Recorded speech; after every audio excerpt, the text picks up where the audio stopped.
So hey guys, welcome back to the channel. This is a story about what if Naruto finds out his parents are alive and abandons him. The movie. If you guys enjoy this, what if? And if you want this type of movie, comment down below. And let me know before I start. Please do support for more awesome content. And leave a like and don't forget to subscribe to my channel. And also share this video with your friends. And check out the description. And check out my playlist. So let's start the video. Chapter 1. Prologue. The best laid plans. October 10th was a day of celebration, of festivities, and one of mourning. 5 years ago the Yondaime Hokage gave his life for the village hidden in the leaves, Konohagakure no Sato, in sealing away the Kyuubi no Kitsune. Everyone knew that he had sealed it away into one Uzumaki Naruto, and the majority of the villagers, as well as a portion of the shinobi, despised him and did their utmost to get rid of him one way or another. It was a repeating occurrence, but most especially on the anniversary of the Bijuu's defeat. Anbu were already on top of the situation. Dog and Weasel had stopped the torture and summoned assistance. Weasel took it upon himself to deliver everyone that they had stopped to Ibiki, while Dog had rushed Naruto off to the hospital, hoping to save his sensei's son from dying. Once he had turned the young man over to one of the very few doctors who actually saw him as a child and not the Kyuubi reborn, he shunshined to the Hokage's office to report. "Hokage-sama, this is the last straw. If Naruto survives the night, I am taking him in and training him. The council can go to hell for all I care. Naruto is the last piece I have of my sensei, and I will be damned if I let him get hurt or have his growth stunted any longer." Sarutobi Hiruzen sighed as he thought through everything that had happened over the past few years. Haddock agreed. "I do need to reveal some things to you however, and for me to do that, I need to look you in the eyes, so please remove your mask." While waiting for one of his top Anbu to comply, the old man activated the privacy seals in the office and sat back in his chair. Waving his hand at one of the chairs in his office, Hiruzen ran his hand down his face and sighed. "Please take a seat, because this is an SS rank secret and I am afraid you are not going to like what I have to tell you." Sitting down heavily in the offered chair, Haddock removed the dog mask and turned his full attention to the Hokage. "What is it that you would risk so much over to tell me, Hokage-sama?" Slowly looking up at the much younger man in front of him, Hiruzen gathered his thoughts for a moment. Namiki's Minato, Namiki's Uzumaki Kushina, and Naruto's two triplet sisters, Natsuko and Natsumi, are still alive. At the hospital, narrowly hanging on to life and deep in a coma at the moment, Naruto was slowly succumbing to the massive amount of damage done to his malnourished body and the many different poisons that had been inflicted on him earlier. As he slowly became more aware of what was going on again, he realized that he was in the sewers, and he sighed aloud. The thing was that he had no one to turn to, as he had been living on the streets for the past year, unable to feel safe in the apartment that his Oji-san had provided for him. After walking through the sewers for a while, eventually he started hearing what seemed to be the sound of someone sobbing. He slowly started picking up speed until he entered a rather large room where there was an area that was caged. Just beyond the bars he could vaguely see what appeared to be a young woman who looked to be about 15 or 16 years old. The only thing that prevented his approach was the fact that he could see several foxtails coming out from under her skirt and fox ears on her head. Staring at her in shock, Naruto started connecting the dots and realized that somehow he had the Kyuubi no Kitsune inside of him. Slowly approaching her and watching her carefully as he did so, he worked through the issues that came to his mind. Naruto was a highly intelligent boy, contrary to the opinion of most of the villagers. He only hid his smart side due to the way the villagers had always treated him. By the time he had reached her side he had come to a number of startling conclusions. First and foremost in his mind was the fact that Kyuubi was indeed a girl. Second was that the Yondaime Hokage hadn't killed the Kyuubi, but instead had sealed her inside of him, and that led him to believe that there was possibly more that he had been lied to about. The third thing was that with as heartbroken as the Kitsune sounded, there was a rather large possibility that she wasn't as evil as everyone believed. Coming to a decision that would impact his life far more than even he knew at this point, Naruto crawled into her lap and did as he had seen many children and parents act. Slowly wrapping his small arms around her, he started to hug her and try to comfort her. Miyuki slowly realized that there was someone sitting there with her and opened her eyes to see a young boy hugging her close trying to comfort her. Red eyes met Azure as she looked at him, and her eyes widened as she realized who it was that was there with her. "Naruto-sama, I'm so sorry," was all she could seem to stutter out. Watching as she opened her eyes, the first thing that came to his mind was that she was quite pretty, but he quickly got rid of that thought when he heard her apologize to him. "None of that same stuff please. I am not important enough for that, but that isn't important right now. I have questions that need answers, and I'm hoping that you have some if not all the answers I am looking for." Nodding and wiping away the tears, Miyuki sat back against the wall, still holding Naruto. "So what would you like to ask me first, Naruto? Do you know why the Yondaime Hokage chose me to seal you inside of?" The Hokage's office. Hada Kakashi was a person who didn't get angry easily, this was something that just about everyone knew. However, at that particular moment in time he was seething in rage, most of that directed at the man in front of him, since the source of his ire was nowhere around. So what you're telling me about Hokage-sama is that my sensei and his wife came up with this cockamamie plan to strengthen their clan's bloodlines by separating the Kyuubi no Kitsune soul from its chakra, sealing the soul into my Otanto. Then they were going to separate the yin and yang chakra and seal one into each of their daughters. Kakashi glared at the older man until he responded. Sighing as he nodded, Hiruzen couldn't help but feel partially responsible for what had happened, considering the fact that he had argued against their entire plan. That is an accurate summation of what they had planned. However, far worse is what else they had planned. They would act as if the remainder of their family had perished in the attack so that they could train their daughters to use Kyuubi's chakra as well as to train them in their clan's ways. They didn't feel the need to take their son with them because they thought that if he was trained too soon, that the Kyuubi would try to corrupt him and take his body over. I argued with them for hours after they had accomplished the sealing, telling them that their plans to have the villagers see their son as a hero would never work, but unfortunately for Naruto and myself, Jiraiya and Tsunade sided with Minato and Kushina and left with them to help train their daughters. Gritting his teeth, Kakashi growled deep in his throat. So just when were they supposed to return and what did they plan on doing to get him to accept them as his family when they just abandoned him? Bowing his head in regret, Hiruzen shook his head. They had planned on returning shortly after Naruto makes Genin and putting him on a team with his sisters. They were supposedly going to betroth him to his two sisters as well as one or two other girls in order to preserve their bloodline and to expand their clan, and that, along with teaching him the Hiraishin no Jutsu and the Rasengan, were supposed to make it up to him. I cannot be held blameless in this, no matter how much I argued with them, they were stubbornly set on this course of action, and I fear for Naruto's sanity when he learns what they have done. Standing up and beginning to pace, Kakashi thought about what he could do to help Naruto. Spinning on his heel, he looked up at the Hokage. I have an idea, and it will be painful at first, but it is better than the alternative. Intrigued, the elderly man looked up at Kakashi and motioned for him to continue. The problem with what Namikaze-san is planning is that he saw things turning out much differently than they have. I say that we act accordingly, seeing as how nothing has gone right where Naruto is concerned, and talk with him about everything, as I'd rather him hear about all this now, rather than later. This way we can help him while he's still young enough to learn that not everyone is against him, and we can also keep him here, instead of possibly pushing him away. Opening his mouth to angrily retort, the Hokage paused as a thought struck him. You intend to start training him as soon as he gets out of the hospital, don't you, Kakashi? As the younger man nodded, Hiruzen sat back and thought about what Kakashi had just hinted at. From the examinations he had seen done on Naruto, he already had Chunin level reserves, and he was only 5. Looking back up at the younger shinobi, he opened his mouth, paused, cleared his throat and crossed his arms over his chest. What is your goal in doing this, Kakashi? At the hospital, in Naruto's mindscape the positions were reversed now. He was still sitting in Miyuki's lap, but this time he was sobbing his heart out about everything that she had told him. The fact that his parents were still alive and had practically abandoned him tore him up inside. Then there was the fact that his parents had come up with a stupid plan to train his sisters for almost 10 years and then show up like nothing was wrong. To top it all off, they just wanted to use him to improve their bloodline, like he wasn't even a person to them, just something that they could use. As Naruto was emotionally venting, his mind was speeding through possibilities when his brain stopped as he remembered something that Miyuki had mentioned in passing. Wiping his eyes as he slowly put himself back together, he looked up into her eyes. Miyuki-chan, didn't you mention earlier that because you are a tail demon that you regain your chakra over time and that they were the source of all bloodlines? Watching as she tried to figure out where he was going with this, he waited for her to respond. Because there were faults in the sealing array that your parents used as they were trying to avoid having to summon the Shinigami, there was an error made that allowed me to gain my chakra back. The reason for this and another very important error is because they were rushing and didn't have the time to really closely double-check everything. Here she paused and squeezed Naruto close to her. The other thing that you wanted to know is yes, I and my brothers and sisters are the origin of most if not all the bloodlines in existence. Why? Closing his eyes and laying his head on her chest, Naruto sighed as he thought about what he wanted to say.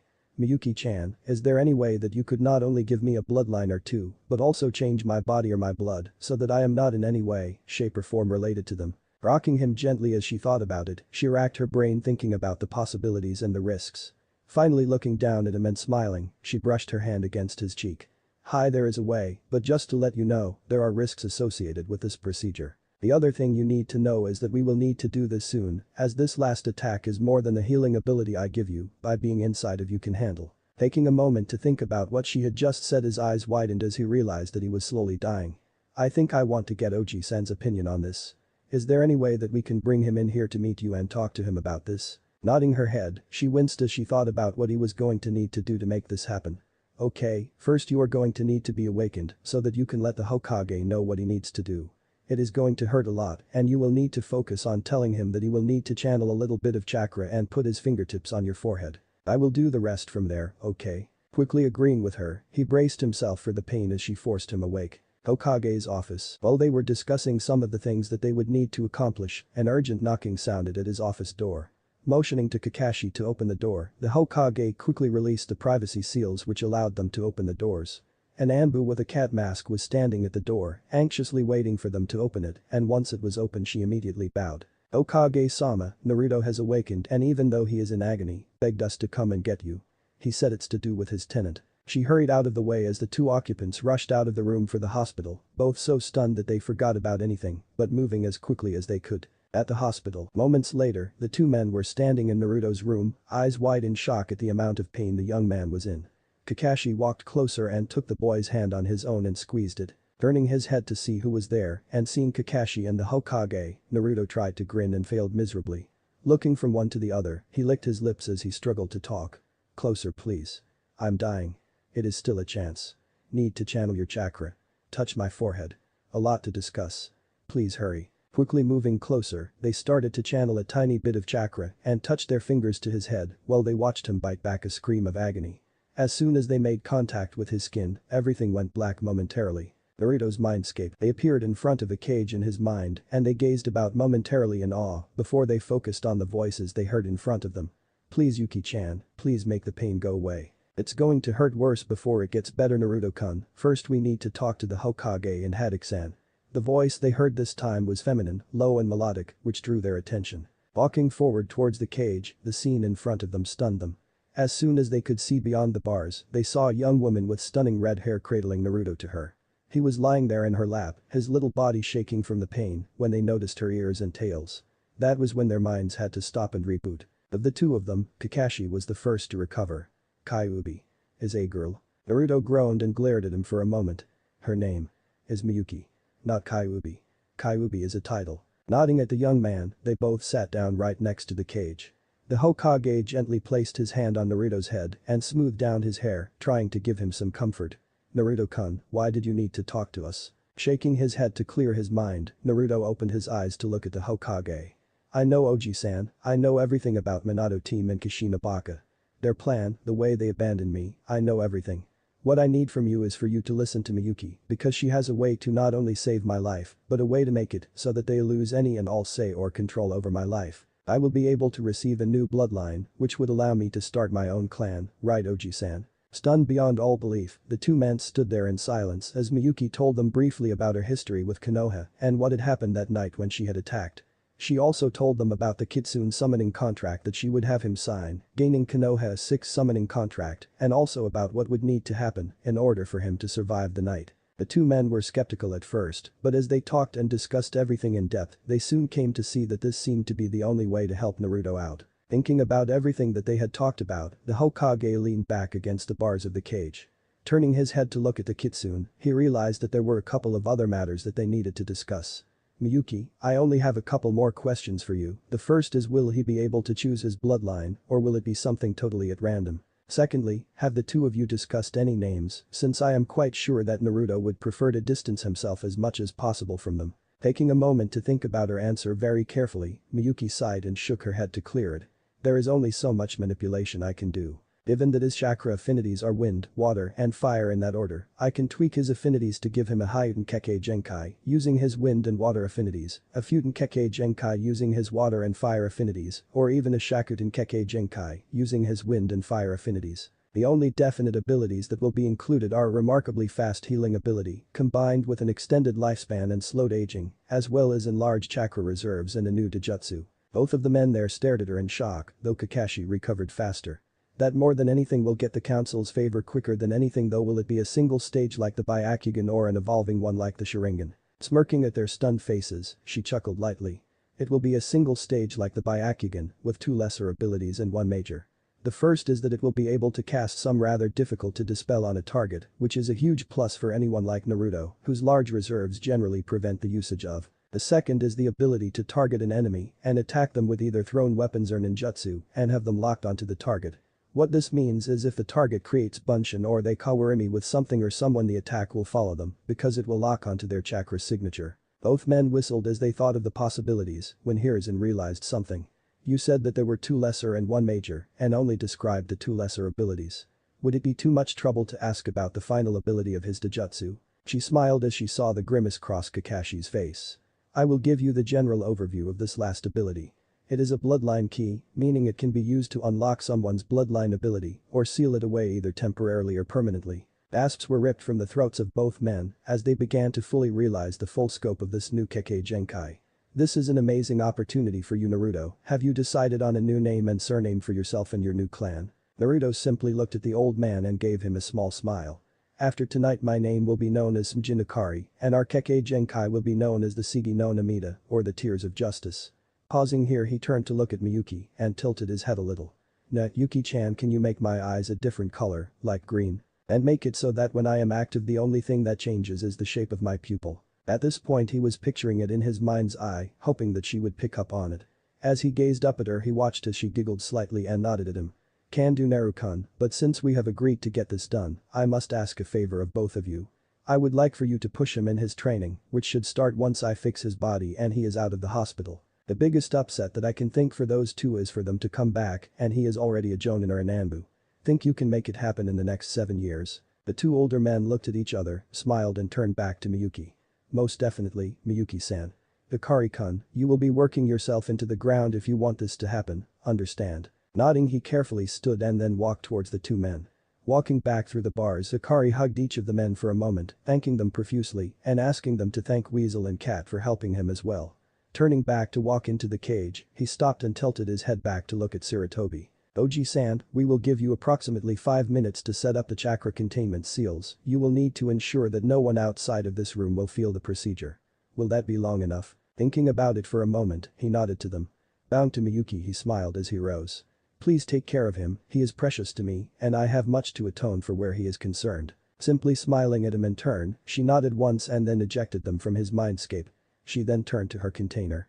Okay, Hikari-kun, I need you to prepare yourself because as much as I might wish it otherwise, this is going to hurt you.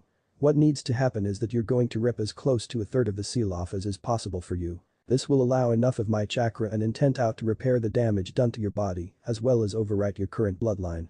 This will also have the side benefit of making it a dominant male trait, meaning that any children that you or any male descendants have will have your bloodline over any other bloodline ability that marries into your clan. Nodding as he walked over to her, he wrapped his arms around her. I'm a little nervous and worried about Yuki-chan. You promise that I'll be okay? Wrapping her arms around the little one, she squeezed him gently as she laid her cheek against his hair. I promise that not only will you be okay, but that all the pain you are going through will be worth it. Pulling him away from her for a moment, she smiled down at him and motioned towards the seal on the bars. It's time, Hikari-kun, please be careful and pull at it from the side so that I can catch you, okay? Taking a deep breath, he nodded at her and turned to walk towards the seal. He ripped off almost the perfect amount of the seal and turned towards Miyuki right before he passed out, as at that exact moment in time all he knew was pain. 3 days later, his eyes fluttered open as he woke and he struggled to recall where he was and what had happened. As everything finally came back to him, his eyes shot wide open and he quickly shut them and went into his mindscape. As soon as he showed up there, he raced back to the room he wanted and stopped just in front of the cage. Frowning as he looked at it, he closed his eyes and willed the room to change to match his imagination. Shortly afterward he opened his eyes and smiled widely as he took in the scene in front of him. Centered against the far wall of the bedroom was a king-sized bed with crimson silk sheets on it. The door on the left wall leads to a rather spacious bath and onsen, while the door on the right wall leads to a kitchen and small living area. He stuck his head out the front door and there was a small clearing next to a lake with a forest that seemed to stretch for miles. Smiling brightly, Hikari walked back to the bedroom and sat down next to Miyuki. Gently shaking her shoulder, he woke her up and sat back a bit as she snapped upright and looked around blinking in a confused manner.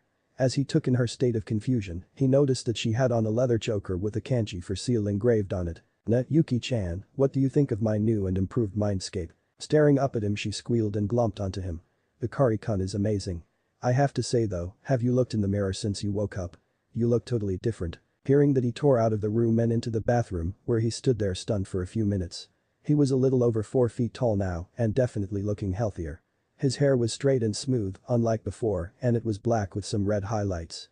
The eyes were no longer the cobalt blue that they were before, but were a deep and vivid emerald green. The biggest change though was his face, as it was more rounded than before, and his whisker marks were far less pronounced. Following along behind him, Miyuki had watched as he took in all the changes to his body. Smiling ever so slightly, she walked up behind him and gently embraced him from behind. "Do you like what I did?" Nodding rapidly was the only response she got, since he was rather speechless at this point in time. "I think you like what I did as far as your bloodline abilities as well as Akari-kun. You now have both the Hyutin as well as the Shakutin Kekkei Genkai, and when you channel chakra to your eyes, your pupils will change to a silver cross shape." In the next instant she was nearly bowled over by the young boy as he had whirled around and thrown his arms around her. She merely held him as he sobbed tears of joy. It was cruel beyond measure what his parents had done to him, and he finally had the love and care that he should have had from the very beginning. A few minutes later he stepped back and smiled at her while wiping his tears away. "Thank you so much for everything you have done for me. I just wanted to know if I could call you Ka-san." Shocked beyond belief at what he had just asked, she simply nodded and slowly started smiling. "If you want to, you can call me your Ka-san. Can I ask why though?" Cocking his head to one side, he gave her a small foxy grin. "Because of you I have been reborn. I have been given opportunities that I never would have otherwise. Then there's the fact that you have always been there for me, healing me and taking care of me like a mother would." Wrapping her arms around him, she smiled and closed her eyes. "I promise you that you will never be alone again. Now there is one more thing we need to accomplish before you wake up from here, and that is getting you signed up as the summoner for the Kitsune clan." Shifting her body so that he could watch what she was doing, she slowly ran through the hand seals that were required for any summoning and explained all this to Akari. Once the contract had appeared, she instructed him to bite his thumb and place his handprint on the scroll, along with his name signed in blood. They both watched as the scroll disappeared and then walked outside. "I will help you in whatever way that I can, most of it will be when I feel you're ready to actively use your thoughts. Although I will say that you can show them what it looks like when they ask you. One thing you must never do though is use your eyes abilities against someone who has a larger chakra reserve than you do, as it will literally backfire on you. It will only be a temporary effect, but it will happen." She looked at him seriously while waiting for his response, which was a rather rapidly given nod of affirmation. Grabbing him into one last hug, Miyuki squeezed him one last time and then held him at arm's length. "Go ahead and go, Akari. Both of them are out there waiting for you to wake up." He simply nodded at her and focused on leaving the mindscape, smiling gently at her as he disappeared. Back in the hospital room, yawning slightly as he opened his eyes, he slowly sat up and stretched, smiling up at the 4 people who stood around his bed. "Oji-san, Weasel-san, Dog-san, Cat-san, good morning. It is morning, right?" Slipping around to hug him, Saratobi Hiruzen smiled as he nodded at the young boy. "Hi, it is morning, Akari-kun. How are you feeling this morning?" "Great, Oji-san, now if I could just get out of here I would be almost perfect." Gentle laughter greeted him as he spoke, causing him to smile brightly up at everyone. "Now Oji-san, would you like to see my new?" 2 gasps broke the silence that followed. The Hokage glared at the 2 who had made noise and cleared his throat.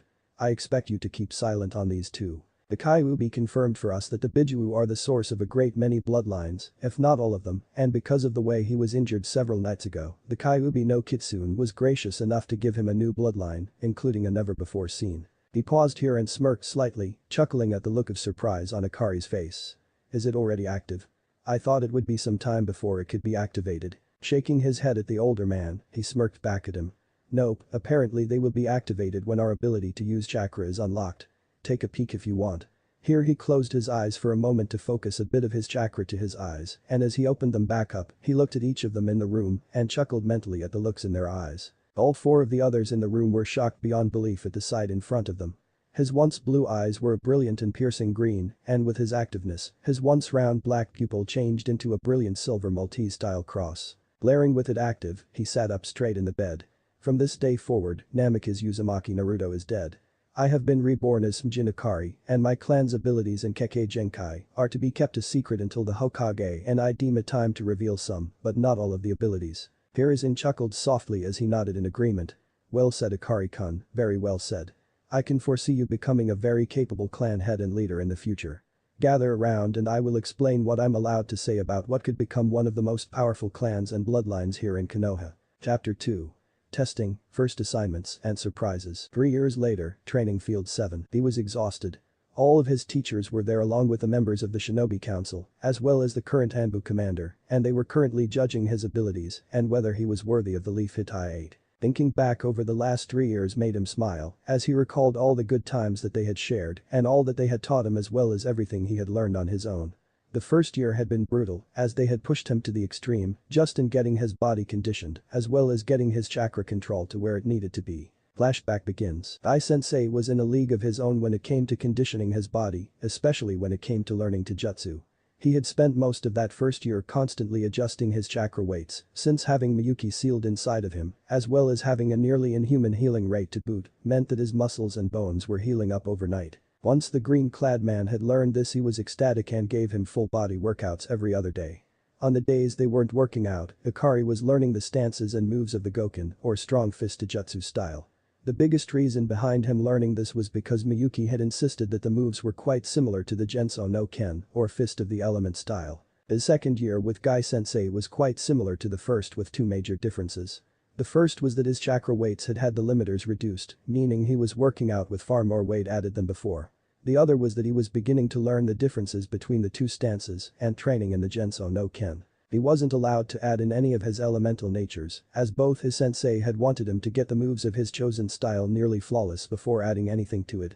By the time he was finished with this year of training in Taijutsu, he was wearing 500 pounds of weights, which was absolutely stellar for a boy of his age. By the time his third year began, Guy-sensei and Miyuki had determined that he was ready for the next step and had begun an extreme regimen as far as his Taijutsu style was concerned.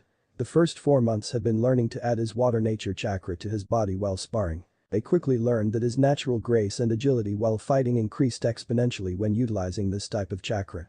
The other thing that they noticed is that his hits were as hard and unforgiving as a tsunami when he was attacking, or as gentle and deceptive as a stream when he was dodging or redirecting his opponent's strikes. The next 4 months were devoted to learning how to channel the fire nature chakra, and they quickly realized that his form while using this part of his chakra, that his moves were an all-out offense. Also was that his aggressive side became more focused and intense, just like a fire. In fact, Guy-sensei mentioned in passing that this part of his style reflected the fires of his soul. The last 4 months were spent in learning the most difficult part of his style, learning how to harness the power of his wind nature chakra. They spent almost the entire first 2 months figuring out how to channel it, and once they did they rapidly figured out that he was going to be absolutely lethal once he had managed to mix his chakra natures in this Taijutsu style. When he was channeling wind chakra through his body, his speed increased quite a bit and depending on how he held his hands, he could hit with the blunt force of a hurricane or the gentle yet sharp force of a scalpel. Then there was Yugao-sensei who trained him in. They spent the first day alone trying to find him the right weapon or weapons and finally decided on a pair of chakra-conducting Kadachi. The first year was spent entirely on learning how to go through the katas of his stance, Kitsunetsu no or the dance of the foxtails. Fortunately for Ikari, the purple-haired Kunoichi had a photographic memory, which was quite useful in learning the katas, stances and attacks of this sword style, seeing as how she had to enter his mindscape to learn it directly from Miyuki. They then spent that first year learning the basics of his style, going over them over and over again to ensure that he had them committed to his muscle memory. From there they moved on to sparring with weighted wooden rods, which was quite enjoyable for the both of them. By the time the first year had passed, she had judged him ready to move on to the next step. The second year was all about ensuring that he was ready to start wielding his blades, and thus they moved on to weighted metal rods that were twice the weight of the wooden ones. After 6 months of this they had started teaching him the proper way to care for his blades, as they started to incorporate them more and more into his training and even into sparring. The third year was spent exclusively in training him how to channel his chakra into the blades. They followed a similar training schedule as Guy-sensei did, starting with water, then moving on to fire and ending with wind. By the time they were done with this third year of training, Yugao-sensei had taught him everything she knew and told him that he needed to continue to train and get experience and to keep expanding on the training that he was already doing. The Zoji-san got in on the training as well, and that first year was teaching him manners, the clan laws of Konoha, as well as teaching him how to write more neatly as a precursor to teaching him the art of. The old man was quite apt in his manner of teaching, and by the time he was finished with the first year of training with the Hokage, he was well on his way to becoming an adept. The second year continued on much like the first, only they added the other laws of Konoha, as well as getting into politics and diplomacy. It was at this point in time that they brought Hyuga Hiyashi and Nara Shikaku in on the secret and they began to share their experience with a young boy as well. It was at the end of this second year of training that Akari was attested in his skills and was rated somewhere above the level of an adept in his ability to understand, create and even modify seals. The third year was much tougher as they only added more material on top of what he was already being trained in. Against his better judgment, the Hokage had him involved in the Uchiha incident. The way he had thought of resolving it was nothing short of remarkable, as he had managed to get rid of the problem and was able to keep one of his sensei from having to become a nuke nin. The way he had come up with was that since one of the clans was about to rise up in an attempt to overthrow the Hokage, that they apply one of the older laws that was still applicable in this situation.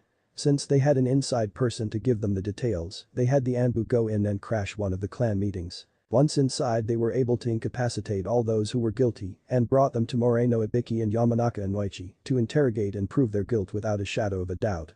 Once they had separated the innocent from the truly guilty, they then held their trials and executions in public. Other than that whole mess, the third year moved along much like the previous two, with him becoming more like the clan head he would need to be. This was the year where they added the history of the clans, as well as the history of Konoha on top of refining his abilities. When they tested him at the end of the year, they were amazed to see his abilities were somewhere around the level of a master. The seals and the way they just seemed to flow from his brush were almost on par with his abilities, just simply beyond belief. What they didn't know, however, was that the reason why his abilities were growing so remarkably was due to his use of the Kage Bunshin no, or the shadow clone technique. Every night before he went to sleep he created as many clones as possible just to work on his chakra control and abilities. The first year he had been making 150 clones each night, putting 50 of them to work on various methods of chakra control, another 50 on practicing the strokes he would need to be able to actually write the seals, and the final 50 would read up on various seals and sealing methods. In the hours before he would wake up he would have them dispel in groups of 25 and 10-minute intervals so that he didn't end up getting hurt as he filed away what they had accomplished and learned from their experience. The second year he had bumped it up to 300 clones and divided them into 4 sections. A fourth of them would be reading up on the creation and usage of seal tags of all kinds. Another quarter of them would be taking the time to learn how to create and modify, with another fourth experimenting with different types of seal tags, and the final quarter working hard on chakra control, as well as his abilities with his. The third year he had doubled the number of clones yet again, only this time he divided the workload differently. He sent 100 clones to work on his chakra control, another 100 to read up on the next level of seal creation and modification. The third group of 100 clones he had experimenting with the Hyutin bloodline, the fourth group was doing the same with his Shakutin bloodline, and the fifth group was busy learning how to master the he already knew. The sixth and final group was divided into 2 parts. 50 clones that were practicing that he already knew and the remaining 50 were working on refining his control of his abilities with his. It was only because of his massive chakra reserves that he was able to utilize this unique way of training. The training he was able to conduct in this manner gave him many years' worth of training in a very short amount of time. The last 2 trainers he had worked together with him and the areas that they worked on with him were the arts of ninjutsu and the use of his.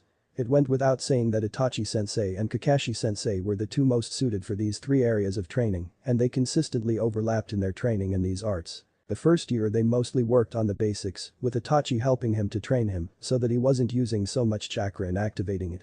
They drilled over and over again in his usage of the Sigi no Namida so that when he chose to activate it, it only took a fraction of a second to activate and use, and he used a very meager portion of his chakra to do so. Meanwhile Kakashi-sensei was training him in the use of hand seals and often had Akari doing speed drills with him so that he could maximize the number of he could use in any given situation, as well as ensuring that he was confident enough with them to be able to focus on the amount of chakra he was molding instead of having to be concerned over whether he was able to make the hand seals correctly. The second year was much the same, only Itachi had decided to focus solely on training.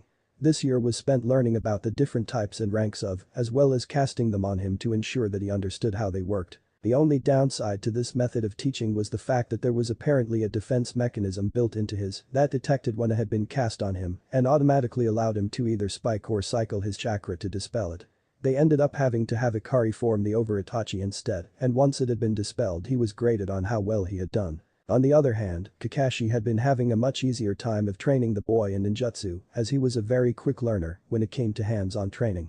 The academies 3 were learned in a day and he quickly set out to learn as much as he could in making the greatest use of the ninjutsu he learned. The first 3 elements that he learned were all D rank and they were Suiton, Mizudan, Kaiten, Hinatama, and Futon.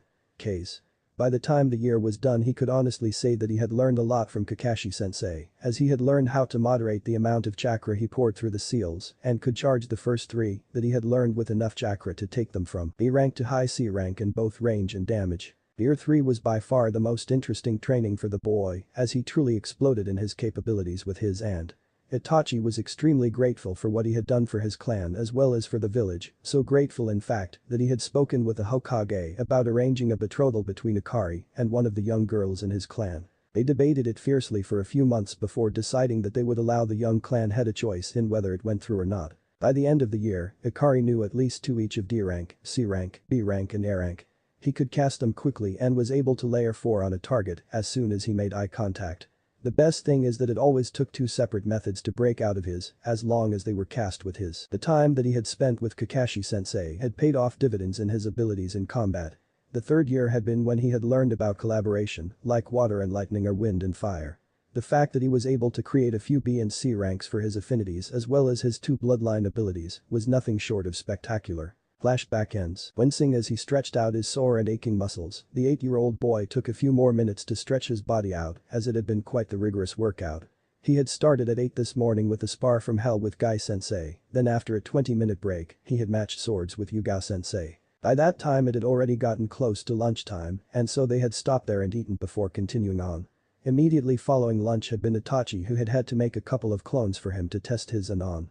The one who had really put him through the ringer though had been his Aniki, Kakashi-sensei. That had been an hour-long spar from the very lowest depths of hell, and the only reason he hadn't won had been because of his lack of experience. Finally he shook his head and stood tall, as he had nothing to be ashamed of and everything to be proud of at this point in time. Walking forward to where everyone was gathered around the Hokage, where he waited until they were done talking and he had their attention. Bowing low to the Hokage, he held it for a moment and then stood slowly. I trust that my abilities are sufficient for me to wear the hit I ate of the leaf and bear it with pride, Hokage-sama. With a twinkle in his eye, he nodded and motioned for everyone there to take a seat. Smiling in gratitude to the old man, Ikari carefully sat Nciza across from the shinobi council. Directing his gaze to the Hokage, he waited patiently for the eldest ninja of the village to speak. Ikari-kun, it is indeed a pleasure to see how far you have come and to get an idea for just how far you will go. I would like to take this time to get a feel for what your full capabilities are and thus will turn the floor over for any questions from the council to either you or your teachers. Hiruzen then turned and looked to his left and then to his right and nodded. The first person to speak was Hyuga Hiashi.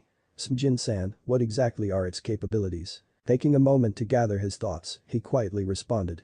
Hyuga-sama, the Sigi no Namida, enables me to layer multiple on any target with just a glance, and they require 2 or more different methods or attempts to dispel, depending on the strength of the person they were cast on. Once activated they allow me to know almost instantly whether I have been subjected to, or if someone is currently attempting to attack me by using one against me. They also allow me to target someone by attaching an ultra-thin chakra string on mental command, so that my will track them if they attempt to dodge or kawari me out of the way. Pausing for a moment, he cleared his throat and continued.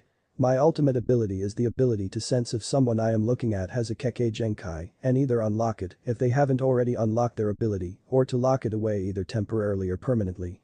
There is a weakness or 2, but those shall remain as they are, known only to me. No disrespect intended to Hyuga-sama. Nodding at his answer, Hiashi sat back and pondered on what he had been told. The next person to speak was Nara Shikaku. Haddock-san, in your honest opinion based on what you and your fellow nin have observed over the last 3 years, where would you rate his abilities? Taking a step forward and placing his hands directly on Ikari's shoulders, he carefully squeezed them briefly before responding.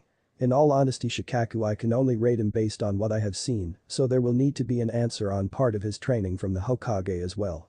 I will give you a rundown on what we do know about his skills and abilities. Smjin Ikari is a close to mid-range fighter who excels at and I would rate his Taijutsu at high Chunin, his at high Jonin, and his at high Jonin to low Anbu level. His ninjutsu I would have to say is definitely at high Jonin, especially since a number of his attacks that he used earlier today were created by him, since we have very few if any that have ever been used by either Hyutin or Shakutin bloodline bearers. Here he paused and gathered his thoughts once more before continuing. His capacity for stealth is definitely at Anbu level, his chakra control is also at Anbu level, and he currently has solid Jonin level reserves. I will defer to the Hokage's judgment in announcing the rest of his abilities. All eyes turned to the Hokage who took a deep drag from his pipe before responding. Due to the fact that our only masters are currently away, I have been personally instructing young Ikari-kun in the art A lot of where he has learned has been in self-study from scrolls and other writings, and I would rate him somewhere above an adept in level. That is the best assessment I can offer at this time due to the fact that he has surpassed me in the creation and modification of seals a while ago. Akari remained calm on the outside, but he was bouncing around like a little kid on the inside at his Oji-san and Iniki's answers to the question. Glancing around at the gathered clan heads as well as the Anbu commander, he sighed mentally as he waited for any more questions. They all appeared to be discussing the answers for a minute or two before Yamanaka Inoichi cleared his throat. In your own words, what rank would you see him attaining today, and I would like for each of you to answer for yourselves. Dai-sensei immediately leapt forward and bowed. Honored council members, I feel that our most youthful student is most deserving of the rank of Chunin, at least until he has more experience under his belt. I personally feel that it would be a grave mistake to just make him a genin when he is fully capable of the most youthful teamwork I have seen in anyone in a long time. Here he bowed once more and stepped back. The next person to step forward was Yuga-sensei.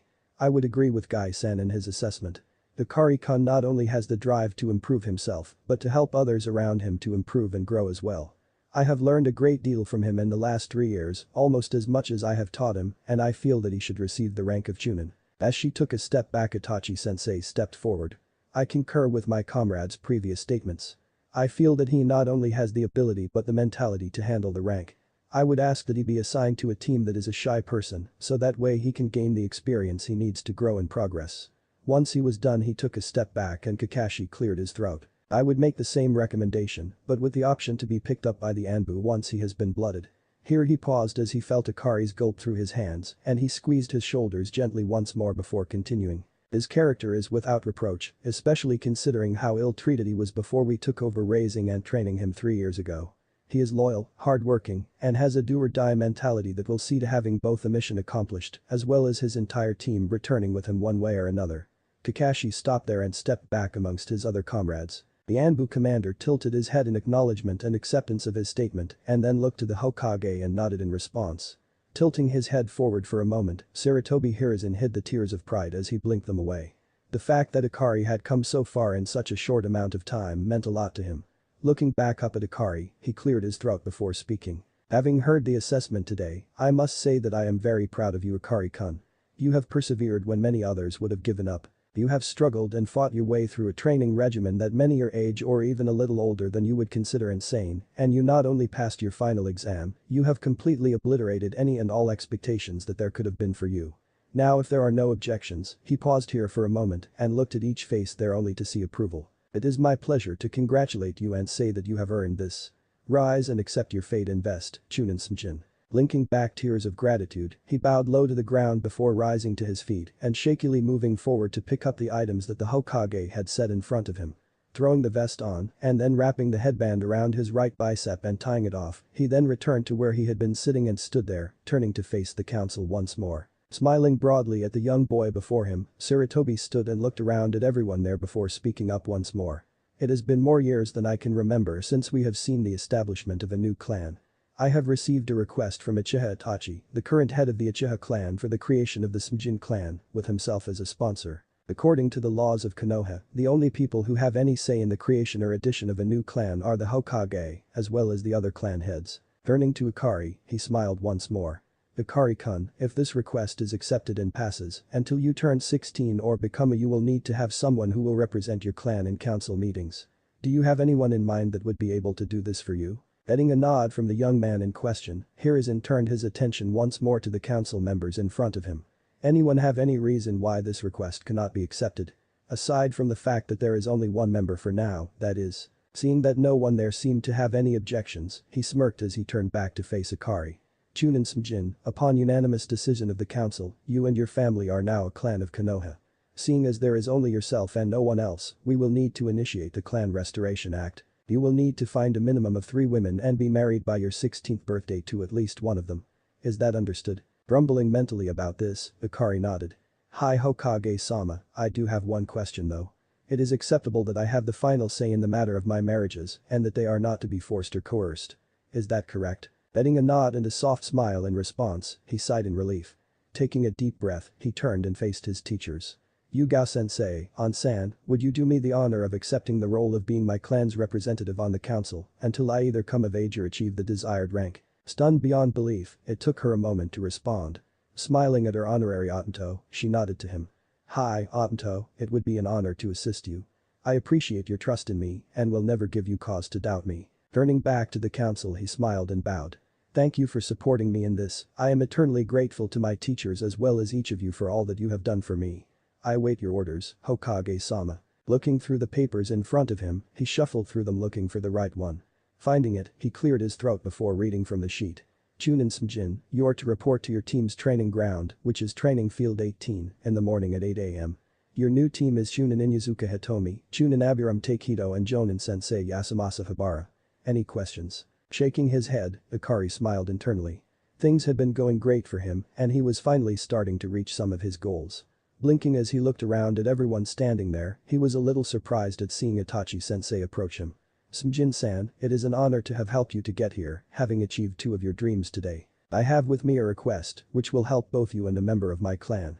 I would ask that you hear me out and think about it before responding if you would. A single nod of Ikari's head was his response. Pulling out a scroll from one of his pouches, Itachi handed it to the boy. In here is a betrothal agreement between the Uchiha and Smjin clans. All it needs is both of our signatures as well as your designated clan representative.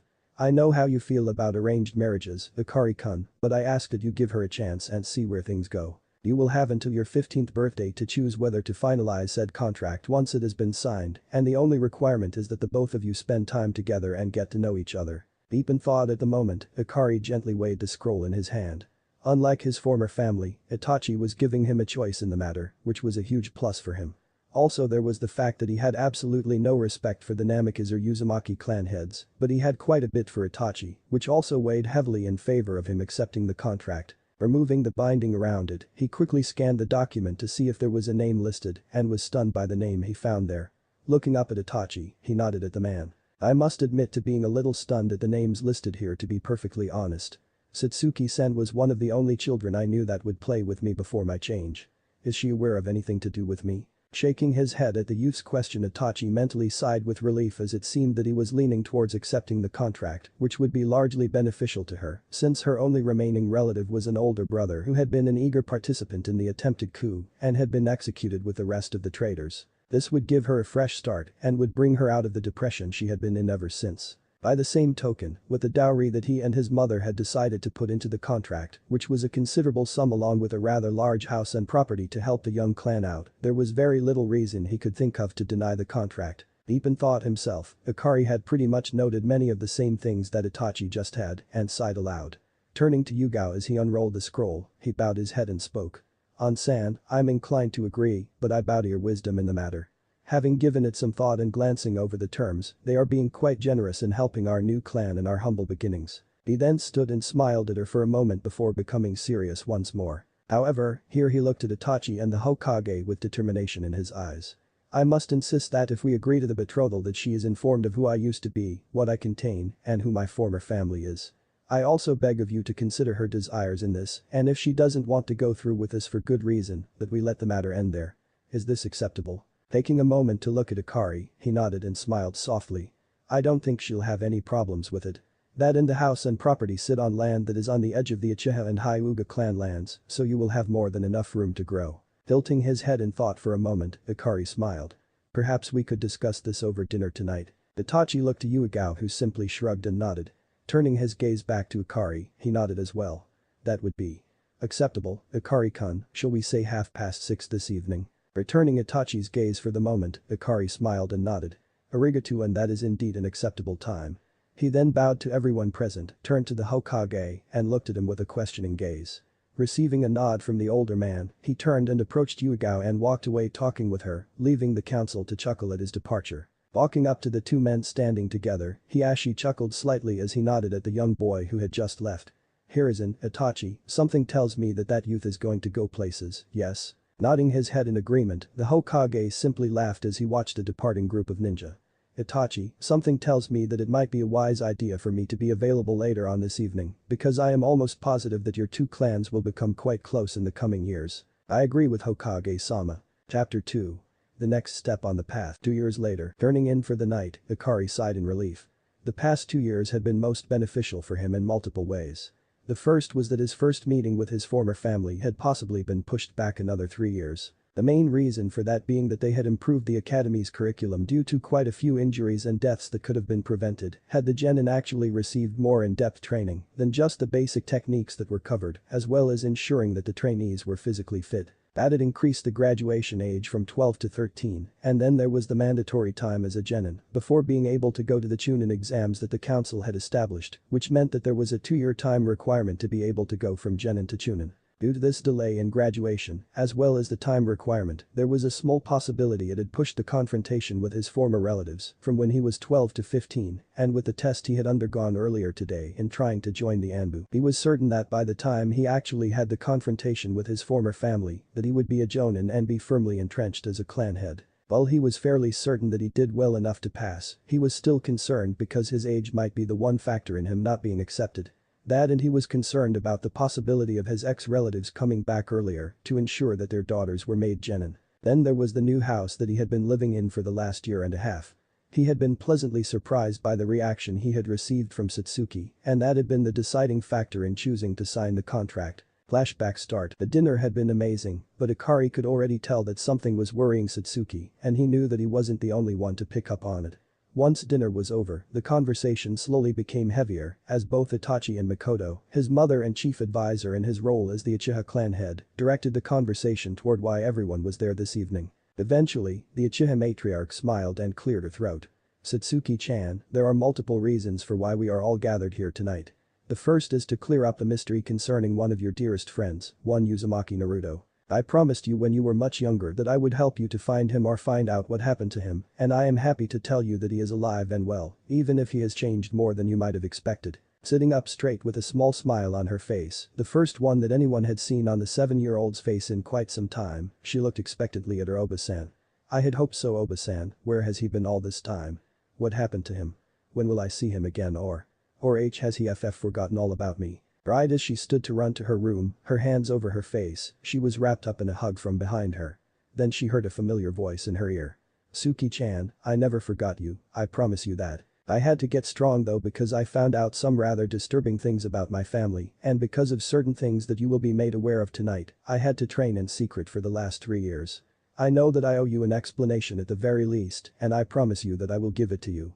Believe it. Hearing those two very familiar words, she spun around and looked at the person who was holding her, and since his eyes were closed, she peered closely at his face, tracing the faint lines of the whiskers on his cheeks with her eyes. Wrapping her arms tightly around him, she buried her face in his neck while crying softly. He had maneuvered her carefully, and sitting back in her chair, Akari had placed her in his lap and rocked her as he comforted her. Before they left that night, he had told everyone their everything, and had even Sasuke and Makoto stunned by the level of betrayal that had happened to him. None of them batted an eye when he told them that he was the container of the Kyuubi no Kitsune, although all 3 women present crowded about how the most powerful demon lord was a female. What she was stunned about though was the fact that Miyuki Kasen had changed his body, so that not only was he not related to his former family anymore, but that he had been given a new bloodline and was the beginning of a whole new clan as well. Satsuki thought about whether she would be allowed to marry him and was a little put out about the fact that she would have to share him. What do you mean that I will have to share with you if I want this? Smiling at her gently, he placed a finger to her lips. Suki-chan, can you share with me? I want you to know that I will consider us all as equals under our roof. Only in public will I appear greater, and that is only because I will be the head of our clan. In any important decision you and the others, whoever they might be, will have an equal say in what we choose. Can you accept this? Outing cutely at him, she turned and thought about it for a few minutes. On the one hand she knew that he would have to have at least 3 wives. She knew what kind of person he was and knew that growing up he had had very little love and affection in his life, but amazingly enough he still had a big heart and she knew that she wouldn't be loved or cared for any less than the others. Satsuki was also very grateful that she wouldn't have to be a trophy wife, someone who was only kept around for her looks and to pop out babies. As she tossed the idea around, Akari was quietly carrying on conversation with his host and his family. They covered just about any topic you could think of, from his training regimen to the ideas he had for getting back at certain people for just foolishly abandoning him. After a few more minutes she squeezed him gently to let him know that she had made her decision. Gulping slightly at the attention on her, she cleared her throat afterward so that she could speak. I accept the proposal. I know now. Akari-kun would never treat anyone precious to him badly, and to be honest, I think I'd like the opportunity to grow together with him over the next few years so that we can get to know each other better. Flashback end. In fact, the house had needed so much work done that it was better off being torn down and rebuilt.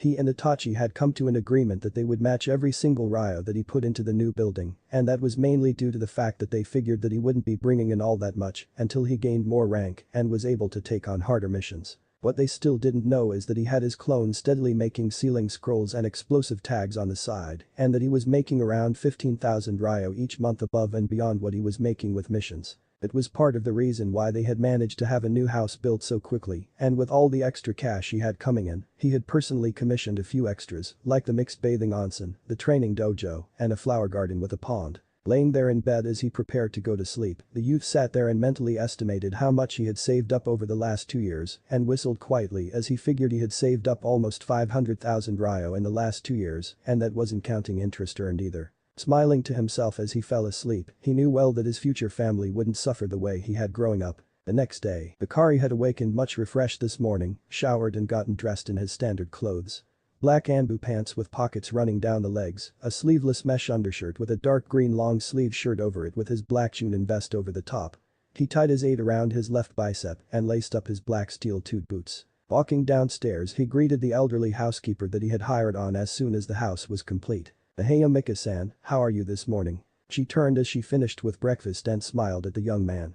"Heyo Akari-kun, I am just fine, and how did you sleep last night?" Grinning widely, Akari chuckled. "I slept quite well, thanks. Training does wonders for ensuring that one sleeps well at night. Is there anything we are in need of that I can get for you while I am out and about today?" Shaking her head, she slid a plate with eggs and toast in front of the young man. "No, we are good for now. You do remember that you have a meeting in half an hour at the Hokage's office, yes?" Nodding absent-mindedly, he grinned as he felt that he had indeed passed the test he needed to in order to join the ranks of the Anbu. It was then that he thought of a way to celebrate his passing the test. "Mika-san, if it's not too much of a hassle, can I ask you for a favor today?" Getting a nod from her, he grinned as he finished the last of his food and swallowed. "I was wondering if I could persuade you to pick up something extra special for dinner tonight, enough for 8 people. Nodding as she took the plate from his place at the head of the table, she paused for a moment. "Something fancy, Akari-kun?" Shaking his head for her to see, he stood and prepared to walk out the door. "Nothing too fancy, I would like to sit down and have a family dinner with all those whom I consider my family who will be available tonight. And by the way, that includes you as well, Mika-san." With a quick hug and a wink, he quickly ran out the door, hearing her chuckles as he did so. The Hokage's office. Arriving about 5 minutes later, the young man knocked on the doors to Oji-sen's office and opened them once he had heard someone tell him to enter. Walking inside, he kept his eyes focused on the Hokage, all the while taking everyone that was around him, whether they could be seen or only sensed. Bowing to the Hokage, he stood once more, his face set in serious tones. "Chunin Smjin reported as ordered, Hokage-sama." Standing from behind his desk, he went through a couple of hand seals and activated the improved privacy seals in his office. Once he was done with that, he turned to all the others who were in his office and motioned for them to drop their masks. Cat turned out to be Yugao, dog was Kakashi, weasel was Itachi, and the Anbu commander, otherwise known as Wolf, was Hyuga Hana. Clearing his throat to get everyone's attention, the Hokage began to speak. "Smjin-san, you have been called here today to join the ranks of the Anbu. You will be joining the Anbu Black Ops Squad under the command of Hada Kakashi, and whose members are as follows. Weasel, who is their long-range combat specialist and interrogator, and Cat, who is the team's assassination and close combat specialist. There are 3 masks that you can choose from here, and they are the Hawk, Boar, and Fox masks. Once you have chosen your mask, then we will ask you to take off your shirt to receive your tattoo, which will designate you as an Anbu." Standing and approaching the desk, Akari looked over the masks that were there and quickly picked up the Fox mask. Taking it in hand and stepping back, he looked to his Aniki and handed him his chunin vest and mask with a nod, and then stripped off his 8 and his long-sleeved shirt.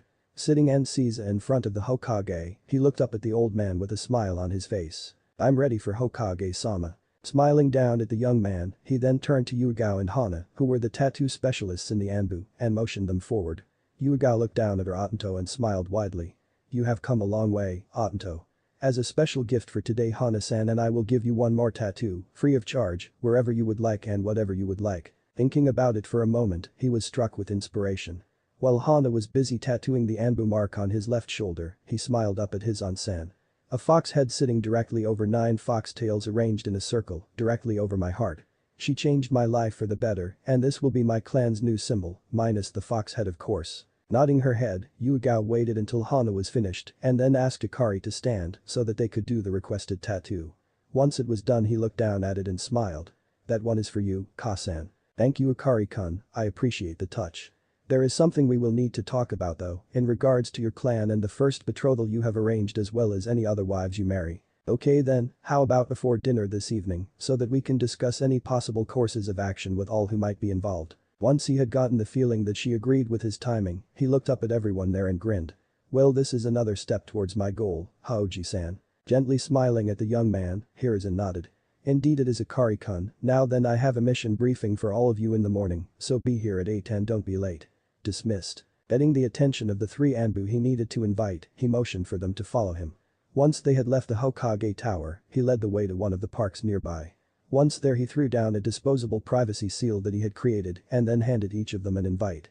The invite is to a family dinner at my home tonight. I know that we can't discuss certain aspects of our lives, not even with our closest of loved ones, but I kinda had a feeling that I would pass the test and figured that it would be a good reason to celebrate tonight as a family because some of you are family already to me and a few of you will become family to me in time. Looking around at all 3 of them, Akari smiled as he saw them all nod.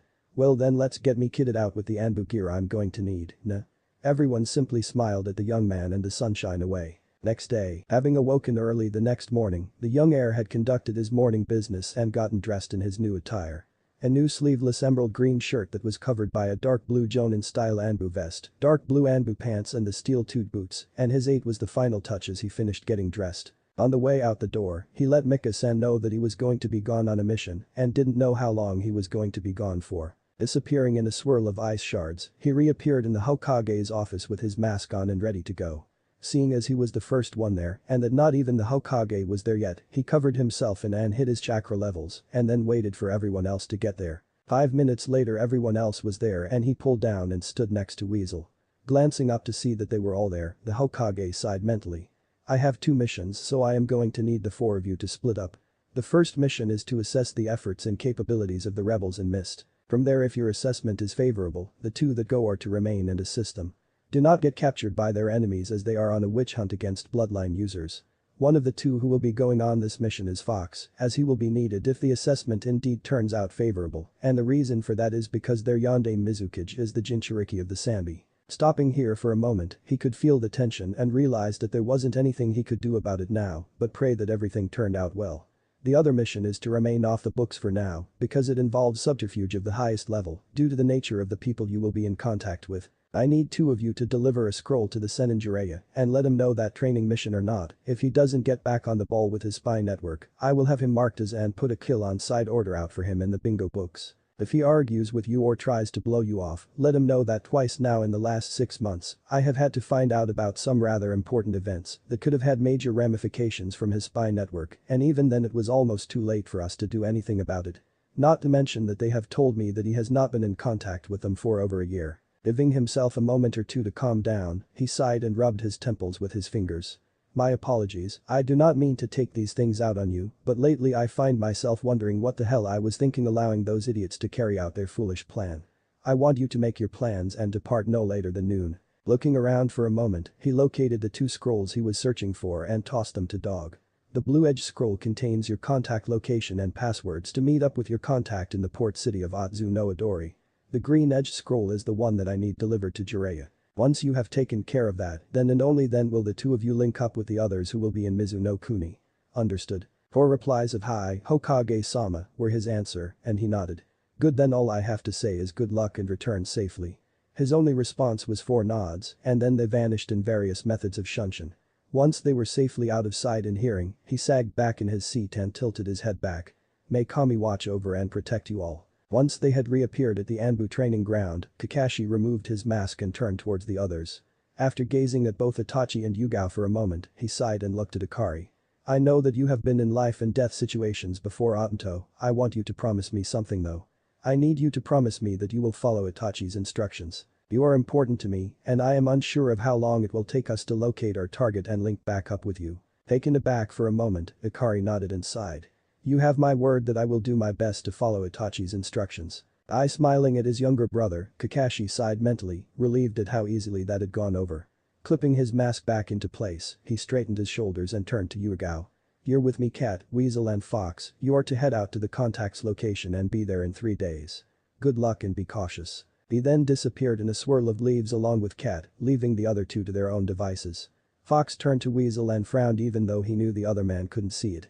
I need to stop by and see Suki-chan before we leave, just to let her know I'm going to be gone for a while. Nodding at the young man, he smirked at Akari, grateful for the mask that he wore so that he wouldn't be able to see it. Disappearing in two swirls of fire, the Anbu training grounds were soon left empty. 3 days later, once they had arrived near the outskirts of Otsu no Adori, they slowed down and after ensuring that there was no one around them, removed their masks and used a henge to conceal their looks. Looking around as they walked around the town, they stopped by a dango stand to grab some food and continued on. About a half hour later they found the inn that they were supposed to meet their contact at and headed inside. Once they had arranged for a room for the night, they then took a seat at a table where they could observe everything and everyone going by. After ordering a bottle of sake and some food, they sat there quietly conversing for a little over an hour before someone came in that caught Akari's eye. Motioning to Itachi where only he could see, he communicated using Anbu hand signals that their contact had just shown up. Getting a nod in return, he stood and approached the table that she was sitting at with one other person, figuring that since he was the more unassuming of the two, that he would be greeted with slightly less hostility than Itachi would have. Sitting down at the table he smiled slightly at the woman across from him. The waters are cold this time of year. Catching the slight widening of her eyes, he watched as she nodded and spoke quietly. Yes, they are indeed, I just hope that the fires will keep us warm. Have we kept you waiting long? Shaking his head, he signaled Itachi to join them. No, as we just got into town today. My companion and I have some questions for you before we leave with you. He then turned to Itachi once she nodded and motioned for him to take over the conversation. Taking a moment to gather his thoughts, Itachi nodded to his younger comrade before turning to their host. I'm thinking that we should discuss this in a more private location. We have a room upstairs, and I think it might be best if you and your companion joined us so that we aren't overheard. Smirking, the woman turned to her companion and looked at him in a questioning manner. He returned her gaze with certainty and nodded back at her. She then stood in motion for them to lead the way, which Akari did, followed closely by the two strangers and Itachi as the rearguard. Upon reaching their room, Akari slapped a seal on the door and channeled a little chakra into it. Then slipped in some hand seals after biting his thumb and slammed his hand into the floor.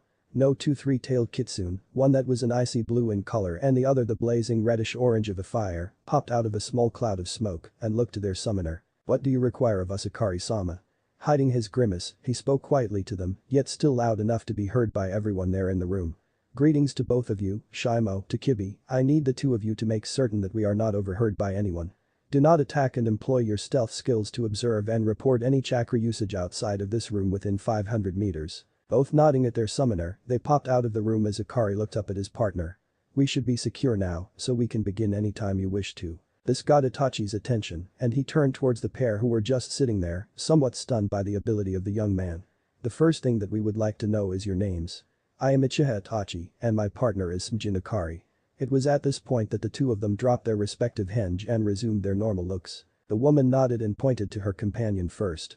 This is Ao, and my name is Terumi Mei. I must admit to being impressed as I wasn't expecting someone so young. Smirking just a bit, Itachi replied, true, but we weren't expecting to meet with the leader of the rebels and her second in command either. Touché, now what questions do you have for us, because I'll be honest with you, the reality of things is that we are in dire straits, and we will need the aid of the Jinchuriki if we are to end Yagura's reign of terror and bloodshed. Motioning to his younger partner Itachi let Akari take the floor. That would be why I am here, what can you tell us as far as the numbers you are up against, and what condition your own troops are in? Mei turned to Ao and nodded. Sighing a little, Ao shook his head a bit. We are outnumbered 3-1 at this point in time. Our troops are in good shape for now, but morale is slowly starting to waver as we have been slowly losing ground. Most of the civilians want Yagura gone, but with so many shinobi against us, the most they are willing to do is secretly provide us with food and medicine. In all honesty, if we can't win at least one major victory soon, things will come crashing down around our ears and the rebellion will fail.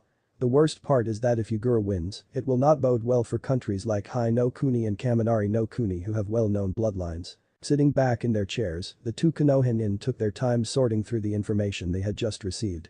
Itachi turned to Akari and raised an eyebrow at him, to which he responded by shrugging. Turning back to the Kirin, he slowly nodded his head. If we assist you and you win, have you given any thought to who will become the new Mizukage? Also, what are you offering for our services as we are here in an off-the-books mission because of the chance of capture? The two Miss Ninja looked at each other and nodded, and then Mei looked at both of them. Once we win I will more than likely become the god Mizukage. As far as what you would receive in return for your services, I am afraid that we won't be able to afford to give you much in return. I am inclined to offer an alliance with Konoha with very favorable terms, but other than that I can't really offer much else. Sharing a quick glance the two younger ninja nodded. That is acceptable, perhaps we could receive a favor redeemable at a later date instead of direct payment, but nothing too unreasonable of course. That is indeed acceptable. I am guessing that Ikari-san here is the Jinchuriki of the Kyuubi no Kitsune. Simply smirking at her, Ikari bowed slightly. Indeed I am Mei-san. I compliment you on your deductive reasoning. Smiling brightly at the young man, she nodded her head once. If that is all for your questions, I suggest we all get ready for tomorrow, as that is when our ship returns for us. We leave at daybreak. Before they got up to go Ikari flared his chakra twice, and then there were two puffs of smoke that appeared in front of him. Glancing down at his two summons he spoke quietly. Anything to report? Nothing Ikari-sama, there were a few flares of chakra, but they were much further out and were separate instances. Plus they were all in the direction of Konoha. Very well done you two, now I have one more task for you, and it will last until we meet back up at daybreak tomorrow. Your job is to keep a watch for Mei-san and Ao-san, Shimo. The same applies for you with Itachi and me. Stay out of sight at all times, and if anyone tries anything suspicious wake us, and we'll figure out what kind of action is needed from there. Any questions? Getting two head shakes as his answer, he smiled and turned towards Mei and Ao. Just a small precaution enabling us to get a restful night's sleep. Takibi is a fire-oriented kitsune, just so you know if anything comes up. Thanking the young man, Mei and Ao got up and left for their own room. As soon as they had left, both of the summons left as well, leaving the two alone in their room. Lying back on his bed for a moment, Ikari sighed. Turning his head to Itachi he frowned. Do you think that we gave too much away at the moment? Itachi lay back on his own bed for a bit and thought about it. No, I don't feel like they are going to take advantage of us or anything like that.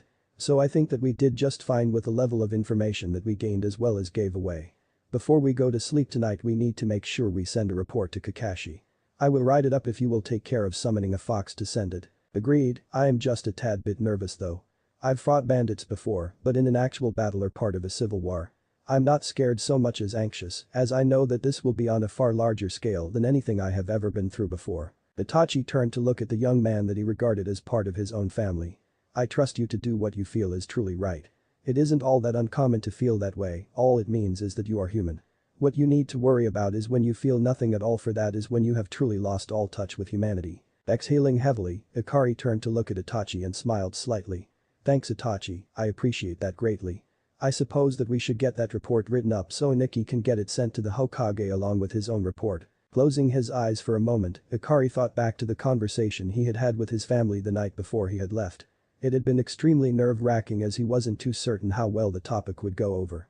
It involved what he and Miyuki-chan had discussed earlier that day. Flashback start. He had just gotten home and was putting the finishing touches on a few notes he was trying to finish when he sighed and stretched out for a minute.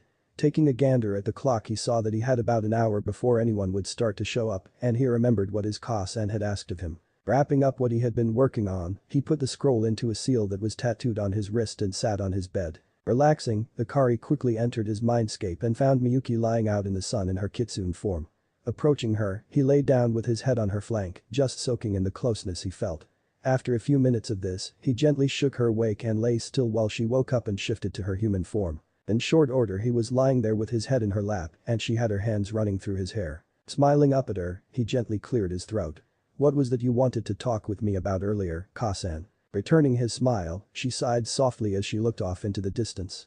I know how alone you have been most of your life, and I know that you desire a large and loving family. What would you say if I told you that there is a way for you to ensure not only your bloodline, but to ensure that your wives would live as long as you will, and also enjoy the slower aging effects that you will? As he considered the option his eyes became rather unfocused, and thus he didn't notice as Miyuki laid a motherly kiss on his forehead. He was lost in thought about it for a few minutes and finally shook his head and refocused his eyes on her. What exactly does this entail? I'm sure that whatever the actual process is it won't be painless. Shaking her head sadly, she frowned a bit. No, unfortunately. It is a rather simple process and it involves you channeling my chakra into your partner after biting them. It won't leave a mark, but it requires physical contact for at least 8 hours after you channel enough of my chakra into them so that I can work through the required changes to their blood and body. I won't be changing as much so they will still be related to their parents and not to you, but I would need to do it soon at least in the case of Satsuki. Growing concerned, Ikari looked up at her with a slight frown. I only have two questions, Ka-san. First is when you say physical contact, what exactly do you mean? Second, just why would you need to do this sooner for Satsuki than you would need to for someone else? Miyuki chuckled at his questions. Your first question is rather easy to answer, all you would need to do is sleep next to each other, preferably holding each other close. The second one is a touch more complicated, as the reason for needing to do it sooner is because on the off chance that Satsuki actually activates her Sharingan, it would take far more of my chakra than would be safe for her to have in her system, and it would more than likely kill her. So if you think about it, not only does she gain all the benefits from your bloodline, but she also goes from maybe gaining her Sharingan to definitely gaining the Sigi if we do this. He laid there stunned for a few minutes before snapping out of it. Looking up at her with gratitude, he sat up and tackled her in a hug, all the while mumbling his thanks to her for her kindness and care. She simply hugged him back, rocking him back and forth until it was nearly time to get ready to receive the guests for dinner that night. Flashback end. Akari smiled to himself as he remembered the reactions he had gotten from everyone who had participated in that particular conversation. He would admit to a certain level of nervousness since Atsuki was going to give him her answer once he got back from this mission. Hoping that she would say yes, he shook his head to clear it and sat up. Are you done with that report, Itachi? Getting a nod from his older partner, he quickly ran through the process of summoning and a one-tailed fox popped up. Greetings Akari-sama, you have something for me to do. Picking up the small kitsune and scratching behind her ears, he chuckled as he spoke to her. Yes Yuri-chan, I do indeed. Here in a few minutes once my partner is done, I need you to take the report that he is writing to Hada Kakashi. I want you to ensure that no one else but Yuzuki Yugao is around when you deliver it. Stealth is essential, so that's why I summoned you, because you are the sneakiest kitsune I know next to Miyuki-chan. Giggling softly, Yuri nodded and lay down in his lap, enjoying his attention for the moment. Itachi smiled slightly as he took in Akari leaning back against a wall with Yuri lying on his lap. It never ceased to amaze him how big a heart the young man had, especially with how badly he had been treated growing up. Clearing his throat to get Akari's attention, he watched as the young man's eyes snapped open. I'm ready to send the report, are you ready? Nodding his head, Akari leaned forward and stretched his hand out. Once he had the scroll in hand, he held it out for Yuri to grab hold of it. One last scratch of her ears and she was gone in a puff of smoke. Standing and stretching, the young man smiled at his sensei. I'm going to grab some food before turning in, care to join me? Taking a moment to consider this, Itachi nodded. That and I would like to discuss a few different seals I have thinking about to see if they could be modified in different ways. Shrugging his shoulders as he led the way out of their room, Akari just smiled. I'm sure they could be, as is probably among the strongest and most flexible, if not the most versatile, of the ninja arts. Early next morning, having gotten used to a funky sleep schedule was a huge benefit for Akari as he awoke in plenty of time to shower and was downstairs getting a large breakfast order placed by the time everyone else was there. Getting a couple of warm chunks of raw liver, he greeted his summons. Aheo Shimo, to Kibi. I trust that everything went well last night. Hi Akari-sama. There was only one isolated incident, but we quickly managed to root it out before it became a problem. After hearing about the root possibly getting involved where they shouldn't be, Akari sighed mentally. Very well done you two, here is your reward for such good work. Holding out his hands, he allowed them each to eat the chunks of liver, channeled some water-nature chakra and washed his hands of the residue, and then scratched their ears a bit. One last thing you two, I need one of you to relay a message to your eldest sister. I need you to let her know that her services might very well be needed in the not-too-distant future. He looked at both of them, trying to impress upon them the importance of this message. Shimo and Takibi simply nodded. Hi Akari-sama. You do realize though that Shinobana Ain is going to ask for you to start learning Senjutsu soon if you summon her here, right? Sighing aloud this time, he nodded. I know, and soon I won't be able to turn her offer down, but that is not an issue for the moment. Now go back home and ensure that she gets my message. They popped away, leaving everyone at the table staring at the young man. What? Was his response as he sat there blinking in confusion at everyone there. Itachi was the one who responded in humorous undertones. I believe that the cause for shock in this case is the fact that no one ever knew that any of the other summon families besides the toads and the snakes could teach the art of Senjutsu to their summoner. He then looked to the other two that were there and received nods from the both of them.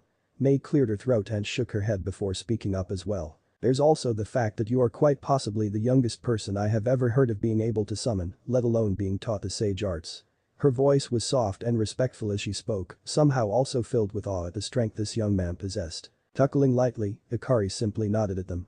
Well, dig in before it gets cold, we need to be at our best, so I woke a little early and arranged for this bread. Throughout the meal everyone was discussing the upcoming trip and what they should expect from their hosts.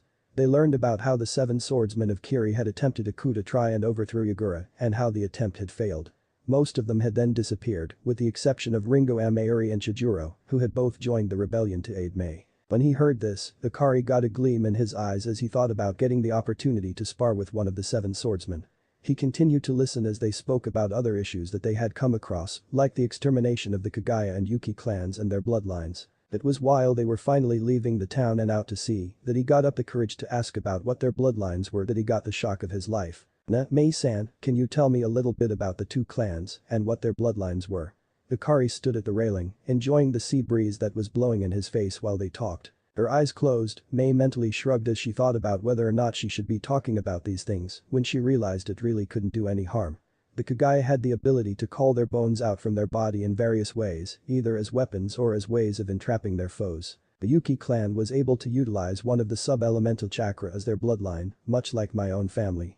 The Terumi clan has the ability to use both Uten and Futen sub-elements as part of our Kekkei Genkai. Here the young smiled as he thought about what her elemental affinities were. So you're very similar to me then. I was given a new bloodline by the Bijuu that contains the ability to use the Shakutan and Hyuten sub-elements. He trailed off for a moment when he sensed that she was staring at him. Opening his eyes and looking at her face, Ikari was surprised to see the look of shock on her face. What's wrong, Mei-san? Shaking her head, she turned her head to look back out to sea. The sub-element of the Yuki clan was Hyuten. Realizing that he might have brought up some bad memories, he sighed.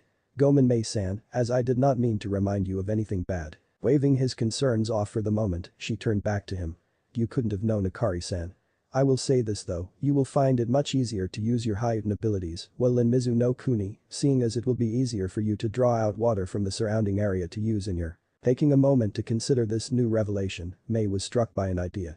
Say Ikari-san, what would you say to receiving copies of any that they had if we can find any of their scrolls? Growing wide-eyed for a moment, Ikari stopped to think about it for a bit. Will this be in lieu of my receiving a favor for later? The red-haired woman immediately shook her head. No, this will be a bonus of sorts, as there is no guarantee of there even being anything of theirs still around. Bowing ever so slightly, Ikari drew her attention back towards him. Even if we find nothing to help me, I will be honored to help in any way I can. Stunned for a few seconds, Mei turned to look at the young man. Why would you put yourself out there for us even foregoing any type of payment? Standing up straight, he headed for where their quarters were on the ship. That's quite simple. Because it is the right thing to do. Chapter 3. The Civil War in Kiri Part 3 months later, grunting as he finished his most recent spar, Ikari smiled as he sheathed his swords and wiped his brow. Bound to Amayuri as she reciprocated his actions, they took a seat and relaxed. That was intense, Amayuri-san. If you had to honestly rate my abilities, where would you say I'm at? Taking a moment to slug down some water, Amayuri thought about what the young man had said.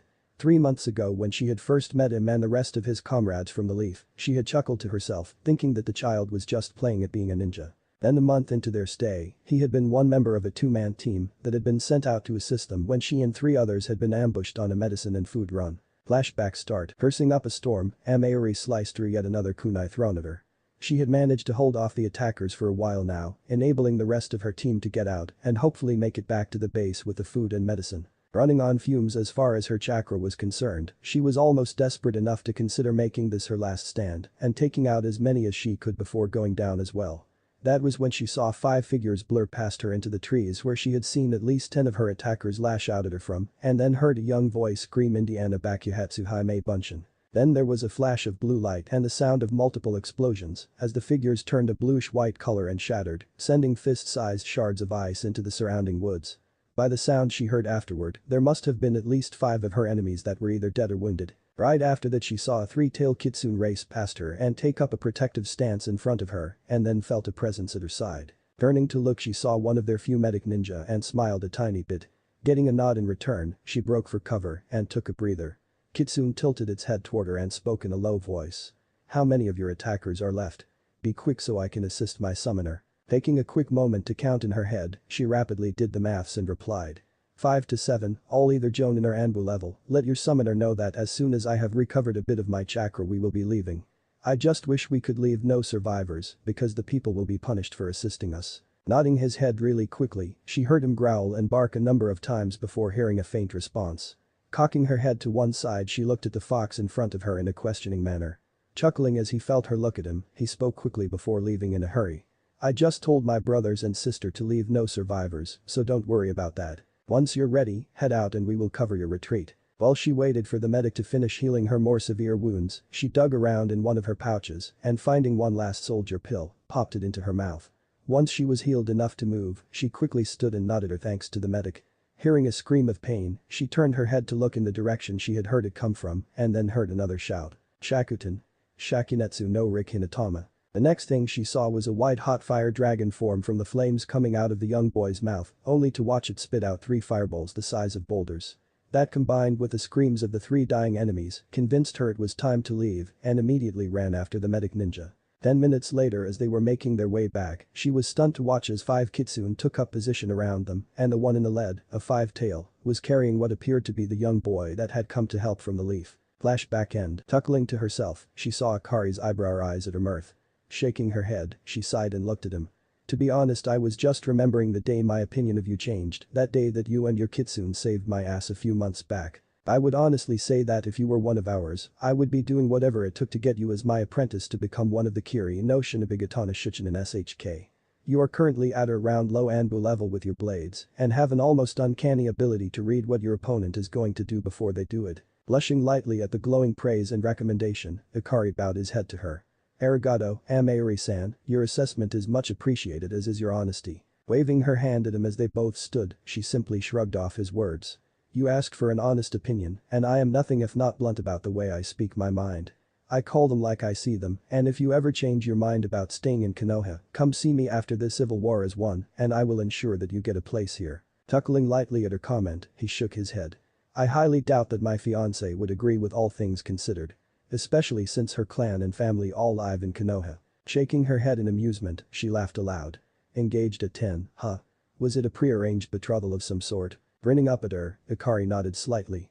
Something like that, as I am the only member of my clan and bloodline remaining, the council has enacted the craw for me, and to be honest, I am grateful that it was one of my friends that I was engaged to. That alone makes it easier for me, especially since I won't have to be pressured or forced into any arrangements with women or girls that I may not even like or want to be with. Grimacing slightly, Amaori shook her head and shuddered. Better you than me, that's all I'll say about that particular subject, we'd best be heading out to see if there is anything going on. 6 months later, having proven to be a superior swordsman, Akari found himself teamed up with Amaori and Chijiro quite often on missions. All too often, at least in the beginning, he had been caught in the middle of the two, seeing as how Amaori was an outspoken and brash woman, and Chijiro was lacking in self-confidence and rather meek to boot. Now 6 months later, they were a fluid and efficient team. Having spent a lot of their off time together, he had somehow managed to calm Amaori down and built up Chijiro's confidence in himself, and they had both imparted quite a bit of experience to the young man. They had provided the refining and polish that the young man had needed to truly shine. At the current point in time, they were all heading back from a successful infiltration mission, which had gotten them some very interesting information on the actual numbers of Yugura's forces. They were all joking and laughing when there was a near silent gasp from Amaori that drew both of the others' attention. They both stopped and turned to look at her and saw that she was staring at a copy of the Elemental Country's bingo book. Moving so that they could both look at what had her so shocked, they were shortly stunned as well. There staring up at them from the unknown affiliation section was Sumjin Akari, while wearing his fox mask staring back at them. The Hokage's office. Saratobi Hiruzen had been calmly reading his Icha novel after having finished his paperwork when an Anbu popped into his office. Bound to the Hokage, he failed to notice what was in his hands, thus allowing the Hokage to salvage his dignity. Report. Handing him an open bingo book, he pointed to the page it was open to. Hiruzen frowned as he realized just who they were talking about. Alias. Kai no Akuma Kitsune. Name. Unknown. Age. 12 to 13. Village. Unknown. Date of birth. Unknown. Blood type. Unknown. Height. 5 ft. Weight. 100 lbs. Bloodline. Hyuten Shakuten. Threat rank. D. Abilities. Dijutsu. Unknown. Genjutsu. Chunin Jonin. Ninjutsu. Jonin. Genjutsu. Jonin Anbu. Known elemental affinities. Wind, fire, water. Wanted dead or alive Kiri, 500,000 Ryo. Wanted in Kiri for aiding and abetting the rebel faction, as he has killed 10 Anbu, 20 Jonin, and 37 Chunin all in the name of the rebels, is especially lethal with his twin Kodachi. Be cautious and never approach him one-on-one, as he knows multiple that point to him having multiple bloodlines, similar to Terumi Mei. Has been seen with 2 of the Kiri no Shinabigatana Shichinen SHK, Amaori Ringo and Chijiro, if he is seen with the 2 of them flee on sight. Exhaling heavily, he sat back in his chair for a moment. Turning to the Anbu, he looked at them for a moment and then sighed again. They're fishing for information, are they? His frown returned as he thought about his course of action at this point in time. Unfortunately, there wasn't anything that they could do at this point in time. Izunokuni, Rebel Base. As soon as they got done reading the entry, they all leapt back into the trees and hightailed it back to base. Once there, they went their separate ways, and Akari took a copy of the bingo book and went looking for his Iniki. 10 minutes later, he found him leaving the armory, and Akari fell in step alongside his brother figure. After a couple minutes of silence, Kakashi figured out that something was bothering the young man and calmly placed a hand on his shoulder. "What's wrong, Anto? Is there something bothering you?" Nodding, he handed Izaniki the bingo book. Not comprehending what was going through his mind at the moment, Kakashi idly flipped through it to the Konoha section and didn't see anything amiss. Turned to the unknown affiliation section, B-rank threats. Shrugging as he still hadn't quite connected the dots, he turned to the aforementioned section and stopped suddenly as he saw the first person listed. Stunned, he read through the listing and smiled to himself as he got to the end. Moving along towards the living area that they had set up for themselves, he studied Akari to see what his true thoughts were on the matter. "So how do you feel about this?" All he got in response was a head shake and a half-hearted shrug. "Don't honestly know what to think or feel about it, to be honest. The first thing that came to mind was that I'd somehow compromised our village, at least until I saw where they had me listed. Then there was the fact that they somehow had someone survive one of the missions I had been on to have as thorough listing as they did." So absorbed in his thoughts and what he was saying that he didn't even notice when Yugao and Itachi had joined them. Kakashi had wordlessly handed off the book to them, ensuring that it was open to the correct section. "I think that it's pretty nifty that I'm only 11 and already people consider me to be a B-rank threat, though it does make my life a bit more dangerous. I'm just grateful that there isn't anything in there about my Dojutsu. Wouldn't you agree, Aniki?" It was at this point that he looked up and noticed that his other two comrades had joined them. Smiling slightly at them, he nodded at the book and looked at them in a questioning manner. Quickly getting the idea of what he was asking, they all nodded at him while smiling at the same time. Yugao was the first one to speak up, hesitantly though, as she didn't want to offend Akari. "So how do you feel about it, actually being in the bingo book?" Pausing as they had reached their initial destination, he smiled sadly. "In a way, it's kinda neat that someone who doesn't know me can rate my skills in such a manner. To be blunt, I figured that either it would be some time before I actually became a target in such a manner, or I would only merit a C-rank threat at most starting out." Sighing as he collapsed backwards on his bed, he watched as everyone gathered around him as he thought out what he was going to say. "It's also kinda nerve-wracking at the same time, knowing that someday soon I could be fighting off people who are only after my bounty, you know." Akari ran a hand over his face and laughed as a thought struck him. "I guess I will just have to keep on getting stronger so that I can protect not only those who are precious to me, but also to protect myself, nah." Everyone laughed at that, with the exception of Itachi, who just smiled broadly at the young man who would be related to him sooner or later. The raven-haired man leant back in his seat for a moment and looked at Akari. "So how'd your most recent mission go?" Looking at Itachi with a grateful smile, they passed away the remaining time until dinner, comparing notes on their most recent missions. The next day, whistling softly to himself as he headed off to the east of the base to train, Akari was lost in thought as he walked along. He had prepared for this by summoning a couple of two-tailed kitsune to watch over him to ensure that he wasn't snuck up on or attacked. Enjoying the rarity of a day off from missions was a luxury he fully intended to take advantage of as they were so few and far between at the moment. Talking with his tenant at the moment, Akari was discussing the details of being trained in Senjutsu. The pros and cons of the training were what were weighing on his mind at the moment. So the main difference in the way that the Kitsune and the Gamma clans teach their summoner how to achieve Sage Mode is that the Kitsune teaches it as a way of fighting meditation, while the game teaches it through being still and gathering it through meditating, right? Kasan nodded at this as she smiled before continuing with the impromptu lesson on Senjutsu and Senendo. "That's correct, Akari-kun. There are some definite benefits to Sage Mode as you will come to discover. The first and one of the best is that your ninjutsu will be far more powerful due to adding natural chakra to your attacks. The second is that once you have mastered Sage Mode, that when you exit said mode, that your reserves will once again be full. That is a natural side effect of active meditation and adding natural chakra to your normal chakra. There might even be a way to add my chakra to the mix, but that is something that we will discuss at a much later date. I feel confident and comfortable enough with your ability to use up to 2 tails of my chakra safely, and it won't be until you can use 6 tails and maintain control of your emotions that we will talk about trying out such things." Nodding to himself, he stumbled as he tripped over an opening in the ground and quickly recovered and shook his head as he looked around. Finally looking down, as he had not seen or felt anyone around, Akari noticed a narrow set of stairs leading down into the ground at a rather gentle angle. Whistling under his breath, he peered down and saw that there weren't any light sources down below. As he was looking down, he felt one of the kitsune brush against his hand and he spared a second to look and see who it was. The golden fur gave her away as Yuna, one of his personal favorites as far as the kitsune were concerned. Running a hand through her fur, he pointed towards the opening in front of them. "Can you give me some light and let your nose lead the way for me, Yuna?" Getting a nod in turn, she curled her tails and let some fire nature chakra flow to the tips, creating a pair of living torches. Looking up at her summoner and getting a nod and a smile, she turned and led the way down. The walls looked like they had been cut with blades of wind and there were no doors or anything remotely resembling a doorframe. They continued on and after a half an hour, Yuna spoke up.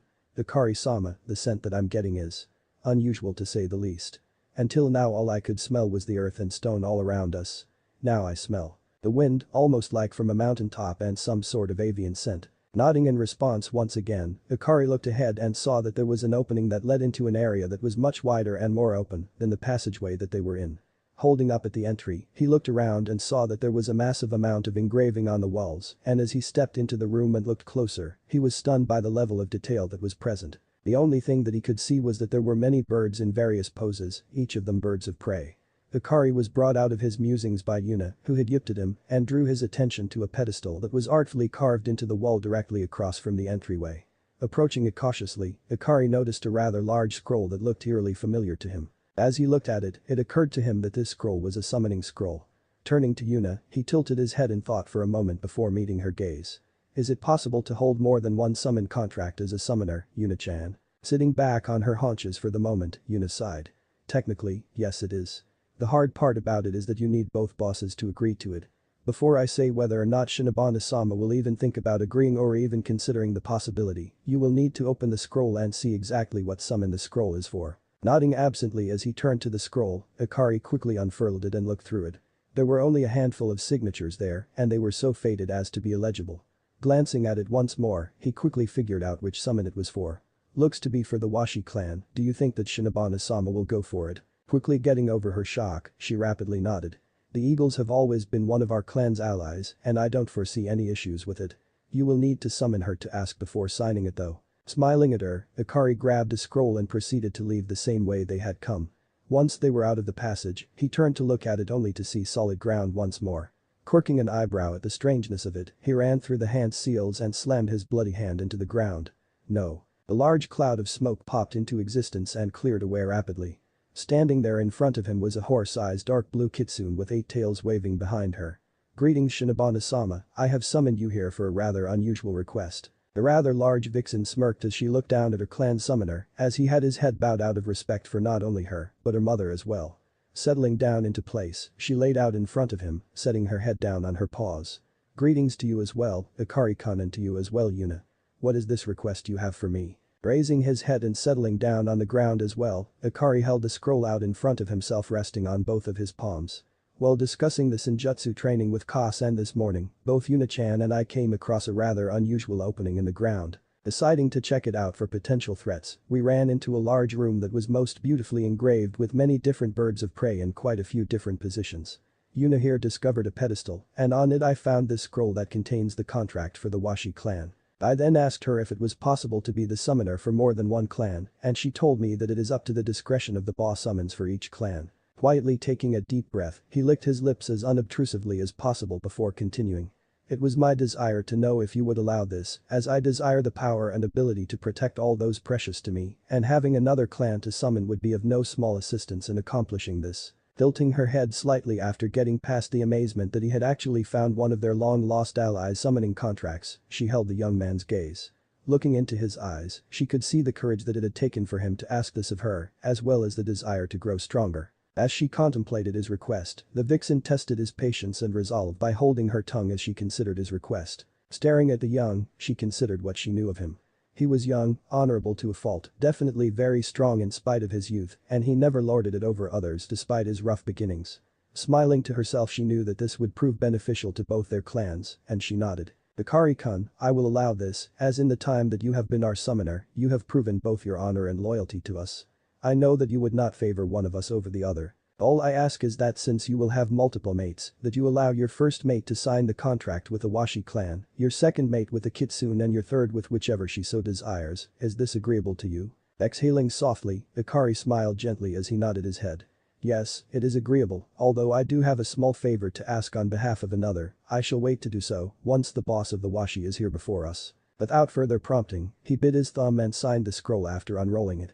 Glancing at his hand to ensure that there was still enough blood on it, he then focused on the eagle's contract as he ran through the summoning process once more. Another large cloud of smoke appeared, and there was a sudden sharp wind that blew it away, accompanied by the shrill cry of a large eagle. As Soyakis was gazing around, he took in the two kitsune in front of him, as well as the young human. Turning to Shinobana, he nodded his head and greeted her first. Greetings to you, might I ask your name? I am Soyakis, lord of the Washi clan, and it has been over 1,000 years since the last time anyone has summoned me or mine to this plane. Grinning widely, the elder of the two kitsune raised her head and body so that she was sitting on her haunches. Greetings to you as well, Soyakis-sama. I am Shinobana, eldest daughter to Miyuki, who was the former ruler of the kitsune. She is still alive and is present in the way.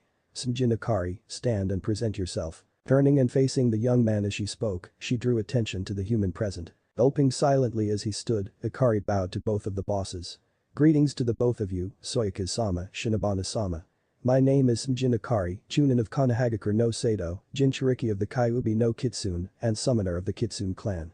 It is my hope and desire to be able to summon both of your clans to aid me and mine in our times of need. Stunned at his frank and honest admission, the eagle looked over to the fox as his eyes widened. Receiving a subtle nod of her head in answer to his unasked question, he then turned his attention to the young man standing before the both of them, still patiently bowing to them. Rise, young one, and tell me how you came to be the Jinchuriki to the strongest of the Bijuu, and also how you came upon our summoning contract. Once I have heard your honest answer, I will judge whether you will be allowed the privilege to summon my clan and I. Over the next hour or so, they sat there and listened as Ikari answered their questions about how he had become the Jinchuriki to Miyuki, his former parents' rather sickening plans, and all about his new bloodline and clan. They also discussed his training, both past and present, as well as his current situation here in the mist. Once they had finished, everyone sat there in silence and digested all that they had heard and discussed. Turning to his counterpart, the eagle nodded and then faced the young human once more. I have decided that we, the Washi clan, will answer your call and will become summons of the Sumjin clan, alongside our allies of old, the Kitsune clan. If you have a need for one of us, you must focus on which clan you wish to call upon, or otherwise you will get both clans. There is a way around this, however, at least when you are not in the heat of battle, and that will require the agreement of all three of us. If you agree to this, both Shinobana-sama and I will channel a portion of our chakra and touch one of your forearms. Doing this will form a tattoo of sorts that will eliminate the need for hand seals, as all you will need is the blood to wipe across the mark and to channel the appropriate level of chakra needed for whomever you wish to summon. Sitting down heavily as it hit him that he had two clans he could summon from, the young Sumjin heir thought about what he had just been told.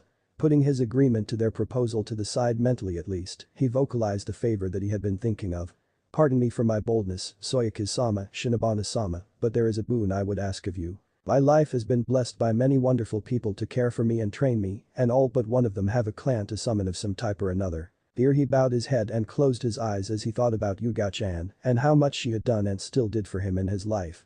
Raising his head to look both of the bosses in the eye, he smiled gently as he thought about what he was about to say before speaking. The woman who currently represents my clan in the council is not related to me by blood, but she is closer to me than any in my former family, so much so that I see her as my onsan and address her as such. It would be an honor if I could persuade one of you to allow my onsan to sign one of your contracts, as I would never allow any other to sign them unless they were my mates or children without your permission. Absolute silence was his response, and all he could focus on at that particular moment in time was keeping his breathing calm and slow. If he had been looking at the summons there in front of him, he would have been surprised to see the looks of astonishment on their faces. Swiftly schooling their features, they turned to one another and smiled slightly. After a few more minutes of waiting just to mess with him, they nodded and Soyakis spoke up. Your respectful manner and the esteem in which you hold this woman is very telling, Ikari-san. I only have one question and this will more than likely determine which of our clans will respond if your sister calls upon us. What is her elemental affinity? Looking up and quickly assuming a neutral tone to his face as he did so, Ikari directed his gaze towards the eagle. Her affinity is to fire, Soyakis-sama. Shinobana was up next with her own question. If you had to determine where her strengths as a kunoichi are, what would you tell us? Taking a moment, Ikari thought about it and then asked for clarification. Do you mean specifically or in general what I feel her strengths are? She immediately replied, both specifically and in general. Be brutally honest with us so that we can make the best decision possible. 3 hours later, immediately upon reaching the base, Ikari sent 3 of his kitsune to find his comrades and bring them to the nearest training ground. Once he had arrived there, he set up an area large enough to contain what was going to happen and prepared for the others' arrival. While he waited for them to arrive, he sat down in the lotus position and began to meditate, simply to calm his mind and center himself once more, while at the same time ensuring that he had recovered enough chakra to accomplish his goal here today. 5 minutes later, he had sensed their chakra approaching his position and he stood to greet them, while at the same time creating 10 clones and positioning them in the spots he had set up before they had arrived. Once they were in front of him, he nodded to his clones and they ran through the designated hand seals simultaneously, activating the chakra containment and privacy seals. Once they were done, they then transformed into rocks and awaited their creator's next command. Facing his older Anbu comrades, his friends, his family, Ikari smiled and motioned for Itachi to stand in front of him to his left and Kakashi to stand in a similar location to his right. Clearing his throat, he began to speak. As you all know, I consider each of you to be family of mine, each in your own way. Itachi, Kakashi, if you would please summon a couple of your summons, as both of the clans I am allowed to summon have requested their presence for what will be happening here today. As he spoke, he received surprised nods from the other 2 men and he managed to see the veiled look of hurt that passed through Onsen's eyes.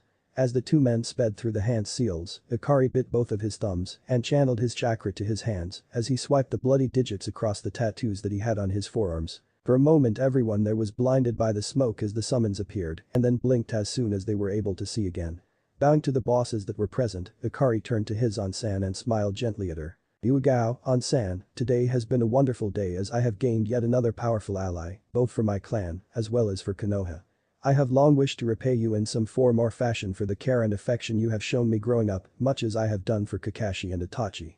That day is today, and I have just the gift to give you. After several hours of questions given to me by Shinobana-sama and Soyaka-sama, I will be granting you something that I know that you have long desired. Turning around and bowing once more to the boss of the Washi clan, as he stood back up, he held out his hands and received the scroll that held the summoning contract for the Eagles. Once more he faced his adopted siblings and smiled. Yuzuki Yuigao, you have been like a sister to me for several years. You have always been there for me, whether it was to scold me for my foolishness, to comfort me when I was suffering and taught me the ways of the sword. I have been authorized to allow you the privilege of becoming the secondary summoner of the Washi clan, as you are the only member of my family who doesn't have a clan to call upon when you are in need. Yuigao was in shock at that moment. Pure, unadulterated shock, as she finally wrapped her head around what Ikari was offering to her. Hitting her knees was enough to bring her out of it, and she looked up at her Otanto. You're serious about this?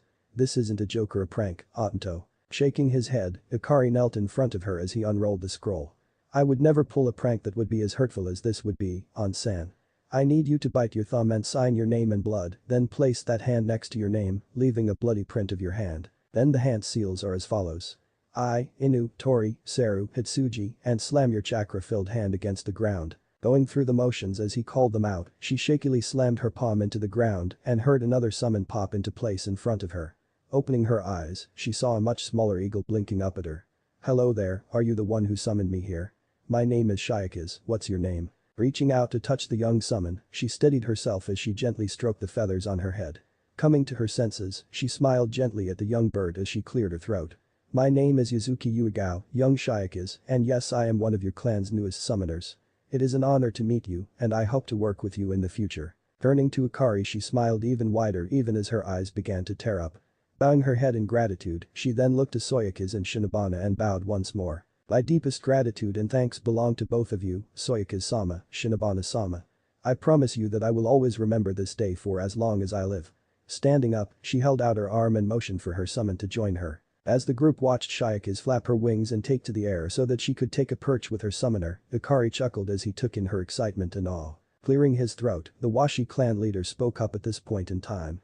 Yuzuki-san, aside from our visual acuity which will assist you in reconnaissance and our ability to deliver messages, I believe that our greatest ability will lie in collaboration, since our primary affinity is to the wind, which can enhance your fire techniques. Once you are at home again, I expect the both of you to call upon us so that we can work together to find the best ways of approaching this.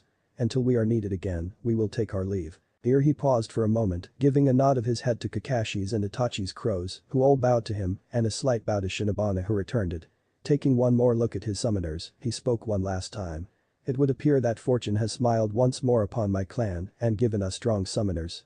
I look forward to working with you, farewell for now. Once he was done speaking he disappeared, starting a chain reaction with the summons popping out.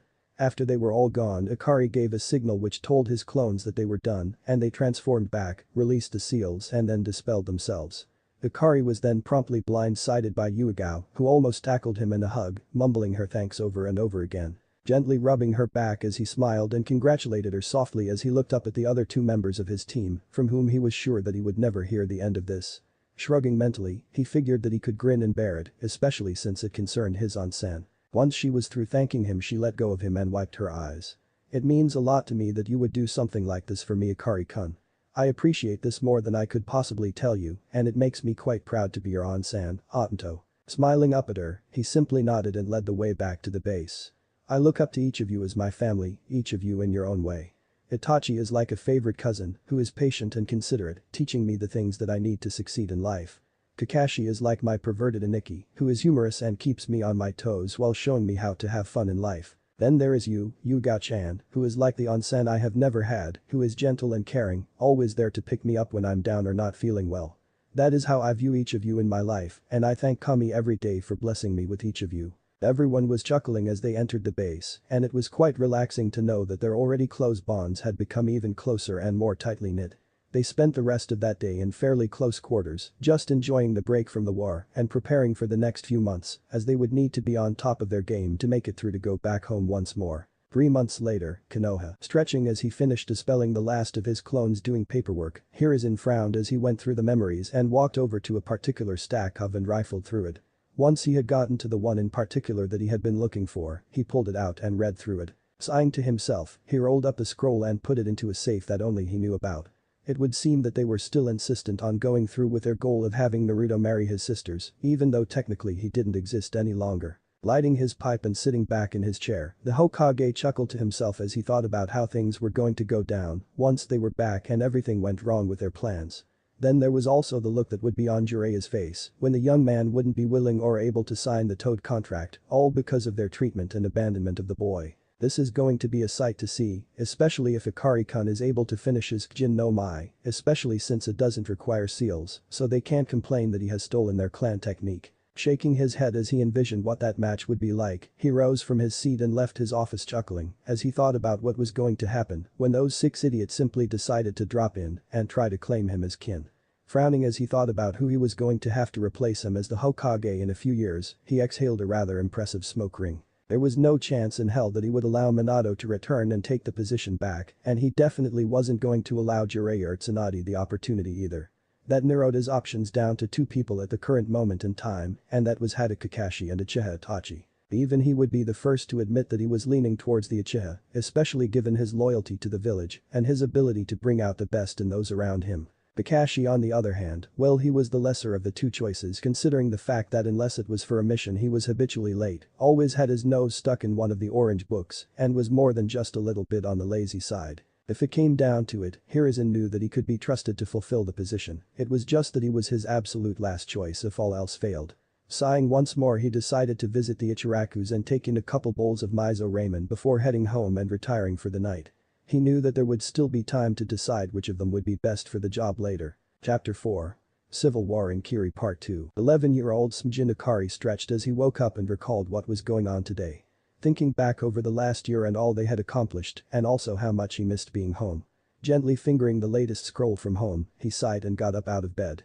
Now wasn't the time to think about matters at home and daydream about his betrothed. Going about his morning business, he jogged out of the tent, limbering up his muscles as he headed to the headquarters tent for the briefing.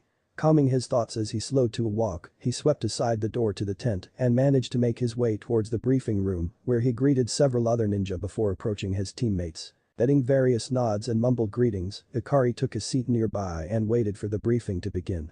Looking around the room, he met the gaze of Amayuri and Chijuro and gave each of them a nod and a grin, which was returned rather quickly. Just as he was about to wave them over, he watched as both Ao and Mei walked through the door and immediately headed to the front of the room. Gazing out at all the teams and the team leader that had gathered there, Terumi Mei smiled internally. She knew that this would be the determining battle that would decide the outcome of the civil war. Looking over to Ao, she nodded once to let him know to start the briefing. All of you gather around the map and listen up. This battle should be the one that determines our fate. Whether we are ready or not, Yugura has decided to try and finish us off in one fell swoop. We will be splitting up into 2 groups. The first group will be under the command of Terumi Mei, and the team leaders will be Ringo Amayuri, Sumjin Akari, and Uchiha Itachi. Their objective will be to locate and eliminate Yagura and any of his guards. Taking a moment to look at each of them and get acknowledgement, Ao then returned to the briefing. The second group will be under my command, and the team leaders there will be Izuki Yuigao, Chijuro and Hada Kakashi. Our objective will be twofold. The first objective will be to clear a path for the first group so that they can get in close and accomplish their task, and the second will be to hold the line and keep the enemy off their backs. Any questions? Looking out at the room and seeing eager looks on everyone's faces and many shaking heads, Ao grinned in a grim manner and looked to Mei. Taking a step or two forward, she gazed around the room at everyone and smirked. We will head for the walls of Kurigakure in mere hours. I am pleased with how far we've come, and just how far we will go is dependent on all of you. Our allies have been a huge boost to our efforts and have opened our eyes to the realities of the bonds that we should be forging, both here in our home as well as abroad with the other nations. Whether we have a Kekkei Genkai or not, ninja or civilian, we are all human and deserve to live and to love, and we will prove this with our victory today. As the cheers began, Akari looked over to Mei and then toward Amayuri and nodded at both of them before motioning for Itachi to follow him. As they exited the tent, he could feel the older man's gaze full upon him, and he tilted his head as he spoke. What is senpai? Thinking as they walked towards the gate, Itachi sighed and then quickened his stride so that he was even with Akari. Are you certain that you are ready for this, Akari-kun? Frowning ever so slightly, Akari let his shoulders sag just a little before turning his head to look at him. Am I certain? No, I'm not. The problem is that the longer we take to prepare, the more innocents there are that are hurt or killed, and that doesn't sit well with me at all, Itachi-senpai. Nodding as he could understand the young man's point of view, Itachi smiled slightly as they reached their destination just outside the walls of the base. I understand, Akari. Know that we will be there with you and you are not fighting alone. Giving the Uchiha a simple smile, Akari thanked him. I am going to spend some time meditating, come and get me in a couple of hours, nah? Ruffling the young man's hair, Itachi nodded to him and returned his smile with a slight upturn of his own lips.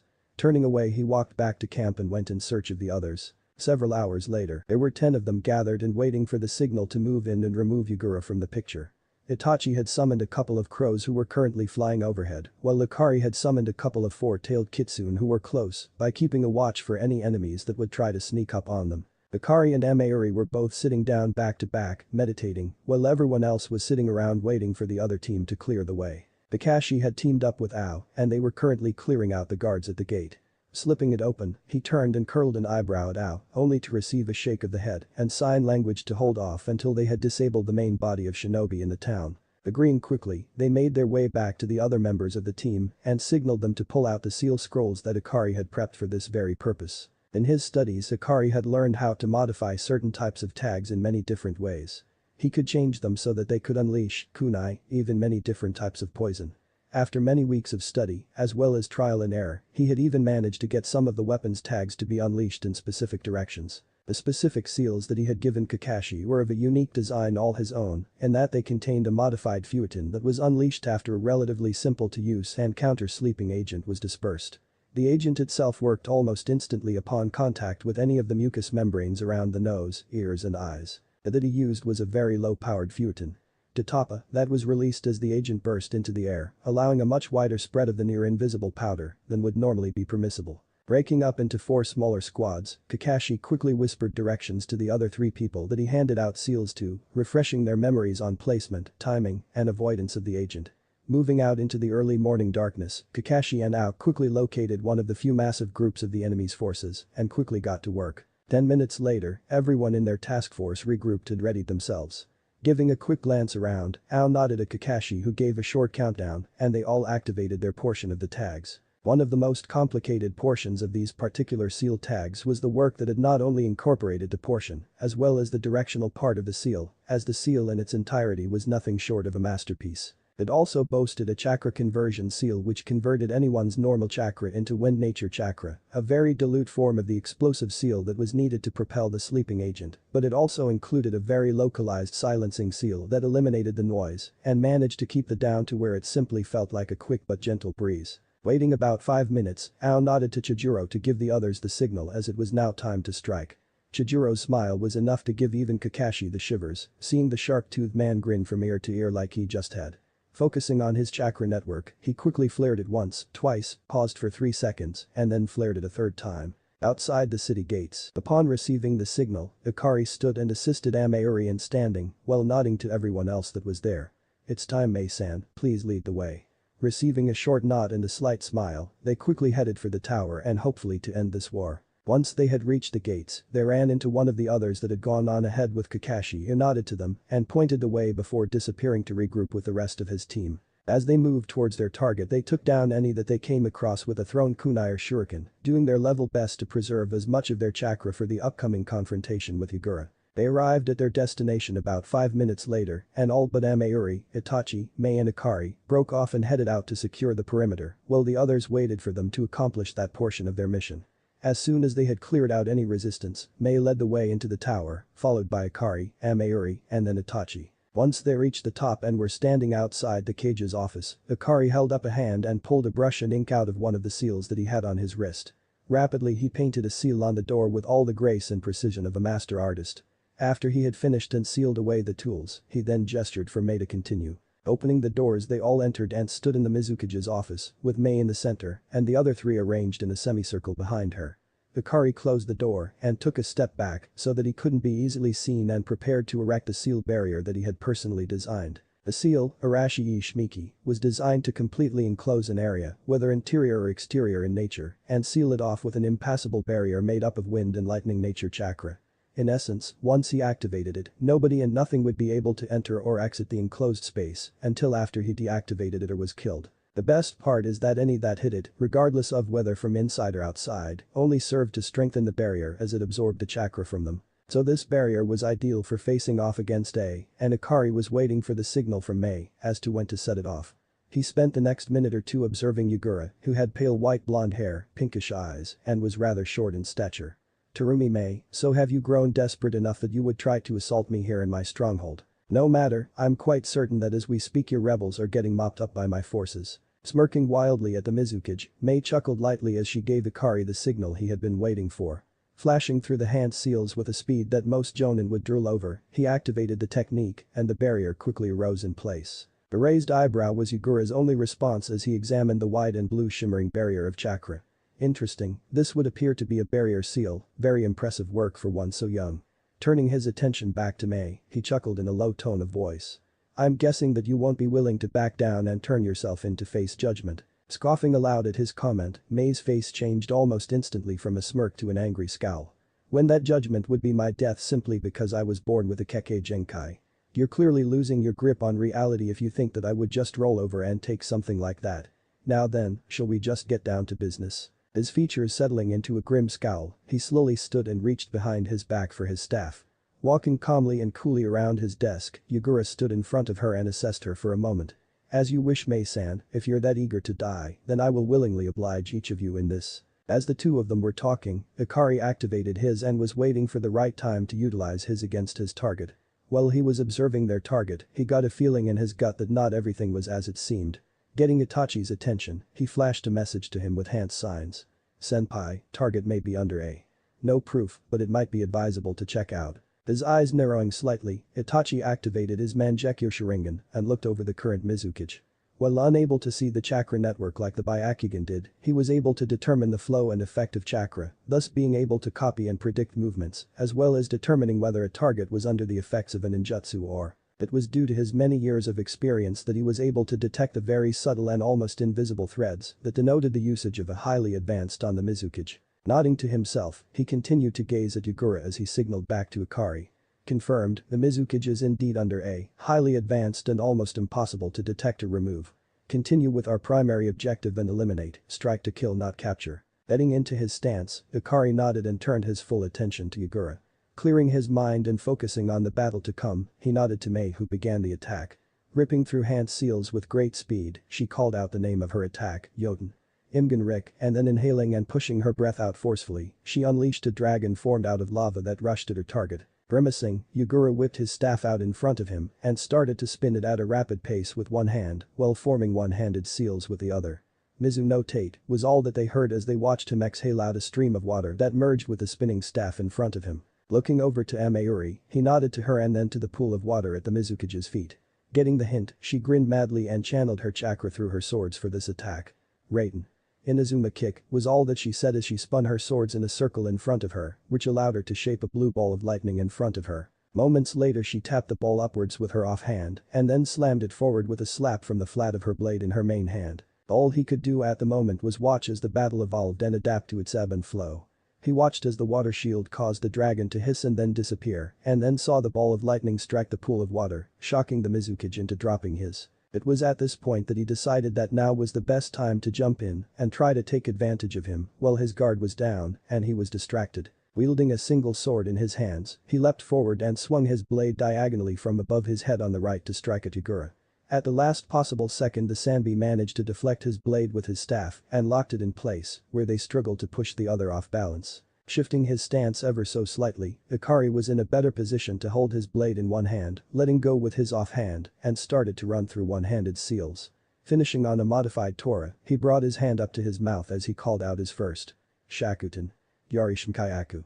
Narrowing his eyes at the younger man who apparently had a bloodline similar to Terumi-mei, the elder of the two disengaged their weapons just in time to dodge the worst of the damage that would have been done from the fiery spear that blossomed forth from the young man's mouth, but not quickly enough to escape completely undamaged. As he stepped back and resumed a ready position, he quickly glanced down at his left shoulder to see a shallow but long cut that went through his outer robes. Looking back up at the Kyuubi, he glared as he spoke in a low tone. You are the first person in many years to have done such damage to me, and for that you will die in a most painful and slow manner. Konoha. Satsuki shivered as she awoke from her restless slumber and curled up around the stuffed fox plush that her betrothed had given her before he left. Inhaling the faint scent that it had of him, she smiled as she thought about the last letter that he had sent her telling her that he would be home before she knew it and not to worry about him since he was in good company. Shaking her head as she knew that that would be the absolute last thing she would ever rid herself of, was her worry for him. She knew that once she became a Kunoichi that he would worry about her just as much and that once she had received her new bloodline that he would be taking over a huge portion of her training to ensure that she was able to defend herself. Stretching as she awoke, she got out of bed and threw on her robe before heading downstairs to the dining room. There was nothing she loved more than the freedom she had on the weekends to stay in her future home, and the young Uchiha knew that the housekeeper that they had hired enjoyed working for the both of them. With a smile on her face, she greeted Mika warmly. "Mika Oba-san, how are you this morning?" Without turning around, the older woman smiled and waved as she finished cooking for the two of them. "Aheo, Suki-chan, I am doing quite well this morning. Did you sleep well last night? You've been rather restless the last few times you've been here." Turning around and serving up the pancakes that she had been making, along with setting some tamagoyaki on the table, she smiled at the young lady and shooed her to sit at the table. Blushing as she sat down, she nodded and then cleared her throat. "Hi Oba-san, I did sleep fairly well last night, but..." She frowned as she got quiet for a moment and looked down at her hands. Picking up on the silence from her young charge, Mika sat next to her and grabbed the young girl's hands on her own. "I'm guessing it has to do with your young man and your worries for him, am I right?" Getting a nod in response, Satsuki looked up at her and squeezed their housekeeper's hands.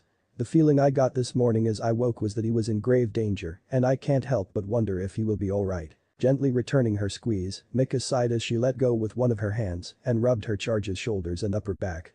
"It's times like these where all we can do is pray for our loved ones and keep our chin up, making sure to do our best to keep faith in them that they will return to us alive and whole. Trust me when I tell you that it was the same for me with both my father as well as my husband, and it will be the same for your young man once you are out there accomplishing missions." Smiling gently at her, she then patted her hand and motioned towards the food. "Now let's not let the food I have prepared go to waste, shall we?" Kurigakure no Sato, Mizu no Kuni. Having engaged the Mizukage in a heated exchange of blows with his swords versus the Sanbi Jinchuriki staff for the better part of a half an hour, Ikari had to take a step back and take a breather, which was much needed considering the fact that the four of them had been going at it hammer and tongs for the better part of 2 hours before this last 30-minute stretch. Signaling to Amayuri to step in, he made the mistake of taking his eyes off his opponent for just a moment, and that was when the elder of the two struck. Sliding his hands to the base of his staff, Yagura managed to pull and twist his staff towards him in such a manner that the hook portion of his staff caught the young man's blades, and the suddenness of his move not only caught him off guard, it snapped his blades, leaving him defenseless for a moment. Caught off balance, Ikari struggled to regain it and attempted to throw himself backwards and ended up being assisted in his desperate attempt by a blow from the staff, which caught him in a glancing manner in the chest, fracturing 2 of his ribs and sending him flying. By virtue of being the closest to him, Mei jumped after him and managed to keep him from flying into the barrier, while both Itachi and Amayuri managed to give them cover by engaging Yagura and keeping him busy, allowing for Ikari to have the time he needed to get back on his feet. Mei gave him a once-over, and after assuring her that all he had were a couple of flesh wounds, returned her attention to the battle in front of them. Of the three combatants that were currently engaged in a rather vicious melee, Itachi was the least wounded, having been waiting for the right moment to engage. Amayuri was slightly worse off, having been jumping in here and there to catch Igura off guard, to either get a hit in or distract him, so that one of the others could get one in. The Mizukage though was by far in the worst shape of them all. Having realized that the barrier was an unknown variable in this battle, he knew that he couldn't risk going all out with his cloak, as that had always made him grow huge in stature. The worst thing is that with his foe's stellar teamwork, the Sanbi, Isobu, was hard-pressed to give him any of its chakra beyond what was needed to keep his wounds healed. With a loud roar, Yagura threw all his strength behind throwing back his two attackers, and after clearing a small area around him, allowed a deep ocean blue cloak of chakra to form around him, as well as one chakra tail starting to form. Hitting his knees for a moment, he started to stand back up and started to run through hand seals even faster than before. Suiton. Indiana Surum. Upon hearing this, Ikari threw his hands together and ran through the hand seals that he needed, all the while focusing inwards. He didn't watch as their enemy directed his chakra to the water beneath him, or as it gathered into a super condensed form and roared aloud to the heavens, as it took the shape of a dragon. No, his focus was completely on where his allies were, and on increasing the speed of his hands to be as quick as humanly possible. Hitting the last one, he immediately bellowed out a warning to his allies, and unleashed a surge of his chakra into the water around them. Haiden. Tenketsu Hakai no Yari, was whispered as he took a knee and slammed his hands down, and channeled his chakra into the area in front of him, watching as spears formed from the water and hardened, freezing into ice, as they grew in number forming lines that raced towards the Mizukage and his. The two collided halfway between the two, and while the dragon was frozen in place and shattered, the spears kept on heading towards the Sanbi. Maintaining his focus on the so that he could attempt to end this here and now, Ikari bellowed one last time to get his allies out of the way.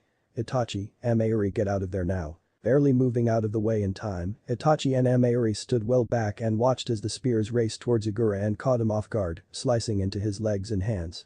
Charging forward, Amayuri and Mei both ran in and took advantage of his wounds. Amayuri held her blades to his throat crossed in front of him, while Mei slapped two seals on him. One was a chakra suppression seal that would cut him off from both his own chakra as well as his chakra, and the second seal which knocked him out and would keep him unconscious until they released the seal. Itachi made his way over to Ikari and sat down heavily next to the younger man.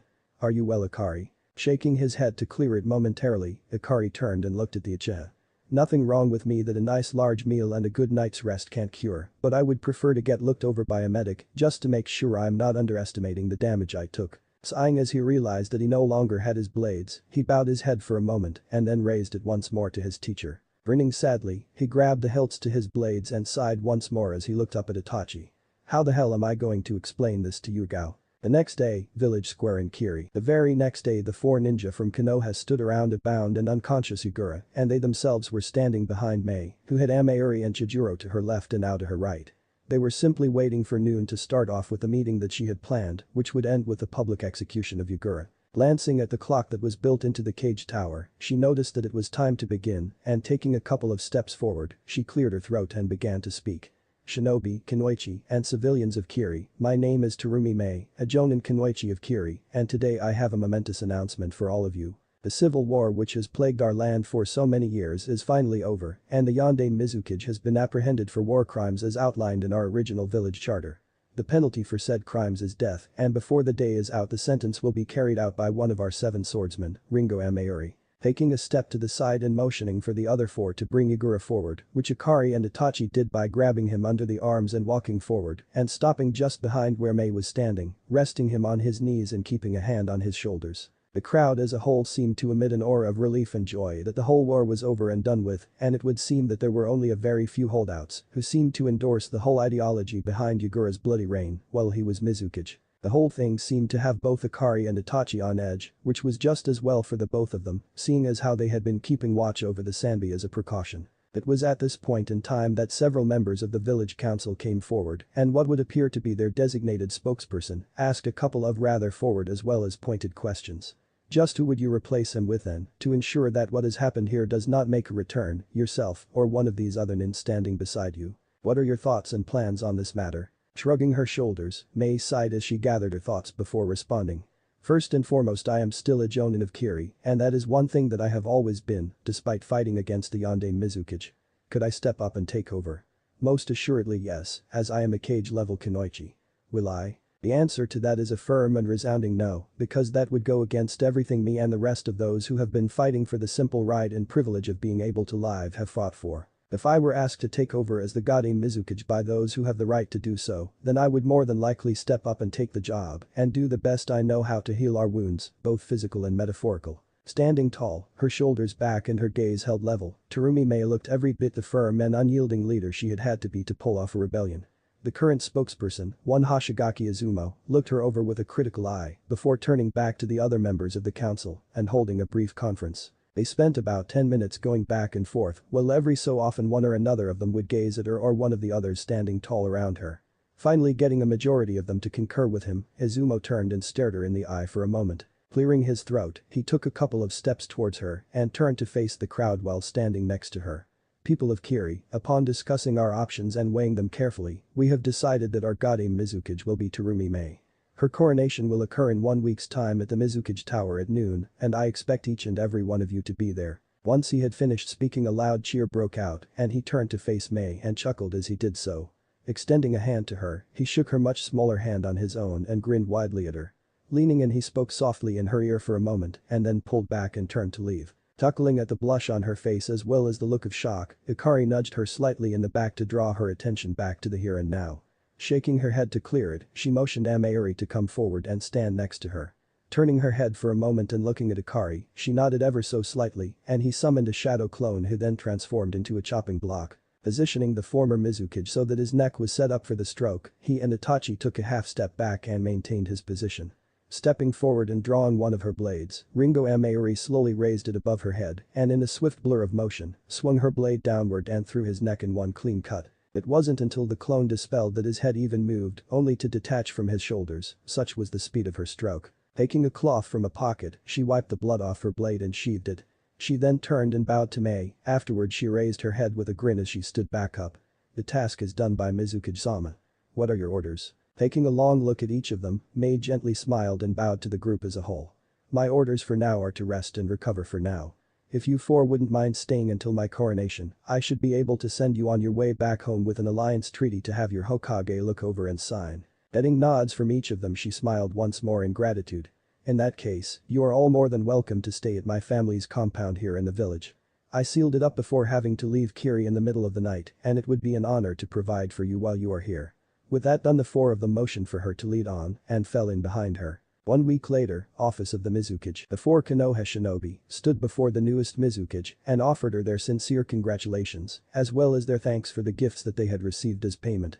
For Itachi and Kakashi, it had been one favor redeemable at a later date, for Yuga it was a couple of scrolls on a new sword style that she would be able to learn. Ikari came away with the greatest of hauls though, as he had been able to go through the scrolls that they had found that had once belonged to the Yuki clan, and he had managed to copy down over 30 new that he would be able to use, ranging from D rank to A rank. He had also received a new sword made in the same style as the Kiri no Shinobigatana Shichinen SHK, seeing as how May, Amayuri and Chijiro felt that it was the least they could do for him, since his own blades had been broken during the final battle with Yagura. Ikari was quite thankful that his sword style could be used with either single or dual blades, since he now had the single sword instead of dual blades. His new blade was a 4.5-foot-long katana that was forged from the remains of his swords, and they had fused some of the same metal used in Thikubikarabjm, which granted his blade a limited form of regrowth if it were ever broken. As he was involved in the forging of his new weapon, he had ensured that it had chakra absorbing, chakra storing, chakra releasing, hardening, and blood seals engraved into the blade, as well as a sharpening seal. These seals would ensure that this blade would be able to be handed down through the generations as a family heirloom. The finished weapon was simple elegance at its finest, as the young man had asked for. The sheath was black with his clan symbol on either side, one side in an icy blue, while the other was done in a fiery orange and red. The hilt was wrapped in black ray skin with an emerald green tassel, while the tsuba was made of polished bronze set in the symbol of his clan. The blade was a bit wider than most others of its kind, being almost 4 inches in width. The color itself was unique, as it was a pale silver blue with blood-red flames that ran along the length of the blade. The name he had given the blade was engraved on the blade near the tsuba and was as unique as the person who had helped forge the sword. Hidek Murai. Standing up in front of them, May bowed deeply to each of them.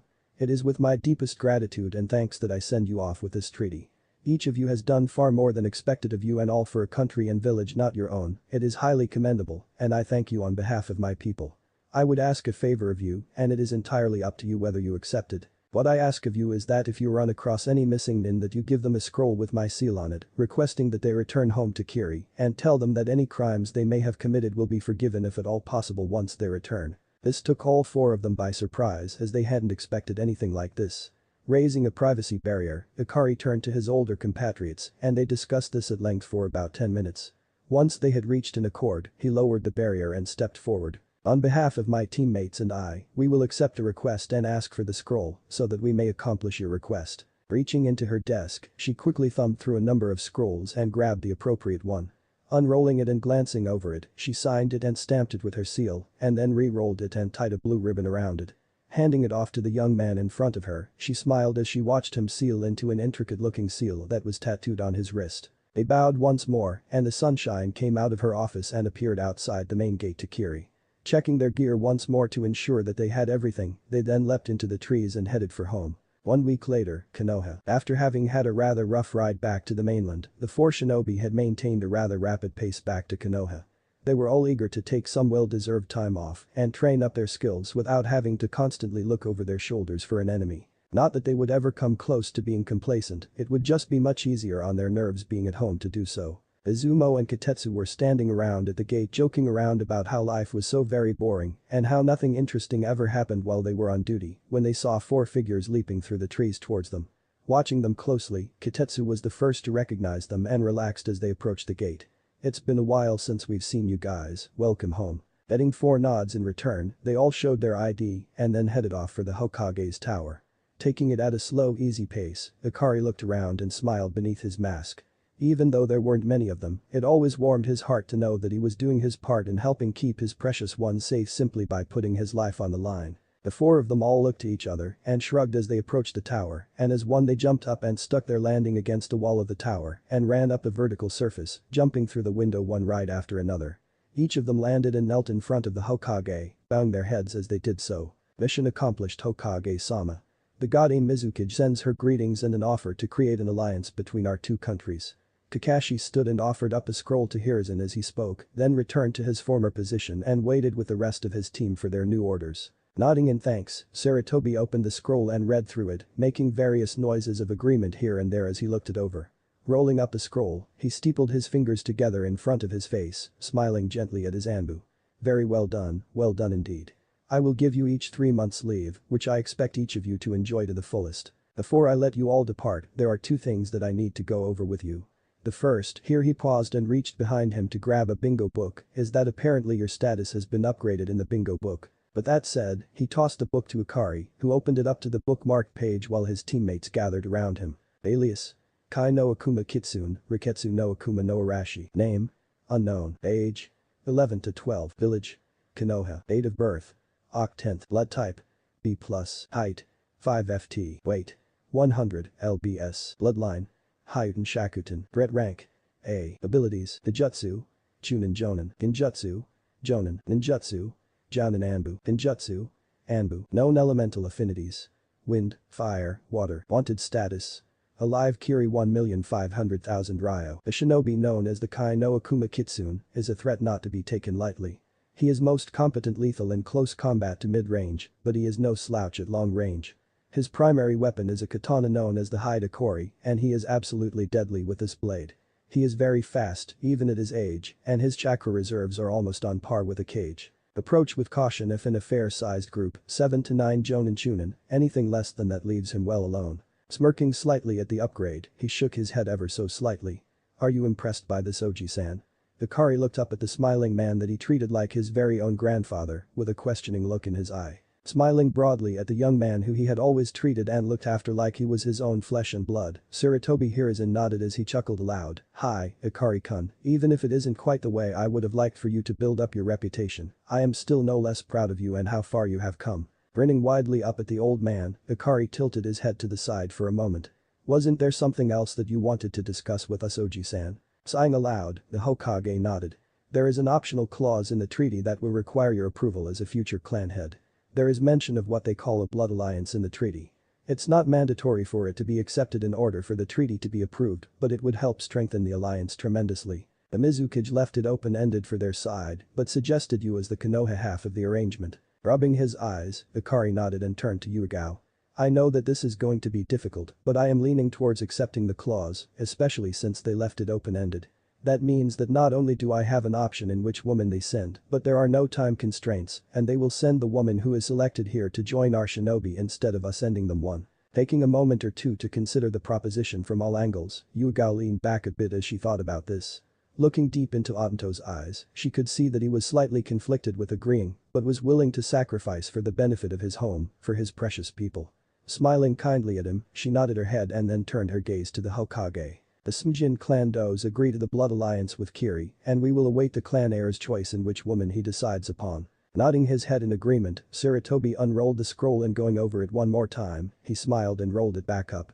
The only thing left to do now is to bring it up in the council meeting scheduled for later today, that way we can get this treaty agreed to as it is very beneficial to both us and Kiri. But that said, I do believe there is a certain someone who should be getting out of the academy about now who would be most disappointed if you weren't there to walk them home, Ikari-kun. Rolling his eyes ever at the ever so unsubtle hint that the Hokage was giving him, he bowed and left the office in a whirlwind of ice crystals. Reappearing at the entrance to the academy, he smiled as he remembered the days of training with his Aniki and Ansan, smiling gently as he reminisced. Shaking his head as he heard the bell go off that signaled the end of classes for the day, he quickly hid himself and removed his mask while waiting for his intended. 5 minutes later he saw her leave the building along with Ino and Hinata. Walking up behind them, he debated over his course of action for a moment before shrugging his shoulders and going for it. Making sure he was visible once more, he put his hands over her eyes and whispered in her ear. I'm home with my little Kasai no Hana. Making sure that he was prepared for any reaction was his best bet and a well-played one at that. As soon as she heard his voice, she whipped around and looked at him and then threw herself into his arms and held him as close as possible, much to his chagrin and the other two girls' amusement. He could see the slight blush on the Hyuga heiress's face, as well as the calculating smile on Ino's face, and knew that he was in for a bout of questioning. Gently kissing her forehead, he managed to pull Satsuki away and hold her by the shoulders so he could look her in the eyes.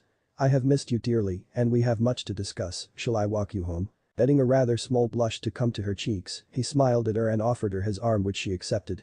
Giving a slight bow of his head to the other two heiresses, he offered up his greetings and an apology.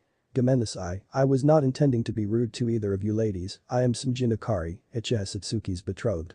It is a pleasure to meet you. Getting giggles from his future wife, he turned to her and raised an eyebrow in inquiry.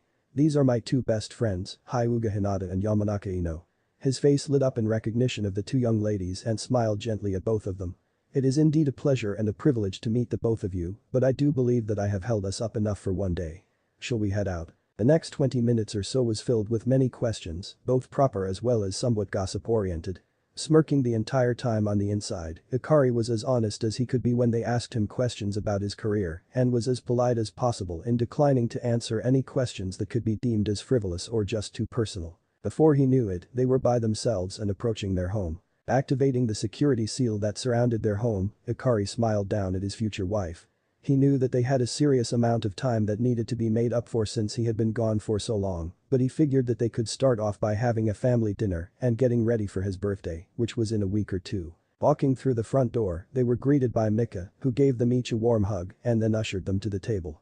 Once they were all seated, their elderly housekeeper smiled warmly at the two of them sitting there, Satsuki sitting in his lap holding on to him for dear life like he was just going to disappear. The two of you look so right together, and it is quite good to have you home, Ikari-kun. Smirking at her ever so slightly, he nodded. It's great to be home, Oba-san.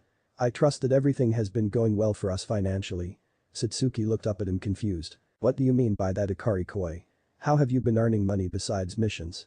She turned so she could look him square in the eye while they spoke, and the look on her face was one that spoke volumes to Ikari. Chuckling at the serious look on her face, he looked her in the eyes and then gently laid a kiss on her cheek. I left behind a blood clone so that the side business that I have created in seal tags could be kept up with. From there he went on to explain the different kinds of tags that he had modified or created and had patented so that he got the credit and the proceeds from sales. He then created a clone to go and get his bank book and allowed her to open it and look inside. The two of them laughed heartily at the stunned look on her face as she took in the number of zeros that were on the balance. Gently closing her mouth, he tilted her face so that he could gaze into her eyes for a moment. This is for our family, so that we can support the building of our clan, both in places to live as well as so that our children will never want for anything, be it clothes, food, or the occasional extra that they may desire or need. The warmth that she felt blossomed in her chest grew in intensity as she realized just how thoughtful and caring her intended was. Satsuki leaned up and kissed him chastely on his lips and lingered there for a moment. Breaking apart from him, she smiled as she saw the slight reddening of his cheeks and hugged him. This is one of the main reasons why I am so glad that I accepted the contract and why I'm glad that I have decided to accept the transfer of Miyuki-chan's chakra to change my Kekkei Genkai. Stunned momentarily, Ikari shook his head for a moment and leaned back in his seat as he took all this in. Looking out the window for a moment, he then turned his head back around and set his chin atop her head as he pulled her in closer to him. "You're certain of this, Suki-chan, absolutely sure without a doubt that this is what you want to do?" Simply giving him a nod and squeezing him gently, she enjoyed the warmth of his body next to hers. "Yes, this is my heart's desire, being able to be with you, and if that means going through the pain of gaining a new Kekkei Genkai, then so be it. This is what I want, Ikari Koi." Smiling down at her, he gently laid a lingering kiss on the crown of her head and then stood while helping her to her feet.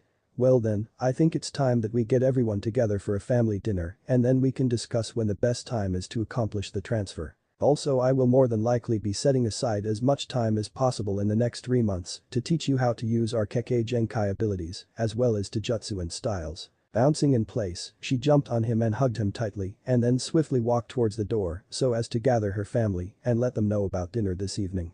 Ikari was left shaking his head for the moment before smiling at Mika. "Looks like figuring out what's going to be on the menu for tonight really is going to be up to you and me, Mika-san. Any ideas?" Chapter 5. Confrontations and Confirmations. Sarutobi Hiruzen was not a man who was given to lean on superstitions, but today he had a gut feeling that this was just going to be a bad day all the way around. It had started off wonderfully, with his adoptive grandson stopping by with his betrothed, having paperwork in hand from the hospital, showing that the chakra influx from Miyuki had indeed taken, and she was now confirmed as having the Sigi no Namida instead of the Sharingan. Upon receiving the paperwork, the Hokage had signed off on the paperwork needed to pull her out of the academy for 3 months so that she could be tutored extensively in her new bloodline abilities and get her chakra control up to par so that she could continue on into the next year and graduate. He chuckled aloud as he recalled how prettily she had blushed after he complimented her on her new jade green eyes. The day had continued to go well as he had had a meeting with Nara Shikaku, the Anbu commander, the village elders, and the clan heads to discuss who he was going to be grooming to take over his job as the Godame Hokage. Uchiha Itachi was stunned speechless after he had gone over the pros and cons of each candidate and had announced that he was the one who was selected to be his successor as a Kage. Then he had to listen to his advisors argue with him over his choice, and he had had to finally silence them with a heavy dose of kai, which almost caused Himura to have a heart attack. That had been the start of his bad day, which seemed to steadily deteriorate and go downhill from there. Next were the many demands by the civilians on the council to force brides on Sumjin Ikari, as they had finally gotten wind of a new Kekkei Genkai that had been discovered. Apparently Danzo had managed to disabuse them of any notion that they had any right to demand anything of any of the clans. This meant that sometime soon Danzo would use this to somehow gain the upper hand in some future dealings. The last thing that had occurred was the arrival of a messenger toad who had delivered a message from Namikaze Minato, who stated that they would be arriving on the day of graduation in 3 months so that their daughters could take the exams and be reunited with their brother. The worst part of it was that they had arrogantly stated that they would accept no less than to have the 3 siblings put on the same genin team. That last bit had damn near made him blow his top, and he debated the best way to handle the eventual confrontation. Or, "I need you to go and summon the following people for a meeting here in my office in an hour. Hada Kakashi, Yuzuki Yugao, Uchiha Itachi, Uchiha Satsuki, and Sumjin Ikari." He patiently waited for the Anbu to leave and then created 3 Kage Bunshin to assist in sorting through the paperwork and settled in to knock out every Kage's worst nightmare and most worrisome foe. Lighting his pipe and taking a relaxing couple of puffs, he then dug into the pile of papers and began trying to make the best call that he could. Before he knew it, an hour had somehow flown by and he heard someone knocking at the door. Situating himself behind his desk, he dispelled the clones and sighed as he took in the information from them. Flipping through a few remaining pieces of work that he had yet to get through, he told whoever was on the other side of the door to enter. Looking up, Hiruzen smiled as he watched Ikari enter arm in arm with Satsuki, followed by Yugao, Kakashi and finally Itachi. He watched as they gathered round his desk and motioned for them to take a seat. Rubbing his fingers against his temples, the old man sighed and looked around the office once more at everyone who had gathered there. Focusing on Ikari, frowned ever so slightly before speaking. "Do you have any ideas as to how you are going to handle the plans that your former family has in place for you?" Groaning aloud and resting his head on the back of the futon where he and Suki-chan had taken seats, he sighed and ran his fingers through his hair. I take it that just ignoring them wouldn't cut it, huh? Chuckling as he shook his head, Sarutobi looked at the younger man fondly before responding. You are correct in your assessment, and speaking of assessments, I still haven't heard a full report of your encounter with the two remaining loyal Sennin and the Namikas when I sent you on the mission to Kiri. Care to enlighten us, Yuigao? What about you, Kakashi? With a couple of frustrated groans, the two eldest Anbu looked at each other for a moment, sighed and then nodded. Kakashi leaned forward and put his head down for a moment, then looked up at the Hokage. I will tell you this much right now, if we hadn't needed to leave when we did to catch up to Itachi and Akari, there would be no need for any contingency plans for anything but a tombstone and a grave. Flashback starts. After a couple of days following false leads, they had finally tracked the Namikaze family to the ruins of Yuzushio.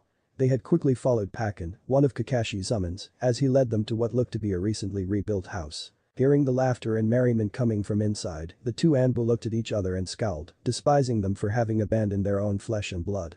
Slipping their masks on, they approached the house while Kakashi flared his chakra twice to signal their approach. Standing in front of the building, they waited until the door opened and they saw Namikaze Uzumaki Kushina answer. Both of them bowed in greeting, while Yuga allowed Kakashi to take the lead in speaking as she was almost overcome with rage at seeing her former sensei standing there in front of her with a smile on her face. Namikaze-sama, we have come with a message from the Hokage for Jiraiya-sama. Is he here as this message is most urgent? Nodding, she stepped aside from the doorway and allowed them inside. Motioning to them to follow her, she led them inside to the dining area.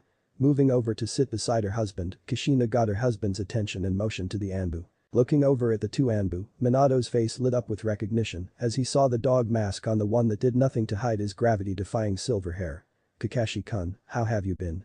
It's been forever since we've spoken, and I assume that Sarutobi let you in on the plan, since you don't seem surprised to see me alive. Shaking his head in response, Kakashi inwardly seethed.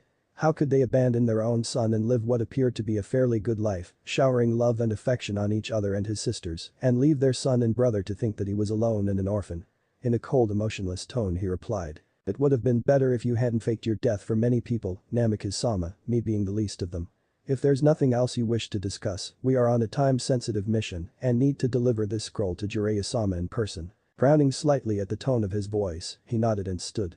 Turning so that he could head to the study, he moved so that he could look at his old student and motion for him to follow. Yuga was right on his heels as left, abruptly turning her back on Kushina, and was unable to see the look of shock on her face at being dismissed and ignored like she was. A couple minutes later the three of them entered what had to have been the library and study.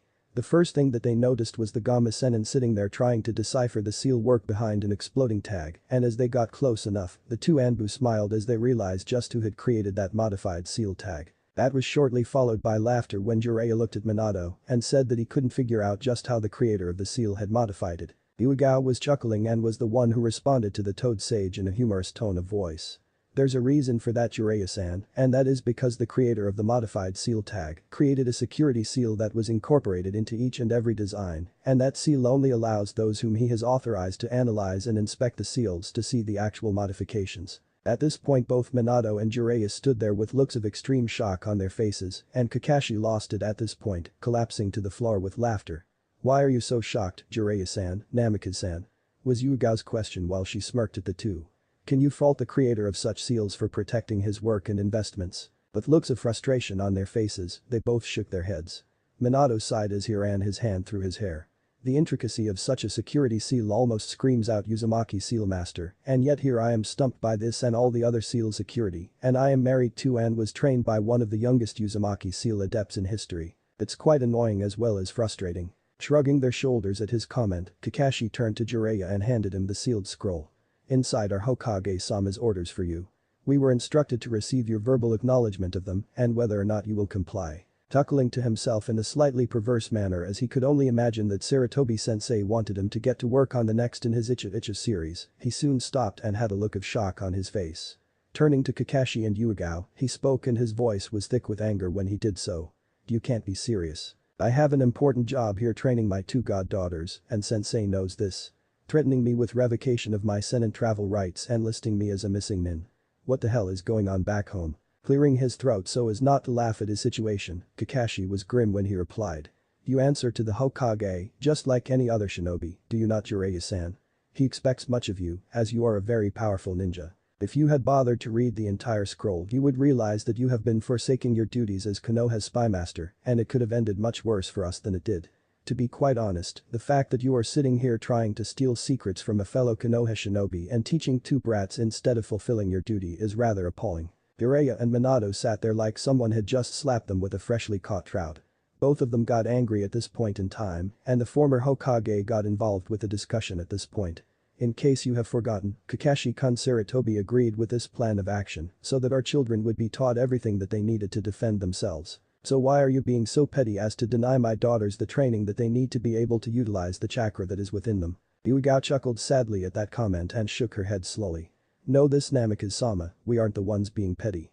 Your responsibility was to care for all of your children, not just those two spoiled rotten brats you refer to as your daughters. All I can remember of the two sensei who trained Kakashi and I is that they were firm in their belief that playing favorites was unacceptable when teaching young ones to reach their potential, and here you are being hypocrites of the worst kind. You abandoned your own flesh and blood, your heir, to be alone, thinking that he is an orphan and having no one to give him the loving care and tutelage that you give your daughters. Enough of that nonsense though, here she turned back to Jiraiya. Are you going to comply with Hokage-sama's orders, or are you going to fail at accomplishing your duties as the spymaster of Konoha, just as badly as you and Tsunade have failed Naruto at being his godparents? The latter part of her question was spoken in a sneering manner, with as much venom as she could insert into her words. She did get the reaction she was looking for, as he looked absolutely gobsmacked at her wording. All he could do was nod as he was at a loss for words. Nodding sharply at his acknowledgement of his orders, the two Anbu turned to Minato and Kushina, who had just walked into the room with their daughters and Tsunade in tow. Kakashi's voice was like ice as he spoke this time, and his words cut their intended recipients to the core. Minato-san, Kushina-san, we consider the both of you dead to us, as you have betrayed the very teachings that you instilled in us. We do not consider you family, as the both of you are not the people we thought and believed you to be. All we desire from you is that you no longer be familiar with us and speaking to us, as you have lost that privilege.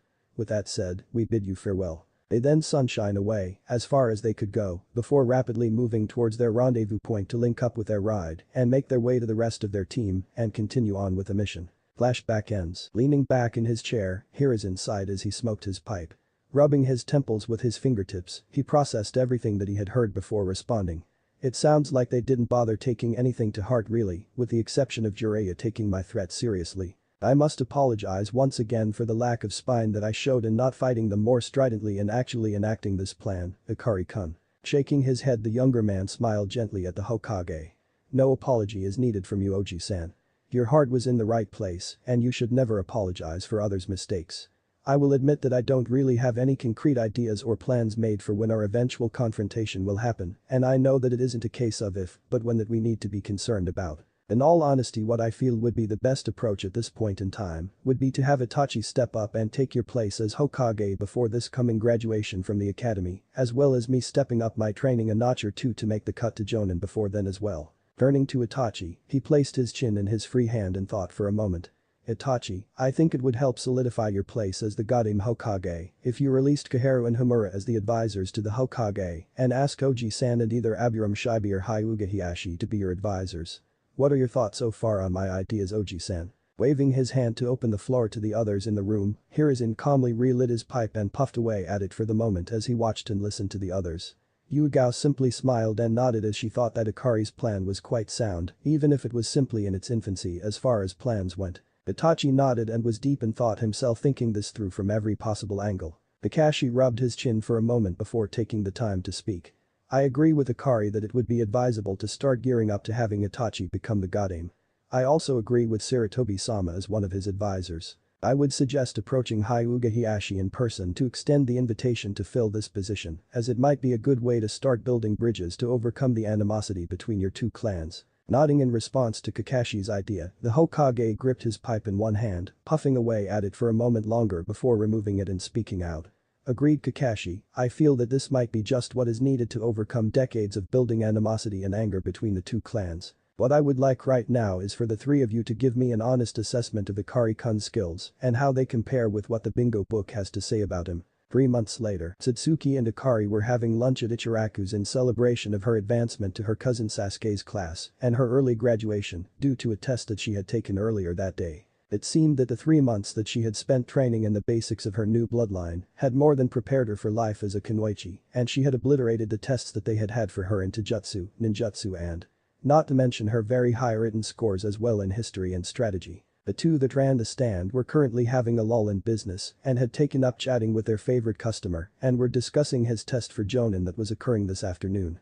At the moment, AM was asking questions about what the test would consist of. So it's basically two different sections of testing, one part to actually test your abilities in the different areas and then another which is more of a practical exam where you put your abilities to work in a simulated mission, right? Chewing the food in his mouth and swallowing, Ikari nodded. That's pretty much it in a nutshell, An-chan. There will be 4 different areas that they will test me in and each one will be against a different individual who is skilled in that particular area. Those areas will be taijutsu and ninjutsu, and the second part of the test will put me up against those 4, possibly more, working together against me in a simulated mission to see how well I can put together my abilities and also utilize my other skills, such as stealth and information gathering. Nodding as he understood exactly what the younger man was talking about, being a retired jonin himself, Tucci smiled at him. I feel that you will do just fine and that the next time we see you that you will be a jonin. That is my gut feeling as far as the test is concerned at any rate. Smiling warmly at the young man that she had always seen as her little brother, AM nodded. I agree, and it just goes to show that hard work pays off in the long run. You have come so far, and I for one couldn't be prouder of my Anto. Grinning at his blushing face, Satsuki gave him a quick hug and smiled even wider as his cheeks grew even redder. I have to agree with both of them, Ikari Koi. You will do just fine, and I am sure that you will pass and get promoted. Thanking everyone there profusely, Ikari finished off the last of the broth in his bowl and stood before holding out his hand to his intended and assisting her in rising from her stool. Arigato for the food and for your support, An-chan, Tucci Ajisan, and I am confident that I will do well, I just hope that it's enough to pass. Waving to them, the young couple walked off together, arm in arm. They talked about anything and everything under the sun, from his experiences during the Civil War to her and how they could best handle her training since she would be going back into the academy. Eventually they came up with a workable schedule that would have her training with him 4 nights a week, each night focusing in a different area. One of the things that he had learned about Suki-chan is that she truly excelled in ninjutsu and that those were her 2 favorite arts out of the 4 main ones that they were taught as ninja. Just as his were ninjutsu and he explained why he enjoyed them so much. They had lost track of the time as they approached the Anbu training grounds and before they knew it they had arrived at their destination. Once the couple had made it to the training ground where the test was to be held, they met up with Ikki Kurenai and Hei Jackm, who were sitting off to one side discussing various odd topics. Walking up to them, the 2 young people greeted the 2 jonin and took a seat. Aheo Ikki-san, Hei-san, just curious but are the 2 of you ready for a good workout today? Smiling at them as they both chuckled, it was Hei who answered him. Hi, I for one look forward to seeing just how far you have come with your swordsman abilities, Ikari-san. Turning to look at the smirking face of Konoha's mistress, he got a nod from her as well. I hear that you are looking to take on a genin team this year, Ikki-san, is that true? The kunoichi smiled and nodded excitedly. Yes I am, and I must say that I'm looking forward to teaching the next generation. Would you be putting your name forward to become a jonin sensei if you make the cut today? Shaking his head and frowning slightly, Ikari sighed aloud. Not at this time, especially since I will have just become a jonin. I don't think that the timing is right, especially since most of the people that will be graduating are my age, and I feel that this would be problematic at best. I feel like there are only a very few that I could actually teach and be able to get through to them. Clapping as he heard just what had been said, Sarutobi Hiruzen was impressed with the words of wisdom and maturity he had just heard from this young man. I'm impressed with your sound reasoning, Ikari-kun, and I must say that it is unfortunate that your insight is spot on at least with this group of academy students. Here he took a moment to smile at the young couple and he then sighed and got serious.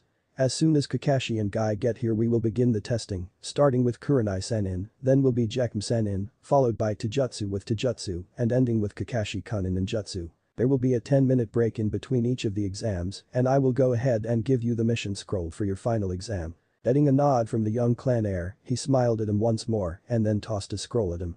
Catching and unrolling it, his countenance grew thoughtful as he realized that there was more to this mission than he had at first believed. Furling the scroll up once more, Ikari then approached the Hokage and whispered in his ear for a moment. Getting a look of shock from the old man at him figuring out the true goal of the simulated mission, Hiruzen quickly reined in his emotions once more and looked at the young Anbu in front of him as he nodded at him once and watched him as he stepped back once more. Grinning up at the older man, Ikari knew that he had this in the bag. True, he had initially been quite concerned with what the simulated mission might entail, but he had never truly been concerned with the matches. It wasn't as if he had to kill his opponents or even defeat them, since it was merely a way for his skills to be tested and see how well he utilized them and just how diverse they were, along with seeing how well he had mastered his elemental skills. It was about that time that his last two opponents arrived, and he stretched a bit as he knew that this was going to be a drawn-out process.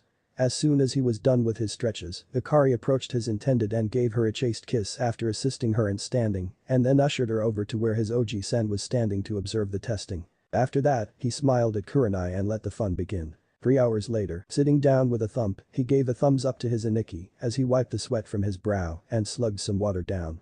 As he sat there thinking about the test and how it had gone, the young man felt cool fingertips dig into his neck and shoulders, starting to work the knots out of his muscles in his shoulders and neck. Tilting his head back so he could see just who it was, he looked into the jade green eyes of his betrothed and he smiled his thankfulness up at her. It was at that point that he returned to his thoughts as he laid his chin against his chest. The spar against Kurenai had been rather rewarding, even if it hadn't taken long to win.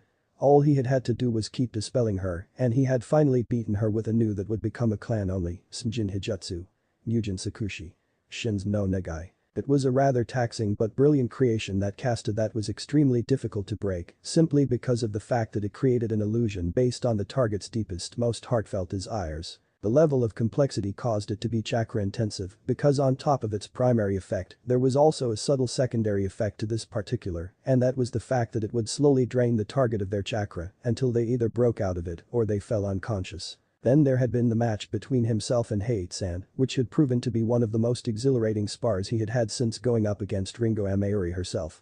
He had proven this when he managed to end both of their spars today in a draw, which had been most impressive in everyone's eyes. The fact that he had had to hold back since most of his more capable moves were almost always lethal or led to limb loss only served to raise his stature in Hei's eyes, as well as the Hokage, simply because of the fact that not only was he skilled but also showed excellent judgment as he knew when to limit himself. The longest and most difficult spar had been against Gai-sensei, and they had had to set limits on their match so that one or both of them hadn't ended up in the hospital. The limits had been rather simple to set, and they had decided that there would be no technique such as Ikari adding his elemental chakra to his attacks, while Guy would not utilize the gates or his own special techniques. It had been long and brutal, but the end result was that Ikari had had to yield to Guy, more because he was much younger and inexperienced, and that was enough to give Mido Guy the win. The final matchup had been between himself and Kakashi, and they had ended up going 3 rounds that had been draining in the extreme. The first round had gone to Kakashi, who had managed to entrap him in a Suiton, Suro no. The second round had gone to Ikari, who had distracted him with a couple of his clones, who managed to slow him down by using ice to throw at him and hit his pressure points.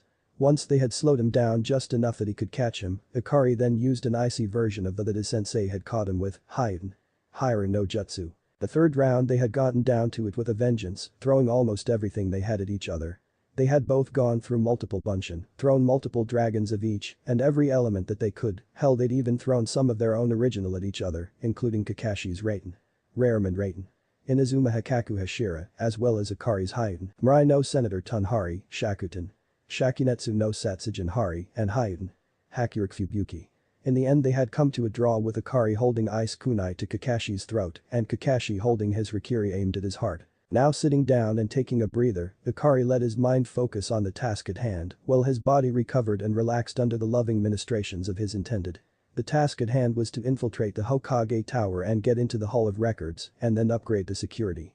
Once that was done he had to get out without being detected and report back here. He continued to run his plan through a few more times, while sitting there enjoying the tender yet firm touch of Suki-chan. Once he felt that he had worked out most of the kinks, he turned his head and laid a chaste kiss on his lover's lips and then stood, bringing her up with him. Turning around, Ikari embraced her and then turned towards the Hokage. I'm ready, and I will return when the mission is complete. Going through a mental checklist and physically checking as he did so, Ikari inventoried what he had on him, both in pouches as well as seals. 5 soldier pills, 20 kunai, 20 shuriken, 4 windmill shuriken, 50 feet of ninja wire, 10 explosive poison tags, sleep, 10 chakra seal tags, 50 sheets of chakra paper, and a brush with 5 resealable vials of chakra ink. Once he had verified everything, he slipped his mask out of a seal on his left wrist and put on his black leather fingerless gloves and his Anbu mask. Bowing once to the Hokage, he used a wind shunshin and disappeared. Seconds later he appeared in the bathroom that was on the same floor as the records room and he checked his surroundings. Once Akari was certain that there wasn't anyone there, he utilized his henge, which for him was more of an actual transformation technique due to the influence of the kitsune inside of him. Once he was in his new form, that of a gecko-chameleon hybrid, he rapidly clambered inside the ventilation shaft and made a run for the target room. Having managed to get there without consequence due to the fact that there weren't any seals or traps inside the vents, he popped into the room and changed back to his normal form. Activating a camouflage technique that cut off his scent, cloaked his chakra as well as himself from physical identification, Akari took stock of his surroundings. There were 5 distinct chakra signatures nearby, 4 near the entrance that had to have been Anbu, seeing as how their chakra signatures were damn near undetectable, and a 5th one that was somewhere else inside. The 5th one was a major concern because there wasn't supposed to be anyone inside at the moment. That would be his first target then, and so he made his approach. Quietly he made his way along the rows of files and boxes to find the unknown signature. A couple minutes later, he had found the person and took a moment to check out his surroundings. There were no accomplices, and from the mutterings of the individual, they were looking for any and all information on the newest addition to the clan listing. Once he had an initial plan set up, he quickly moved into range, and a quick neck chop later the man was knocked out. Slapping a seal tag on the back of the person's neck, he activated it and then pulled out a sheet of chakra paper and his brush. As fast as was humanly possible, Akari brush stroked a storage seal that would keep a human being in stasis on the paper and then laying it on the man's chest, activated it. The young Anbu then rolled it up, annotated what records the unknown person was looking at, and then popped the scroll into a pouch and put away the files that had been pulled out. Exiting the area, he took stock of what existed here and came to the realization that the easiest method of defending this place from intrusion would be to use a couple of seals that he himself had come up with. The first was a chakra-draining seal that was linked to a barrier seal. The barrier seal was designed to allow only clean air through the barrier once it was activated, and the linked chakra drain seal was designed to keep the barrier active as long as there was chakra in the area. It was genius in many ways simply because of the fact that there was always chakra flowing through the air, as well as the fact that once he had linked the barrier seals to the master seals he was going to give the Hokage, the master seal would provide the bulk of the power needed to keep the barriers active. The wonderful thing about the master seal was that the Hokage would only need to feed it chakra once a week to keep them up at minimum level. Next was a new type of security seal that would be incorporated into the doorways that would allow people to be keyed into them through the master security seal. The only people who would be allowed into the rooms without triggering a silent alarm would be the people keyed into it prior to entering the room. What this meant was that only the Hokage and Akari would be able to key people into them by design. There was a way for each new Hokage and Seal Master to be keyed into them, but he was keeping that knowledge on a need-to-know basis only. But that said and done, he created 10 shadow clones and divided them up into pairs.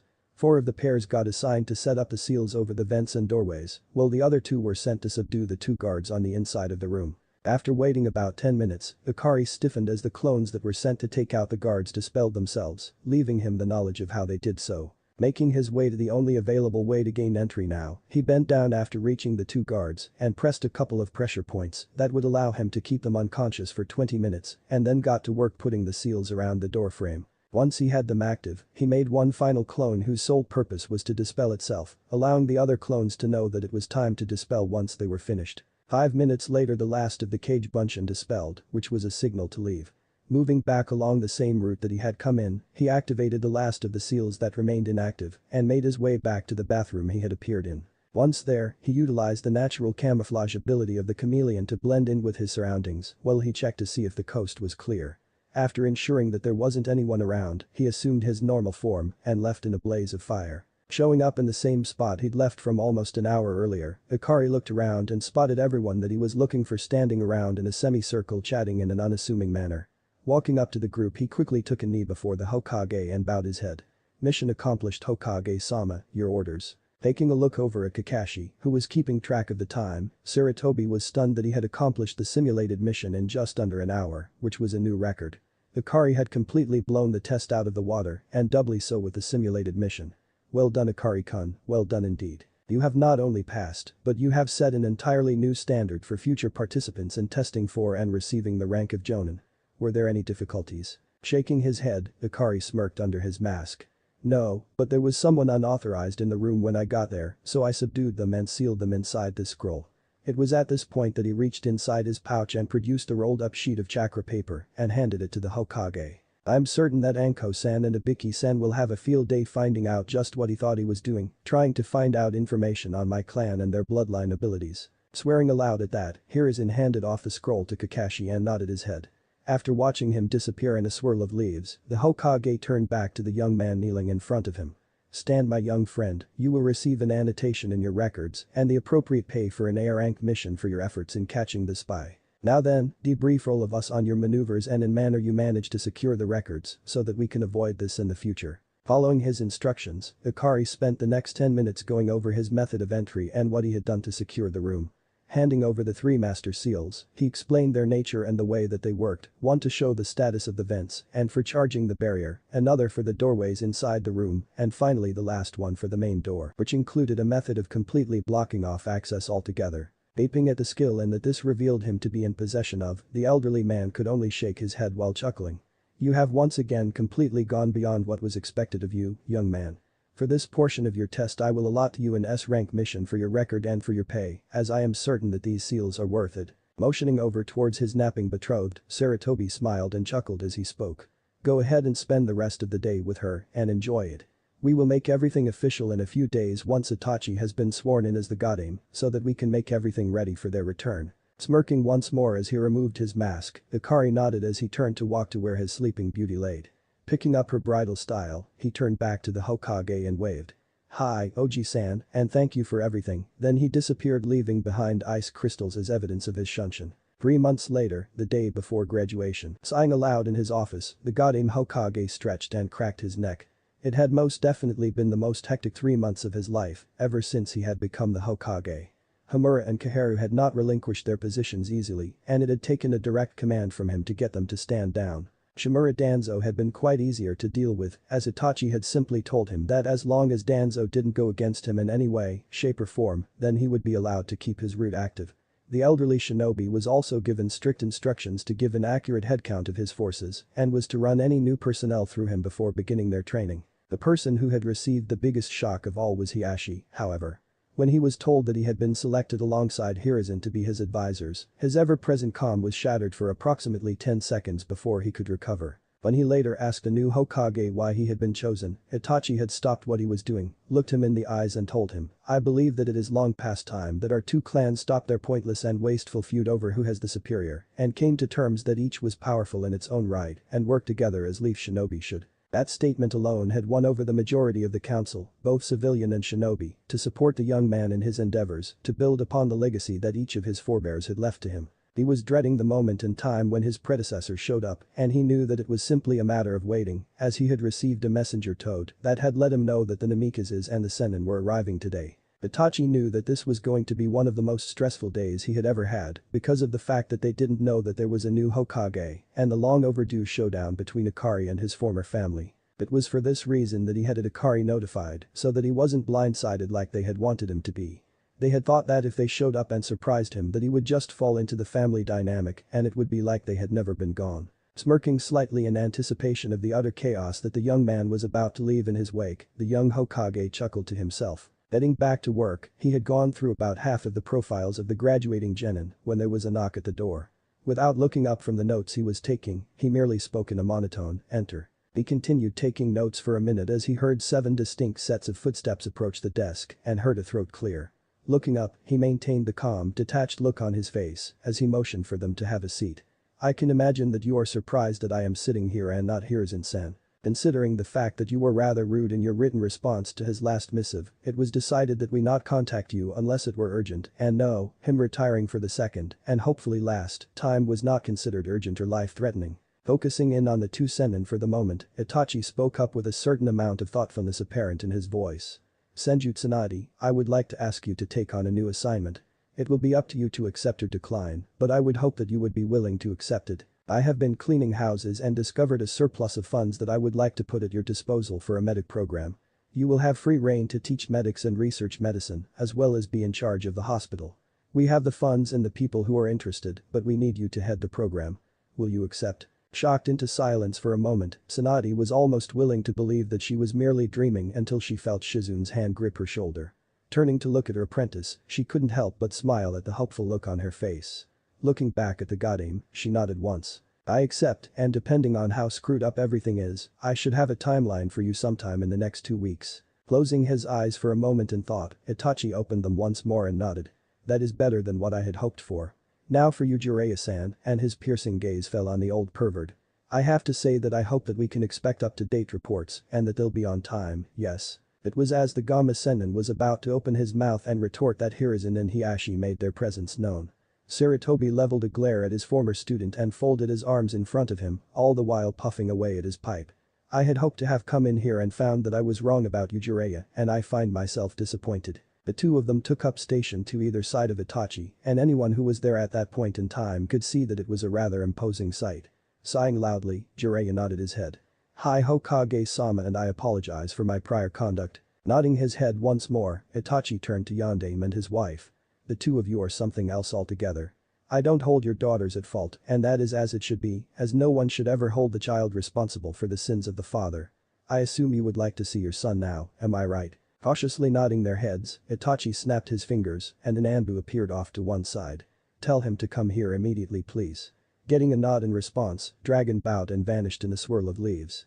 The next 5 minutes crawled agonizingly slow for everyone but Itachi, Hiashi, and Hiruzen. The Sandaime and Godaime Hokage both closed their eyes, while Hiashi simply stared coldly at the adults who were seated across from him. The sound of the door opening and then shutting behind them was almost unnoticeable even in the silence of the room.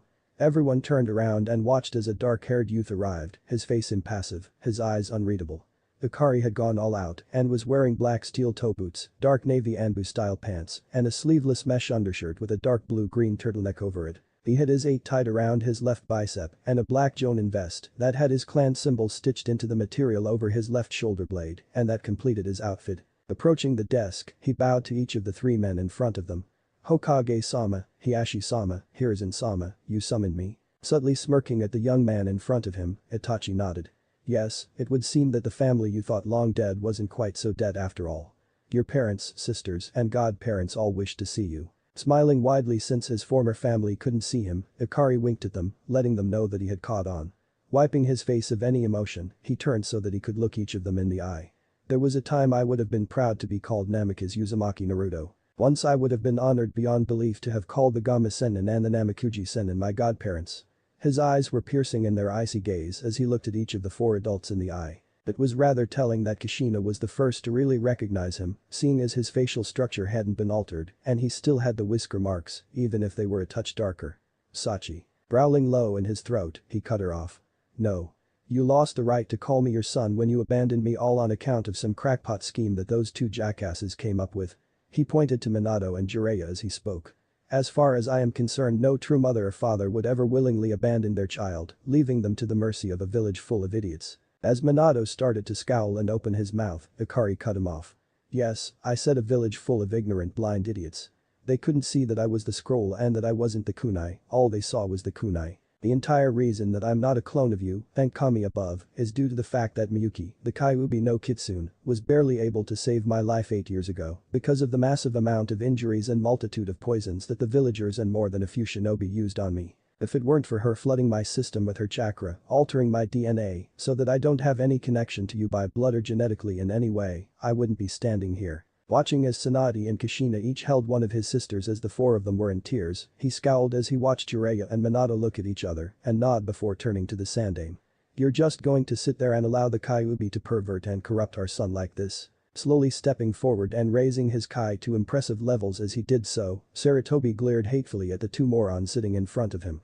There has been no corruption of your former son, as both Kakashi and I were able to talk with her face to face in his mindscape. The 2 younger men sat there slack-jawed in amazement at this comment and spluttered as they tried to come up with a coherent rebuttal. Motioning to Ikari, he received a subtle nod as the young Jonin raised his shirt and molded some chakra, allowing everyone there to see that the seal was still very much intact. Miyuki was the only one who was there for me when I wondered what I had done wrong. She was the only one who was there to comfort me when I was beaten, stabbed, or poisoned. It was due to her guidance that I was able to survive the entire year that I was forced to live on the streets after I was kicked out of the orphanage at 4 years old and I was forced to live off of what I could find in the garbage. Taking a deep breath to calm down after tearing his former parents a new one, he turned his burning emerald gaze towards his supposed godparents. The 2 of you aren't any better in my books. I can only imagine what it might have been like having at least the 2 of you there to care for me, teach me, and care for me. I would have turned into an alcoholic who gambles away all her money or possibly a raving pervert who pees because the only action he can get is to pay for it. Snorting, he turned to look at Natsuko and Natsumi. The two of you, I find that I'm rather apathetic towards. On the one hand, I am almost certain that you two have been told about the fact that you have an older brother as far back as you can remember, am I right? Receiving two shaky nods, he sighed and ran a hand through his hair. You know what? I've got nothing for you. No happiness or sadness, no love or hatred, nada, zip, zilch, zero. It was at this point he turned to look at Minato. So Minato theme, how about you enlighten as to what great and wonderful things you have to offer me that would make up for you not having been there ever for me when I truly needed you. While he was waiting for an answer he leaned back against the desk and looked from Minato to Kushina and back again. Sighing and rubbing a hand across his forehead, he leaned back in his seat. The Hiraishin no Jutsu, for one, then there's the Rasengan, the Toad contract, even a marriage contract. Medic training with Tsunade, and from Kushina, and training in how to utilize Kyuubi's. Miyuki, that's her name, not Kyuubi. I'd greatly appreciate it if you wouldn't disrespect the only mother figure that I've ever known. Not that I really think you care about my feelings, especially since the proof is sitting in front of me for the first time in 13 years. Gritting his teeth, Minato cleared his throat and continued. Well, he would train you in how to utilize her chakra. So what do you say? Turning his head to look at the three men behind him for a moment to smirk, he schooled his face once more and looked at the people he should have been able to call family. First off, let me guess, I'm supposed to be on a genin team with them? As he pointed to the twins. Getting nods of affirmation, he started off by chuckling, which soon turned into full-blown laughter. Calming himself quickly, he smirked as he stared the former Hokage in the eyes. You're not going to get that unless I happen to become their Jonin sensei, which quite frankly isn't happening because I just made Jonin 4 months ago. I could care less about your Hiraishin for 2 reasons. First, I don't have your blood running in my veins anymore, and secondly, even if I did, I have the wrong elemental affinities for it to work for me. As for the Rasengan, I have that one beat with my own form of chakra shaping. I even added my own elemental chakra to it, which I know from what I've heard that you still haven't completed. At this point he merely held up his hand and allowed his chakra to form in his palm, slowly swirling chaotically before it formed into a spear that had multiple blades of wind circling around the head of it.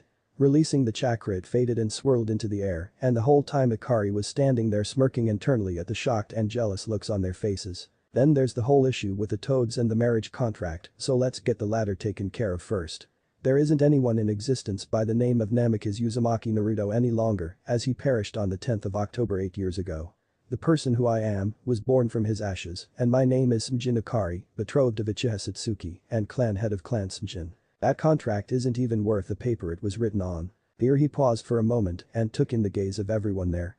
Almost everyone there was saddened by this announcement, but there was disbelief on Kushina's and Minato's faces. Do you have anything that is sealed with a blood seal that only one that is related by blood would be able to unseal? Receiving a slow nod, Ikari slowly put forth a hand and extended it palm up. Allow me to demonstrate just how worthless that contract is. Accepting the sealed scroll, he examined the seal in detail before nodding his head.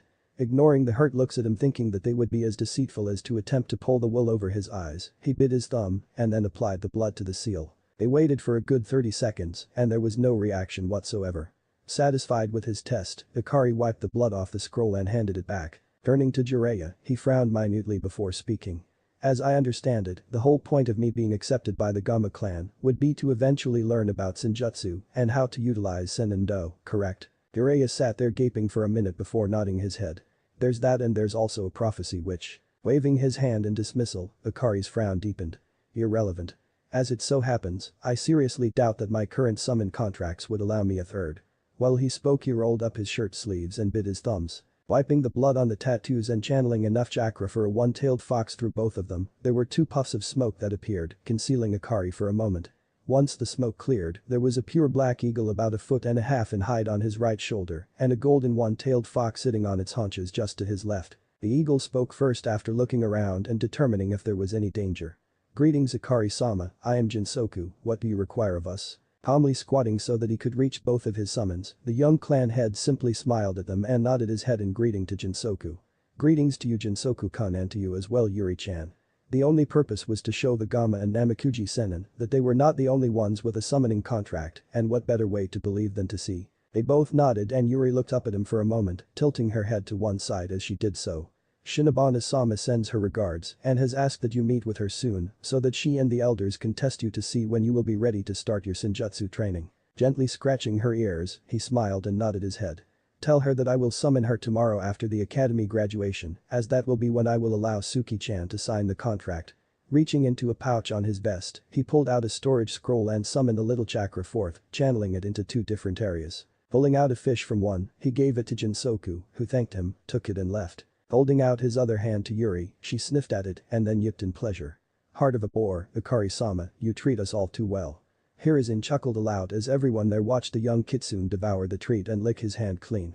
She then bowed and disappeared in a cloud of smoke. Turning as he stood once more, Akari leveled his gaze at Jiraiya, who sat back in his seat, shoulders slumped and his head in his hands. Deciding that he had tormented the two senin enough for now, he turned his gaze back to Minato, who was now looking decidedly ill at the continuing revelations. Where were we now? Oh yes, and learning how to utilize Miyuki's chakra. As far as goes, I was taught by Yazuki Yuigao, as well as one of the Kiri no Shinobigatana Shichinen SHK, Ringo Amaori. Then if you want to talk about, I do believe that I am on par with the two of you, I might have even surpassed you, considering that was one of my modified exploding tags that you two twits were trying to deconstruct and find out my secrets. It was here that he paused and chuckled aloud as he saw the three users sit back in their seats, absolutely floored as they saw that there was nothing that they could do to get him back, and it was all their fault. As far as I'm concerned, the best teacher I could have to utilize Miyuki's chakra is her daughter Shinobana-sama, the current boss of the Kitsune clan. So there is nothing really that any of you have that I can be or want to learn from any of you. To be frank with you, the only two that I might even want to get to know are Natsumi and Mitsuko at this point. Blaring and raising his kai to beyond cage levels, he stared down the four adults sitting across from him. Any attempt at coercion, anyone that is precious to me is hurt due to your machinations. Hell, any attempts to mess with a seal or attempts to place a seal on me that isn't already there and isn't approved by the Hokage, as well as the Shinobi Council, and I will bring the wrath of hell to your very doorstep. Once I would have been forgiving and kind, but that time has long since passed, and I will not forget what you have shown me for the last 13 years. That you are hypocrites of the worst kind, and I wouldn't trust you even if you told me that water is wet. Turning to the Hokage and his advisors, Akari bowed and apologized for his behavior and conduct. Itachi simply gave a small smile, it's fine Akari-kun, as I would say that you had more than ample provocation and needed the chance to vent. Gratefully nodding, he smiled at his Oji-san and at Hiashi-sama, and then left the office in a swirl of leaves and fire that left the leaves ablaze as they turned to ash. Hiruzen was the first to react after he left. As far as I'm concerned, you have all reaped what you have sown. I told you that your plan was foolish and stupid, not to mention criminal. I should have taken a firmer stand against your foolhardy plan, as it is there is little I can do now but tell you that you will never succeed, as he is a Jonin at 13, a clan head who has brought an entirely new bloodline to Konoha, and there isn't a damn thing you can offer him that will do a thing to change his mind about you. Nodding in agreement, Itachi gestured for an Anbu to show up. Take the two girls to the academy for their genin test please, boar. He got a nod and the Anbu put a hand on each of their shoulders and disappeared. Itachi then turned his attention to the remaining people in the room. Setting his hands together in front of him, he sighed and frowned slightly as he finished the meeting. I will warn you now that there are many among the ninja of this village who will not greet you with the same smiles and warmth that you knew before. Many of the clans were able to figure out who his parents were, and when they find out that you are still alive, don't expect any warm welcomes. My Ka-san in particular will have a desire to take you to task over your failings as a mother, Kushina-san. One last thing I should mention so that you don't get hung up on trying to go on missions with him, as they will fail. Akari is Anbu, and he is by far one of the best. I have a feeling that he will eventually take on an apprentice, rather than have to deal with 3 fresh from the academy genin. I hope he will at any rate. Waving off Hiruzen and Hiashi with a wan smile, he ushered everyone from his office with one final warning. I would be mindful in particular of what you say to Kakashi, Yugao, Guy, and me, because we were his sensei for quite some time, and we worked together as a team on many occasions. You could have been involved and been proud of his accomplishments if you hadn't thrown him away like so much trash. Chapter 6. Team Assignments and Threat Assessments. Wave Arc Part 1. Having made it home in time to see Satsuki off to the academy for the graduation exams had lightened his day quite a bit.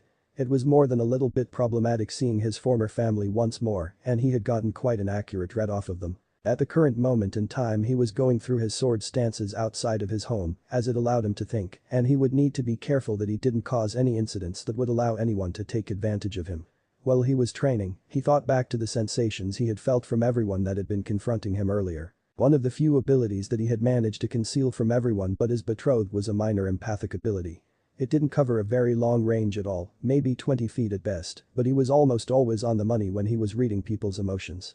This particular ability had made it impossible to lie around or to him. Thinking back to his earlier confrontation, he realized that his sisters had had no idea that he was treated so poorly and that their emotions had been ones of regret, remorse, and sadness. There had been absolutely no sense of deceit coming from either of them, and as much as he hated to say it, there was nothing deceitful coming from any of the women there. That would make it easier for him to eventually forgive them as he didn't hate them. It was more a deep and abiding anger at their foolishness. The only ones that he could honestly say that he would be carefully watching were Minato and Jiraiya. Minato was far easier for him to read, and the fact that when he had mentioned his ability with seals, there was a burst of jealousy that flared into being within him. That and the fact that he had felt no remorse or regret just rubbed him the wrong way. The Gamma Sennin was the one that was taking up most of his thought processes this morning though, and that was due to the fact that one of the subtle emotions that he had caught flashes of was desperation. It had occurred several times throughout their confrontation, and it had thrown him off trying to pin down who it had come from. Knowing as he did that desperation drove people and animals to go far beyond their normal limits, Ikari could see that he needed to be extremely cautious when around them and vowed not to be around them alone for a while. Hokage's office. Rubbing his temples in agitation, Itachi was troubled over new information that had come from the T&I department. Apparently the person that Ikari had captured during his Jonin test was a spy for Orochimaru, a traitor by the name of Yakushi Kabuto. They had determined that the Snake Sennin was going to attempt to destroy Konoha during the next Chunin exam which was in 8 months, and it was set to be in Konoha. Currently Hiruzen and Hiashi were in his office trying to hammer out the best approach and trying to resolve this issue. Looking at both of them, Itachi cleared his throat. Wasn't there something in Fox's report from Kiri about the Yonde Mizukage being under the influence of a... Lighting his pipe, the Sandaime puffed away as he thought back to the report that he had received. Nodding, he pulled his pipe away for a moment to respond. Hi, there was indeed a mention of a Sharingan-induced affecting him, why do you ask? Tilting his head to one side, Itachi smirked as he realized something.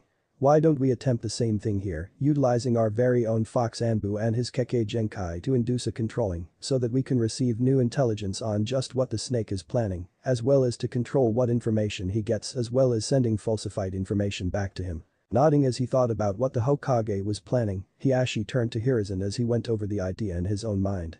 Also along with it we could reinforce it with a seal of some kind. Speaking of seals, Hokage-sama, I would like to pay for an S-rank mission to design an alternative to the cage bird seal, so that I can unite my family, as well as protect my bloodline. Frowning slightly, Itachi nodded. Agreed, and I think I know just the law to back you up if your council of elders gives you grief over this issue. It dates back to the original charter of Konoha and was a stipulation put in by both the Shodaime Hokage, as well as the daimyo of the time. Smiling gently at the plans being put into place by Itachi, Hiruzen agreed to both of their ideas.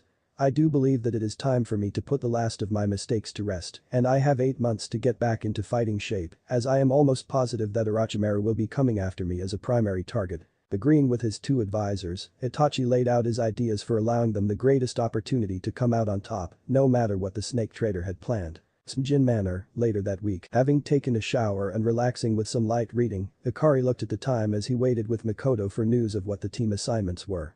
They were chatting over a cup of tea when the Uchiha matriarch decided to talk about her encounter with Kushina earlier in the week. Ikari-kun, I wanted to let you know that the Uchiha clan will back you in whatever you desire as far as the Namikaze and Uzumaki clans. I don't know if I told you this, but I ran into Kushina earlier this week and tore strips out of her hide for failing as a mother, and I must say that whatever you said and did in the Hokage's office must have been eating it or something fierce, because she just stood there with her head bowed and took it. She and I were the closest of friends when we were younger, and I can tell you that she would never have taken something like that before.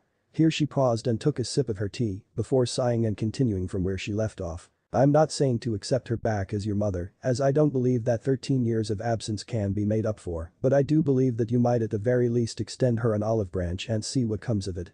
There also exists a possibility of a familial relationship with your sisters, as I believe that they are deserving of a second chance, even more so than your mother. Having said her piece, Makoto sat back and watched as Ikari came to terms with the information she had laid out before him. Stirring his tea by slowly swirling the cup around in his hand, Ikari sighed.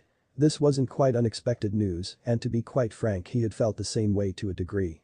Granted, at the same time he was quite conflicted about what he should do, but his turmoil over the situation had calmed somewhat, given the perspective that Makoto had given him. Nodding reluctantly, Ikari set his cup down before speaking. I agree with you, and to be honest, I was thinking that the best way to extend that offer to her would be in asking for her assistance with a mission I was given, seeing as she has quite a bit of experience with. I would only ask that you allow us to have that meeting here, with you and Itachi acting as mediators, if that's okay with you. After asking this particular favor he picked his cup back up and taking a drink of his tea, leaned back in his seat to await her answer. Deep in thought, Mikoto considered his request. Despite her utter loathing of how poorly Kushina had chosen, she still missed her friend from long ago and realized that she had simply chosen wrongly to follow the foolish plan that they had come up with and had done so blindly. Sighing aloud she nodded. I agree and I will talk with Itachi-kun about it. Now where are Sasuke-kun and Satsuki-chan? They should have been back by now. It doesn't take that long to get to know your squad and get to the details of the genin test and come home. As soon as she had said that, they heard the sound of the door opening and 2 sets of footsteps heading their way. Standing to greet them, Ikari waved to Sasuke and walked over to Suki-chan and hugged her. Returning the embrace, the youngest Uchiha leaned forward and placed a chaste kiss on his lips. After everyone was seated, he turned to her and cleared his throat expectantly. So who are your teammates and who's your Jonin sensei, Suki-chan? She looked up at him from where she was laying down with her head in his lap and smiled. My team consists of Kiba with his Akamaru and Sasuke, and Hada Kakashi is our Jonin sensei. Smiling down at her, Ikari ran his hands through her hair as he chuckled softly. Keep in mind that he's almost habitually 3 hours late unless it's for anything under an A rank mission, and you'll do fine. He laughed a little harder upon seeing her adorable pout and looked up to see Mikoto chuckling lightly. Nodding her own head in agreement, Mikoto smiled as she thought back to many occasions that she had run into similar scenarios with the copy ninja. As much as I wish I could say otherwise, I cannot disagree with Ikari. Although, turning her gaze on the young man, I would have thought that he would have shaped up somewhat, having helped raise you. Shaking his head in embarrassment, Ikari sighed. Unfortunately it was not meant to last, however, I have managed to assist him in some ways, which have ensured that he won't be as bad from here on out. 2 weeks later, having spent much of his time designing 2 new seals from scratch had been very draining, especially since these could be considered master-level seals. The first one he had started on and finally finished was the new seal for the Hyuga clan. There were 3 main parts to this seal. First was a genetic sequencing unlocking seal, which once the seal was applied, it would automatically be passed down by combining with each individual's DNA and locking it into place, thus making the entirety of the seal permanent. The next part of the seal had been even trickier, as it prevented the theft of the bloodline through force or trickery. It was set up in such a manner that any drug, poison and/or used to try and steal the bloodline through reproduction would instead cause a temporary sterility seal to trigger. This was only capable of being reversed by a series of 25 hand seals that would only be given to the clan head, as well as a select few other trustworthy individuals. The other thing that was apportioned to that second part of the seal was designed for both genders to activate the temporary sterility before leaving on missions in case of capture.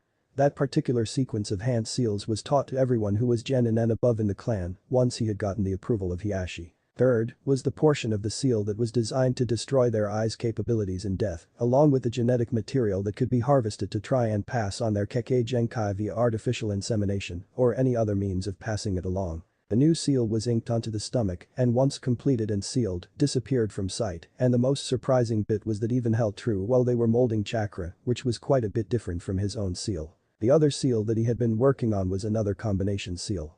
This one was designed to cast a mind-altering, conceal the chakra holding the in place, as well as the seal itself, and a dead man's switch that would instantly kill the target it was emplaced on under certain conditions. Having finished with both of his missions in record time had been exhausting to him, and in fact, if it hadn't been for the young woman who was his intended, Ikari would have been far worse.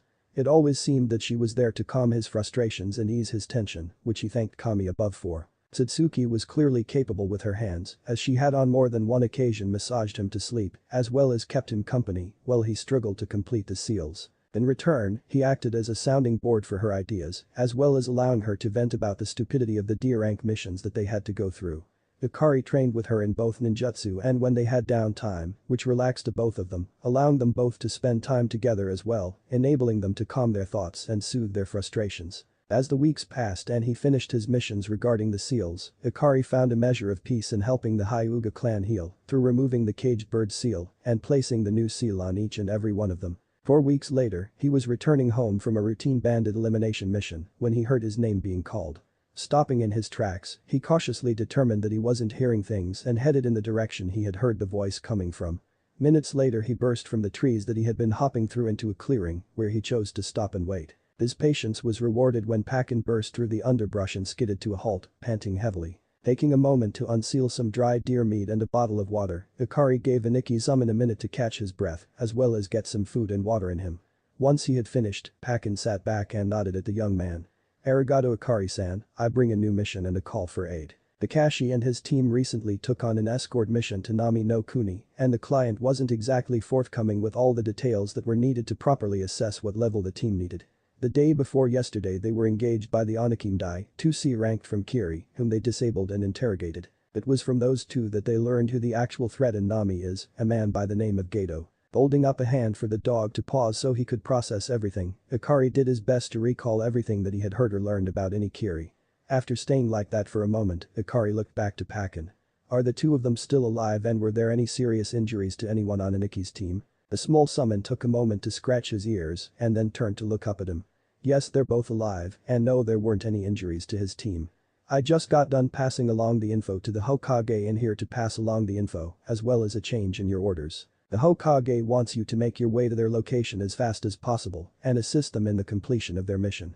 There is an additional task for you, and you alone, and that is for you to eliminate Gato and as many of his thugs as humanly possible. Nodding once sharply in affirmation of his new orders, Akari bit his thumbs and ran them over his tattoos, channeling chakra through his hands.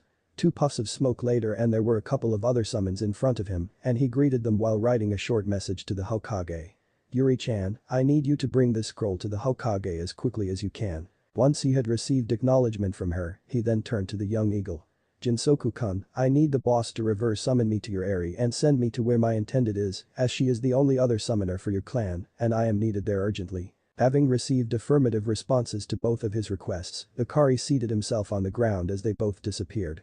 Once more turning his attention back to Pakin, he smiled slightly as he spoke. Whenever you are ready to head out, go ahead and do so, Pakin, as I will be there within the next 5 minutes or so. Nami no Kuni, Finda and Akamaru had the responsibility of helping Kakashi to their client's house after the battle they had just gotten into near the bridge that Tazuna was working on completing. They had gotten a little antsy just sitting there and waiting for their backup to arrive and had decided to push forward 2 days ago. Everything had gone well up until they had gotten to the bridge, and that was when everything went to hell in a handbasket. First was the arrival of Mamachi Zabuza, one of the 7 swordsmen of Kiri, who was of Kiri. They had been held in reserve while their sensei, Kakashi, had engaged Zabuza. They had fought for the better part of an hour before Kakashi managed to get the upper hand, and then a hunter nin had come out of nowhere to swoop down and eliminate their target. That was about the point in time where Kakashi had collapsed, seeing as how he had pushed himself to the absolute limit while using his Sharingan. Now they were currently moving towards Tazuna's home, Sasuke at the rear and Satsuki taking point, with Kiba and Akamaru hauling their sensei alongside Tazuna in the middle. A few minutes away from Tazuna's house, they were startled by a puff of smoke that appeared a short distance away from Satsuki. As they drew their weapons and took up a protective formation around their sensei and client, the smoke cleared away, leaving Akari in plain sight of all of them. Taking a quick look at them, his face cleared of any emotion and he turned to Tazuna. Tazuna-san, my name is Smjin Akari, a fellow Konoha shinobi and this team's backup. Can I assume that you were taking them to your home to rest and recover? As the older man came to his senses and nodded, Akari relaxed just a bit and turned to his Iniki's team. Excellent work on your formation and reaction time. I will be taking over command of the mission, at least until Kakashi recovers, possibly for the duration of the mission. Satsuki goes ahead and picks up the pace so we can get Kakashi some rest and all of you some food. With a nod and a smile to her fiancé, she sheathed her kunai and turned once more in the direction that they had been headed in before his arrival. As they walked along, the Anbu walked alongside each of them, asking them detailed questions about their prior fights, and tried to piece together a decent idea of just what had happened and what they were up against. Each of their stories meshed together well, and to be honest he knew that there was something wrong, he just couldn't figure out exactly what yet. The 2 most interesting tidbits came from Kiba and Satsuki, and they were vague enough because of the distance and their inexperience that it took him a while to piece everything together. 15 minutes later they all arrived at a 2-story home on the outskirts of the main town here in Nami no Kuni. Following Tazuna, they all stood patiently in the living room while waiting for Tazuna to get his daughter out to help them. Tsunami, I'm home safe and sound. We have company and one of them needs a bed to rest in. There was a clattering of footsteps and then they watched as a woman came flying around a corner to greet them. Otu-san, thank Kami you're safe.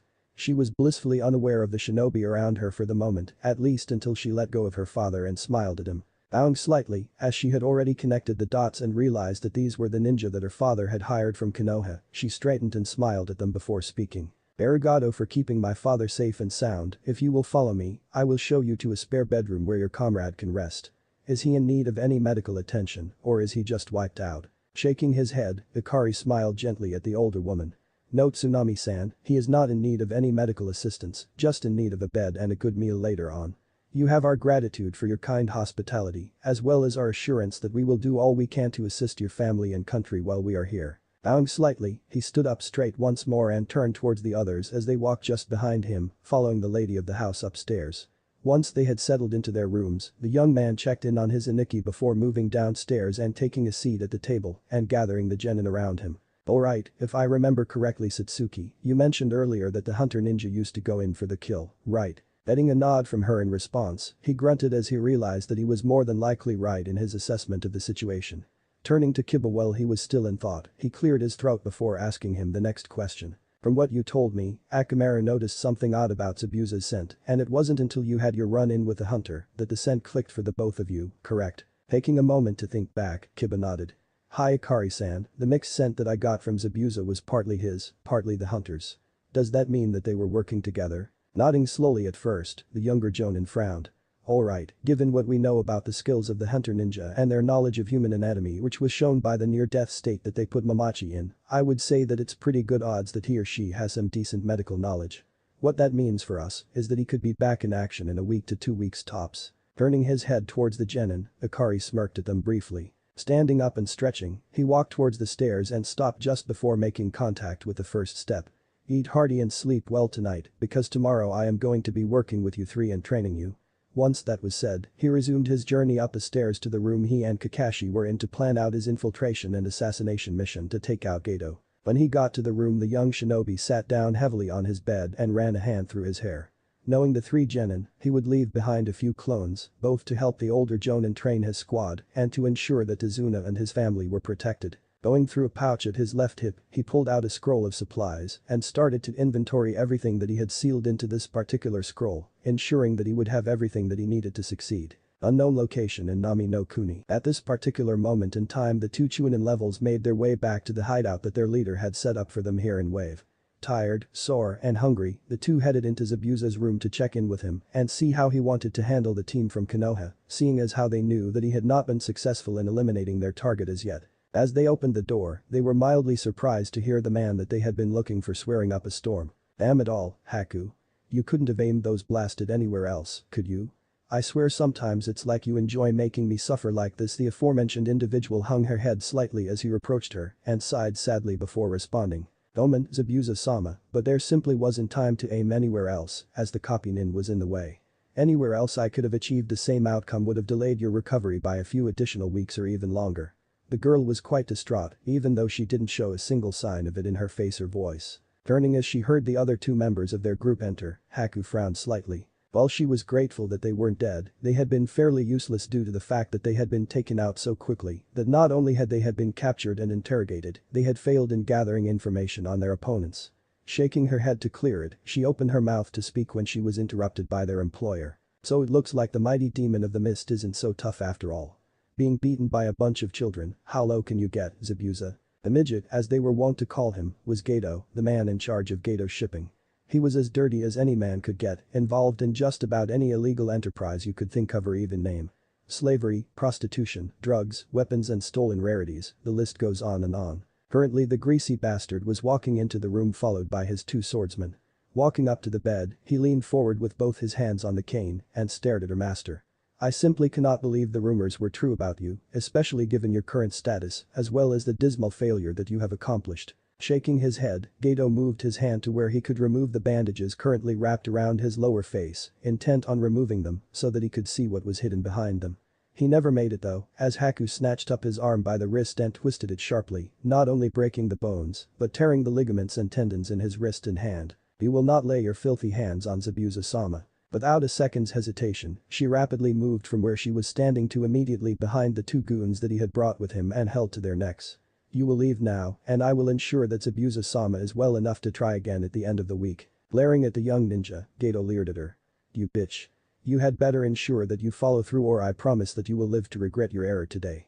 Looking to his men, the midget tilted his head towards the exit and made his way to the door.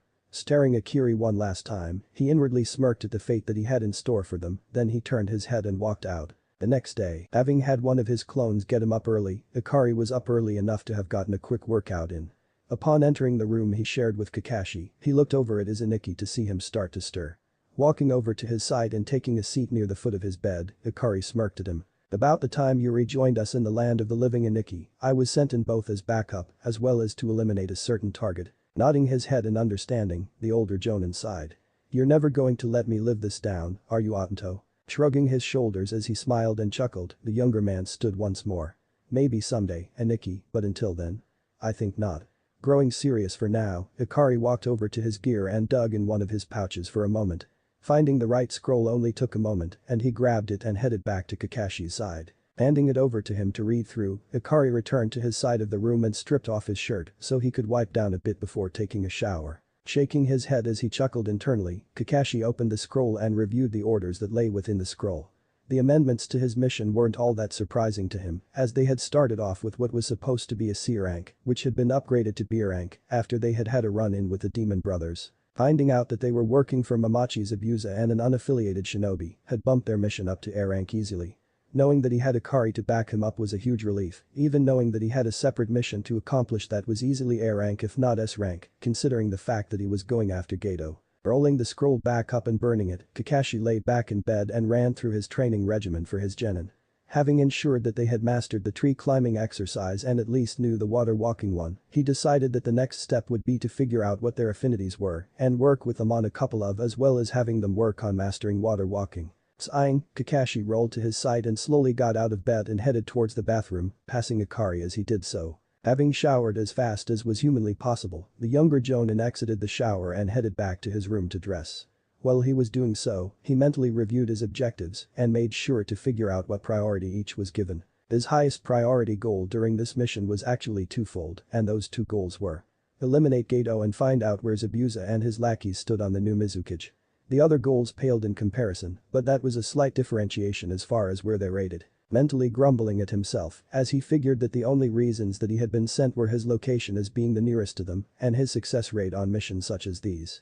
His stealth capability was among the highest in the Anbu, and the Hokage was hopeful about trying to turn the missing nin away from their current course of action and have them return to Kiri. Knowing that Ikari had the only copy of the scroll from Terumi made pardoning their actions if they'd simply return to Kiri was a huge endorsement for him to come and back up Team 7. Finally dressed, Ikari headed downstairs and greeted Tsunami and Tazuna before heading outside and summoning from both available clans. Having channeled a full quarter of his reserves evenly between them, a rather large cloud of smoke appeared in front of him. To his right were 5 eagles and his left 5 two-tailed foxes, and as he looked them over, he realized that he didn't know any of them. Nodding to himself, he smiled down at them and crouched down to speak with them. My comrades from the Kitsune and Washi clans are welcome. I have an important task for you, and it needs to be accomplished as quickly and thoroughly as possible. Here he turned his head to the eagles and focused on them. For you 5, I would ask you to find the location of any camps of bandits or thugs and give me a rough estimate of their numbers. Take your time and feel free to hunt as needed, report back here just before dusk this evening. After hearing their agreement, Ikari turned his attention to the 5 Kitsune as the eagles took off. Giving them a minute to leave the area, he cleared his throat and met each of their eyes. I have an entirely different mission for each of you. There will be 2 pairs sent out, each one to accomplish a different mission, while the 5th one will be assisting me by helping to guard the bridge builder Tazuna. The first pair will be looking for Gato and finding where he is, and be capable of giving me a count of how many innocents there are as well as the number of thugs he has there. Your other task will be to study the layout of the building and be able to give me a general idea of where everything and everyone is. The second pair is to follow me to get a couple of scents and track them down. I want to know their habits and numbers, any other relevant information is a bonus. The same applies for each of you but the one who will be assisting me in guarding Tazuna, in that you are allowed to hunt for food as needed. There will be food provided for the one who goes with me. Standing up once more, he looked each of them in the eyes and smiled. One last thing, stealth is a must. I don't want any of you to be seen, heard or detected in any way, shape or form. I'm going back inside for a bit so I can coordinate with the team and grab some food. I will have something for the one who is chosen to go with me, who should wait nearby. Getting nods from each of them, Ikari returned to the house and walked back inside to grab a bite to eat and work up a plan for the week so that they would be prepared for any eventuality. Later that evening, after dinner that day, Ikari nodded at Kakashi who had already gotten his team to rest for the evening. Having been briefed on what his plan was for the day as far as gathering the necessary intelligence, he nodded back at him and followed him out the window. The 2 Jonin rapidly moved to the designated area near the house and waited for the younger man-summoned creatures to arrive. 5 minutes later there were near silent wing beats, as well as some bushes gently rustling. Both of the men standing there were cautious as they waited, and once the 10 eagles and foxes were gathered around them, Ikari went through a short number of hand seals and raised a privacy barrier around them. Turning to the eagles first, he greeted them and spoke as he pulled out a map of the area. "What do you have for me?" The largest one of them there hopped forward a couple steps and bowed, his wings swept behind him. "Greetings Ikari-sama, I am Larashi and have compiled the information you asked for. At these 2 locations, here and here," he hopped forward and pointed out 2 locations with his talons. "There are around 300 bandits each, and we sense no chakra sources among them. There are no major buildings at the first site here, only tents and a guard tower of sorts. At this location however," here he pointed at the other site which was close to the eastern outskirts of the town. "There is a rather large building that we believe to be Gato's headquarters. There are a large number of bandits there and a few small chakra sources, as well as a couple of rather large storehouses, all encircled by a 6-foot stone wall. There are 2 guard towers here as well." After watching as the eagle finished pointing out the important spots, Ikari nodded to them and absently pulled a scroll from a pouch at his hip. As he unrolled it, he looked over it momentarily and channeled a bit of chakra to one of the seals and grabbed a bag that popped out of it.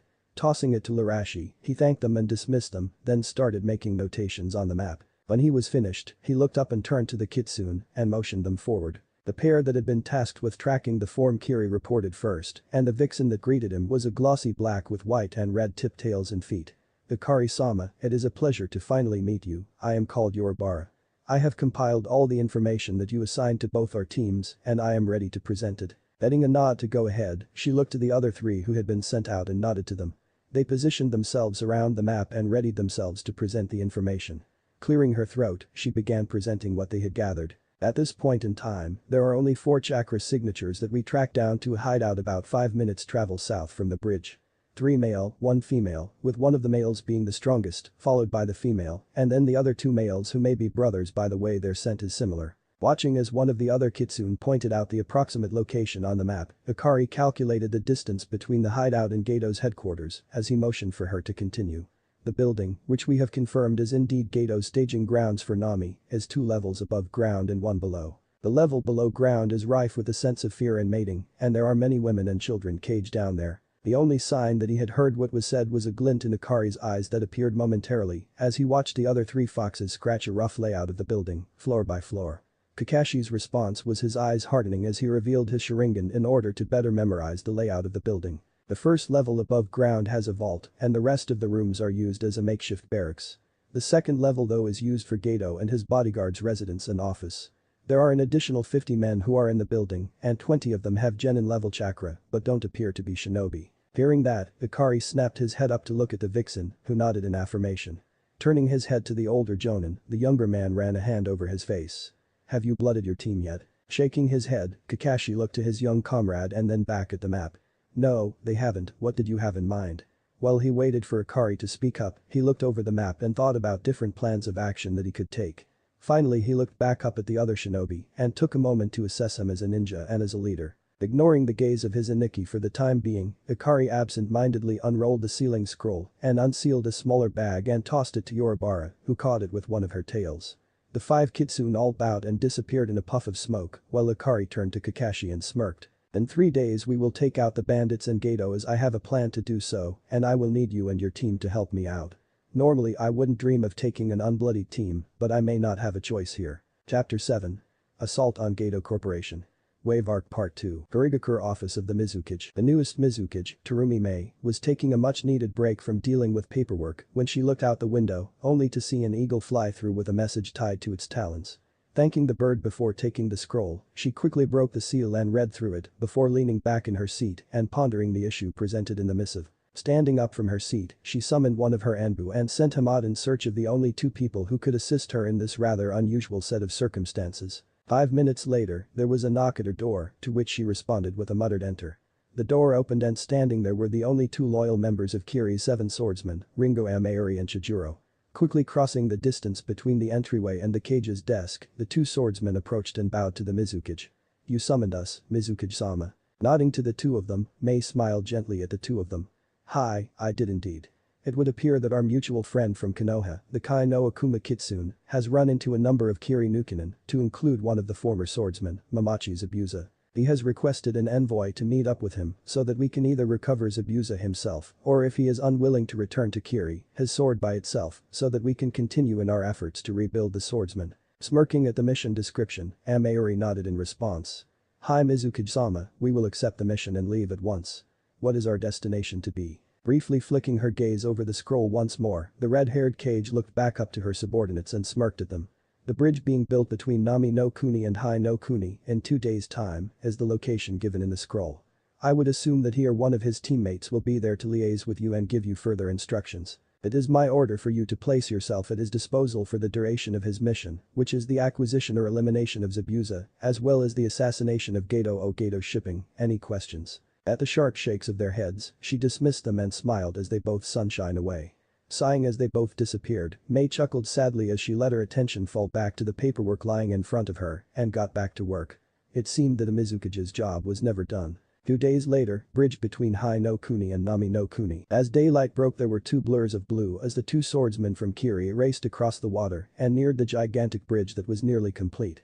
Coming to a halt for a moment, the 2 Kirin gazed at the construction in amazement before continuing on at a much reduced pace, before finally reaching the bridge. Forming a single hand seal, Amayuri made 2 shadow clones before turning to Chijuro and nodding at him. Nodding slightly, he followed suit and made 2 Mizubunshin that followed the senior nin's 2 clones.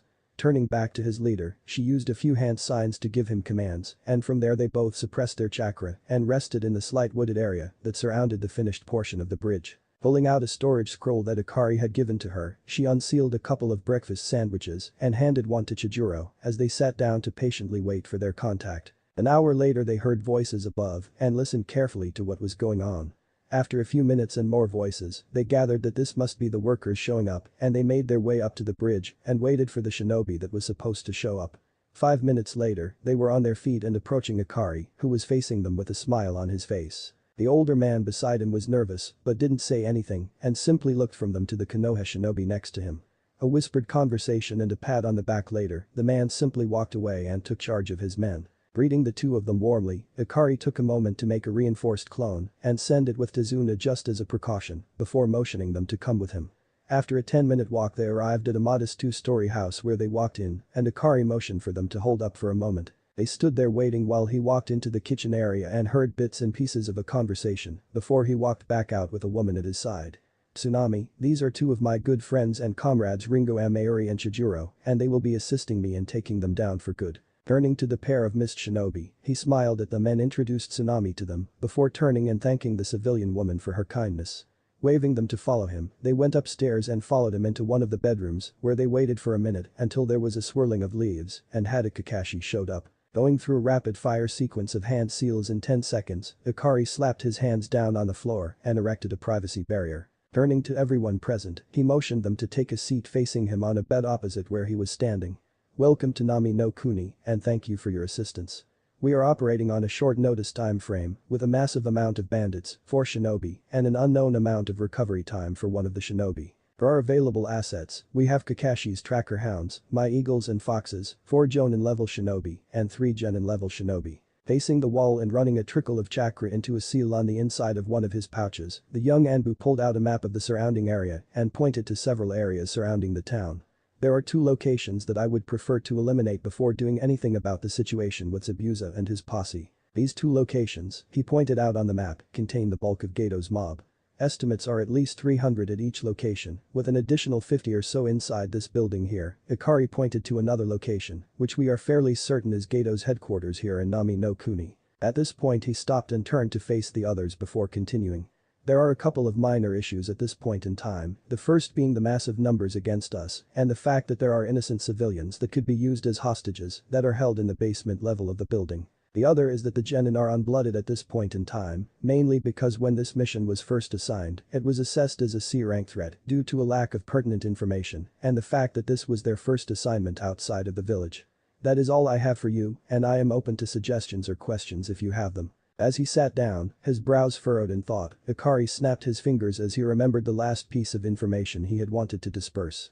One last thing, the time frame for Zabuza recovering is in the next 4 to 11 days, as one of his companions is quite skilled with targeting the pressure points of the body and possibly medical or medicinal herbs. But that said, the group of ninja quickly got down to business and started hashing out their plan of attack. Over the next couple of days they went over the plan with Kakashi's genin team and made sure that everyone knew exactly what their role was and where they needed to be. Currently, the way they had everything set up was Kakashi, Chijuro, Satsuki, and Sasuke would be going to eliminate the bandits that were at the camp, while Ikari, Amauri, Kiba and Akamaru would be going to take out the bandits at and around Gato's headquarters. The team led by Kakashi would be headed out first to take out their target and hopefully finish them off quickly so as to provide backup to Ikari's team or assist the civilians with any medical issues and evacuate them.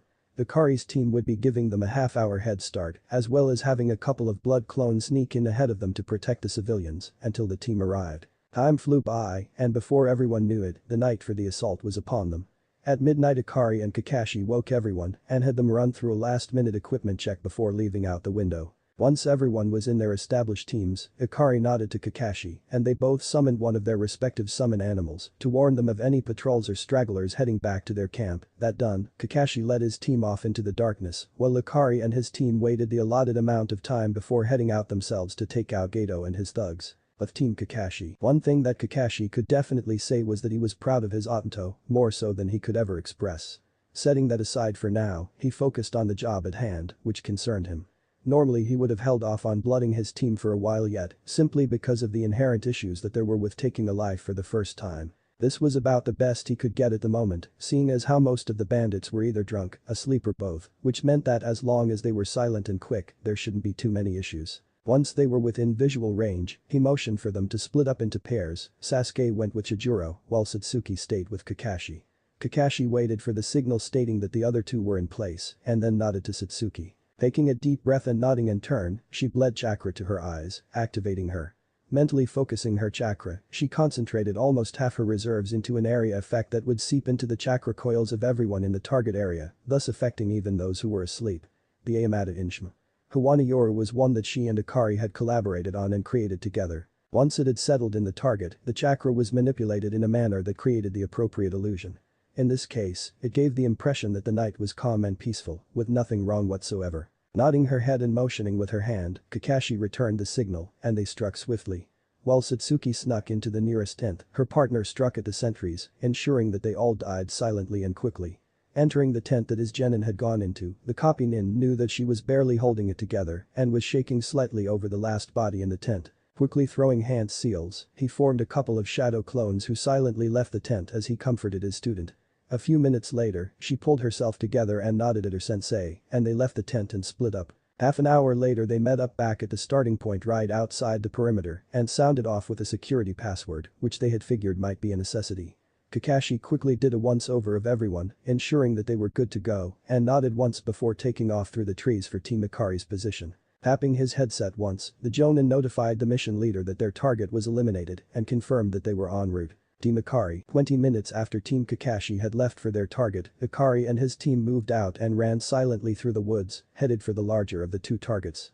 10 minutes later they were coming up on the target area when Ikari sensed movement on his right flank, where Kiba and Akamaru were at. Extending his senses that direction, he heard the whistling of a kunai flying through the air, followed by a sharp thud, and then the gurgling of a throat having been slit, then the soft sounds of someone vomiting as he headed that direction. Amauri was hot on his tail, and she was confused at why they were making such a large detour when she came out of the trees to see Ikari and Kiba having a whispered conversation.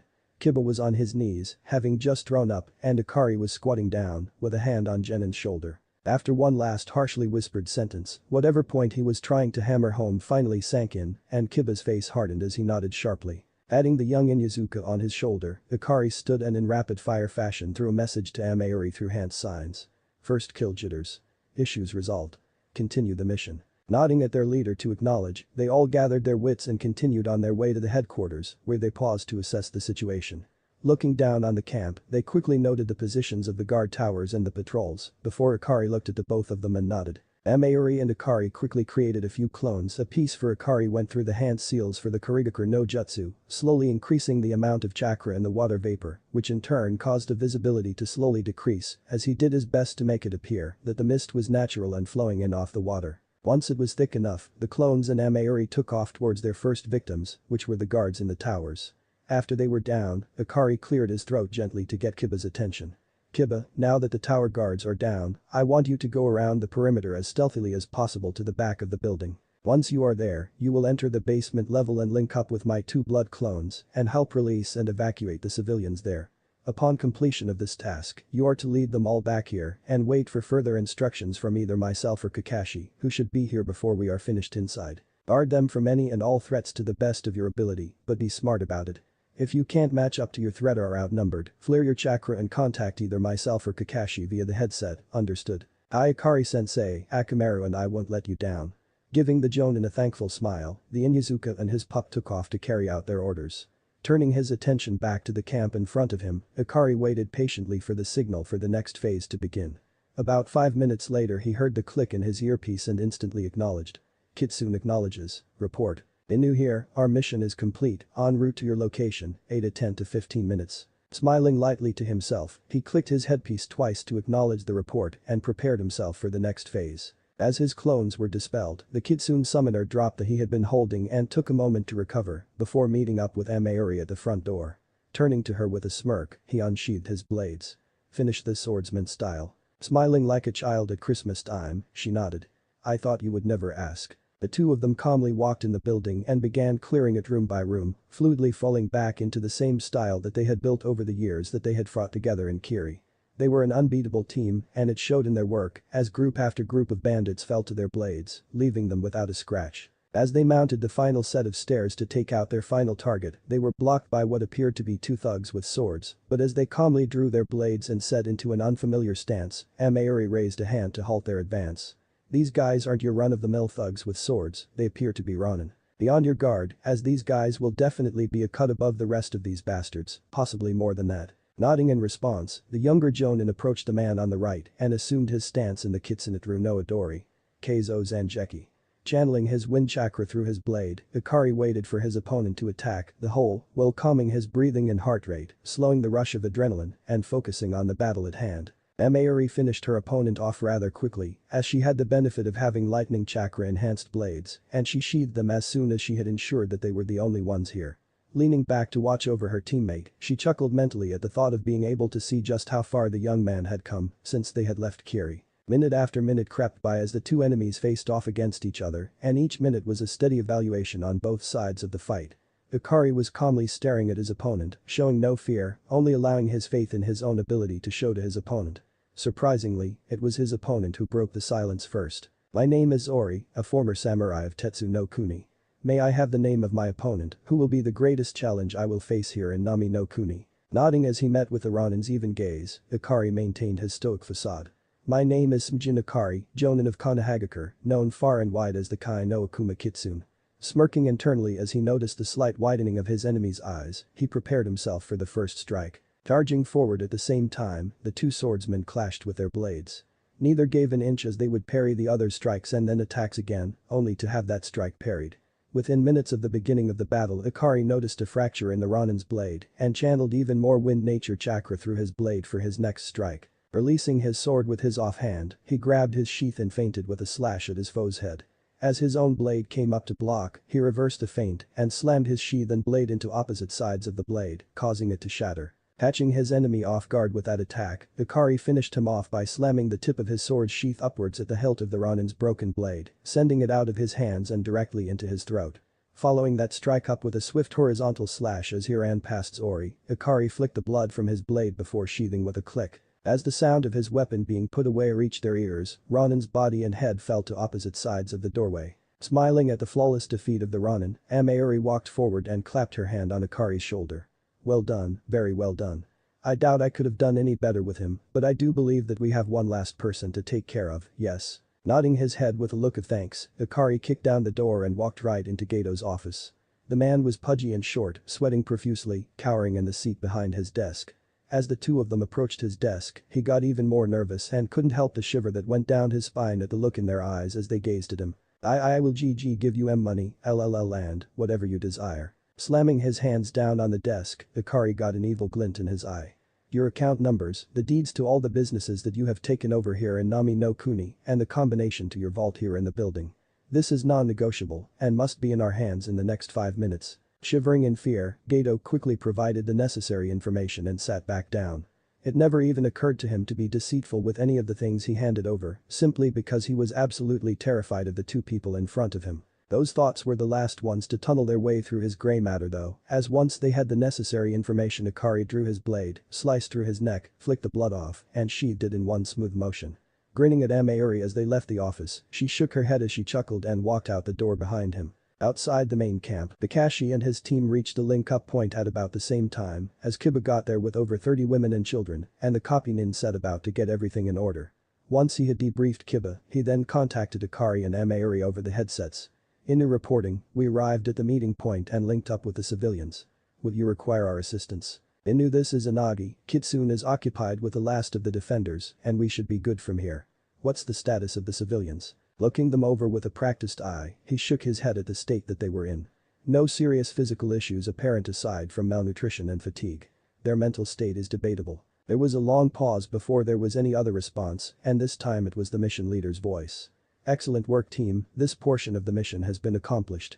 We're coming out now, and we have the sleazeball's head in a scroll along with all his assets in separate scrolls.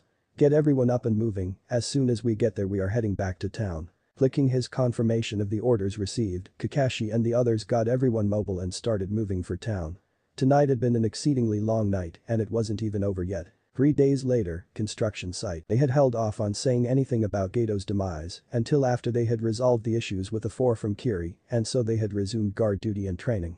The first day after the assault was spent in helping get the genin past their first kills, which went rather smoothly. After that everything had gone a lot more smoothly, and the bonds between the genin were stronger than ever due to the situations that each of them had gone through. The third day saw Akari and Satsuki up in the rotation for guard duty with Tazuna, and they headed out with him after breakfast. Along the way Tazuna was curious about how their betrothal worked with the both of them being different ranks and other such questions. As the 3 of them came up to the bridge, Akari stopped and held the others up. It's too quiet and I can't see any of the workers who should already be here. It might be a trap. Satsuki sends the signal for assistance, Tazuna sticks close to us, and we'll get you through this. 30 seconds later, the rest of the Konoha shinobi were there, and Akari was filling in Kakashi on what was going on. Nodding, he took over and led his team out on the bridge, while Akari held back and waited for the signal to have the other 2 Kirinin show up. Giving a signal to the young Kunoichi, Kakashi had her wait for it and then motioned for her to set off the appropriate. She nodded and ran through the hand seals and then raised her hands to her mouth while mentally calling out the Fuden. Tatapa. The mist was completely gone in seconds, leaving Mamachi's Zabuza and his hunter nin accomplice exposed. Stepping forward in front of his charges, Kakashi raised his hands and began to speak. Zabuza, in case you didn't know, there is absolutely no reason for you to still be here, as your employer is dead. Taking a step closer, Zabuza had grabbed a hold of his blade and swung it around so that it was resting point down on the bridge. Where's your proof, copy nin? Who's to say that you aren't bluffing in an attempt to run us off and send us to our death? 3 swirls of water appeared behind Zabuza and the fake hunter nin, which caused them both to turn so that they could watch in both directions. Upon seeing who it was, a bloodthirsty smile slowly crept onto his face. Look at who it is. If it isn't little Chijiro and Mayuri. Did the both of you finally get tired of being Yagura's dogs and decide to come and join me? The 2 Kiri shinobi looked at each other and smiled before turning back to Zabuza and shaking their heads. Nothing like that at all, Zabuza, in fact, we're here with an offer for you and your apprentice from the Gade Mizukage. The look of shock that crossed his face quickly turned to suspicion as he thought about what he had just heard. The Gade Mizukage. You're joking, right? What weak puppet did they put in place of Yagura? He chuckled darkly until he heard multiple blades being unsheathed. Eyes wide in stunned surprise, Zabuza narrowed his eyes as the dark-haired young man in the front threw a scroll to him. Patching said scroll and scowling at the smirk on the young Jonin's face, he stared at it for a moment before looking back up at him. What exactly is this supposed to be? Smirking even wider at the upset, Akari chuckled mentally. That would be a letter pardoning you of your crimes against Kiri, at the behest of your Gade Mizukage, Terumi Mei. I trust that you don't think of her as weak, now do you? Hailing at the news of just who had become the Mizukage, he quickly tore open the scroll to examine its contents. As his eyes flitted across the message, he grew even wider as he recognized the handwriting and knew that she had indeed been made the Mizukage. Rolling up the scroll, he tossed it to his apprentice and motioned for her to read it. Turning to the one who had thrown him the scroll, Zabuza's eyes narrowed as he saw the hit I-8 and realized that it wasn't from Kiri, but Konoha. Since when does Konoha aid and assist Kiri? Zabuza scowled as he clenched his hands around the hilt of his sword. Mayuri took a step forward and placed an arm around Akari's shoulders, smiling as she did so. That would be since we signed a blood alliance with Konoha after the copy Nin, and 3 other Anbu level shinobi came and helped us win against Yugura. I'm just surprised that you don't recognize the young man in front of you, as he is rather infamous in Kiri. She watched as his eyes flickered over to Akari and then back to her, clearly dismissing the young man as a threat. Okay, I'll bite, who's the shrimp, and why should I know who he is? Giving him a full-blown smirk, she shook her head at him. His name is Sumjin Akari, Jonin of Konoha, honorary 8th blade of Kiri, and known as the Kai no Akuma Kitsune. Breaking out into loud cackling at the look on his face, Amayuri returned her blades to her side, before gazing at the look of utter shock that he wore. Shaking his head, Zabuza scowled at her and snorted. Okay, that's all well and good, but I think it would be better if I were to test him and see if he's worthy of the title. Waving Haku to one side, he assumed a low ready stance and awaited the approach of the younger swordsman. Moving forward at a smooth and steady pace, Akari went through one-handed seals and slapped his palm down on the ground once he was past the older swordsman's apprentice. Kurai to Yuki no Shimiki were mumbled so that they were barely audible by the 2 other people that were near him. It provoked an audibly female gasp from the fake hunter Nin, as well as a deep scowl from Zabuza, as everyone nearby watched as a nearly transparent wall of swirling ice and snow formed in the air from the ground up to about 10 feet in the air. Approaching within 5 feet of Zabuza, Akari took up a slightly different stance than he had faced off against Zori. Tossing a kunai into the air while leaving his gaze on the more experienced shinobi, Akari took in his stance and the way he held his blade, completely analyzing what he knew of Zabuza and what he had been told about the older man. Quick as a flash, once the kunai had landed, the 2 swordsmen had leapt towards each other. This match was strictly sword against sword, skill versus skill, and to everyone watching it was apparent that these 2 shinobi were amongst the best in the world. The very first strike was blocked and they held their blades against the others, pushing a good chunk of their strength into trying to push the other off balance. That contest of strength lasted for all of a minute, and even though he didn't show it, Zabuza was impressed with the young teen's strength, both physical as well as strength of will. Both of them eased off and took steps back before Akari took the next action, bringing his sword up level with his eyes, parallel to the ground, and the tip pointed at Zabuza. As soon as he had ceased all movement, he exploded forward, swinging his blade tip first towards his opponent's chest, only to redirect the older man's blade as he moved to block. Thrust, parry, strike, block, those were their actions for a solid 10 minutes, the only evidence that any of their attacks had gotten through were the minor nicks and cuts that the both of them were sporting. As they finished with their current attacks, both of them took a step back, weapons at the ready and broad smiles on their faces. The adrenaline that had been flowing started to ebb, and Akari smirked at Zabuza for a moment before speaking. Zabuza, one last attack before we call it a match, seeing as how we are both fairly even in our skills with a blade. Grinning even wider, Zabuza nodded and raised his, preparing for his final attack. Looking over at his foe, the older Jonin looked him over from the way he held his blade and the way it looked well maintained to his stance and his build, and quickly made his own assessment of his skill and ability. They had a near-perfect blend of strength, agility and speed that against a lesser opponent would ultimately be lethal, and that was just with his. The 2 swordsmen drew closer and began their attacks. They started off with a barrage of strikes that rapidly grew faster and faster until they looked to be surrounded by a literal web of steel. Finally they came to a stop when Zabuza's sword went flying and planted its tip first in the ground at the edge of the barrier. Akari had seen the moment approaching and had barely managed to catch the hook in the older Jonin's blade and sent it out of his grasp. With his blade held at Zabuza's throat and both of them attempting to catch their breath, the younger man smiled as the mist shinobi nodded in defeat. Taking a step, Akari removed his sword and extended his hand to Zabuza. Assisting him up, the Konoha ninja pulled out a cloth and wiped his blade down before sheathing it once more. Looking over at the genin and his opponent's apprentice, he smirked internally as he saw all but Satsuki's jaws gaping, and all the other jonin were chuckling at the sight. Turning back to Zabuza and holding up a one-handed seal, he released the and then smiled at him before bowing to him. To be honest, you and Amayuri are 2 of the most difficult opponents I have ever faced, right up there alongside my sensei, Yuzuki Yugao. It was an honor to fight with you today, Mamachi Zabuza. Chuckling aloud, Zabuza stowed his blade on his back and returned the gesture. The honor was mine, Sumjin Akari. That was by far one of my most hard-fought duels, and we'll have to go drinking some time so that we can trade stories. You have truly earned both my respect and the title of the 8th blade of Kiri. 2 weeks later, the Kiri Nin and the Konoha Nin stood on the completed bridge, saying their goodbyes since the mission was completed. It wasn't hard to see that there were true feelings of a comradely nature between the 2 groups, and there was even a sisterly bond of sorts between Satsuki and Haku, which had been a total surprise to nearly everyone. The 2 of them had talked about Akari and how he was subject to the Kra, and about their bloodline and the blood alliance between Kiri and Konoha. which had sparked a rather interesting conversation between the two kunoichi and had led to Haku resolving to approach the new Mizukage about her name being put forward for the Kiri side of the alliance, since it wasn't every day that you run into someone who has similar bloodline abilities to you. Clasping arms with the swordsman, Akari had smiled brightly at having had such an amazing fight and had promised to visit in time for a rematch. They had exchanged stories and battle experiences, as well as sword techniques, learning from each other over the last 2 weeks. As they said their goodbyes, Tazuna and Tsunami had approached them and thanked them once more for all that they had done for them and offered them contracts to take with them back to Konoha, as well as the difference in pay for the incorrectly ranked mission. Once they were done, they watched as the two groups of shinobi went their separate ways, one to the east and the other to the west. Sighing aloud, Tazuna looked to his daughter and smiled softly. "I've been thinking of a name for the bridge and was wondering what you thought about the Great Swordsman Bridge." Thinking it over for a moment, she nodded and smiled at her father in return.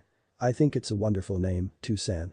Honoring both the Konoha and Kiri shinobi is a great idea and could lead to better times ahead for all of us here in Nami. Ayamada Inshma. Hawani your false impression. Peaceful night. Hitsunit no Adori. Keizo Zanjeki Dance of the Foxtail. Slashing Winds. Chapter 8. Training and the Chunin exams.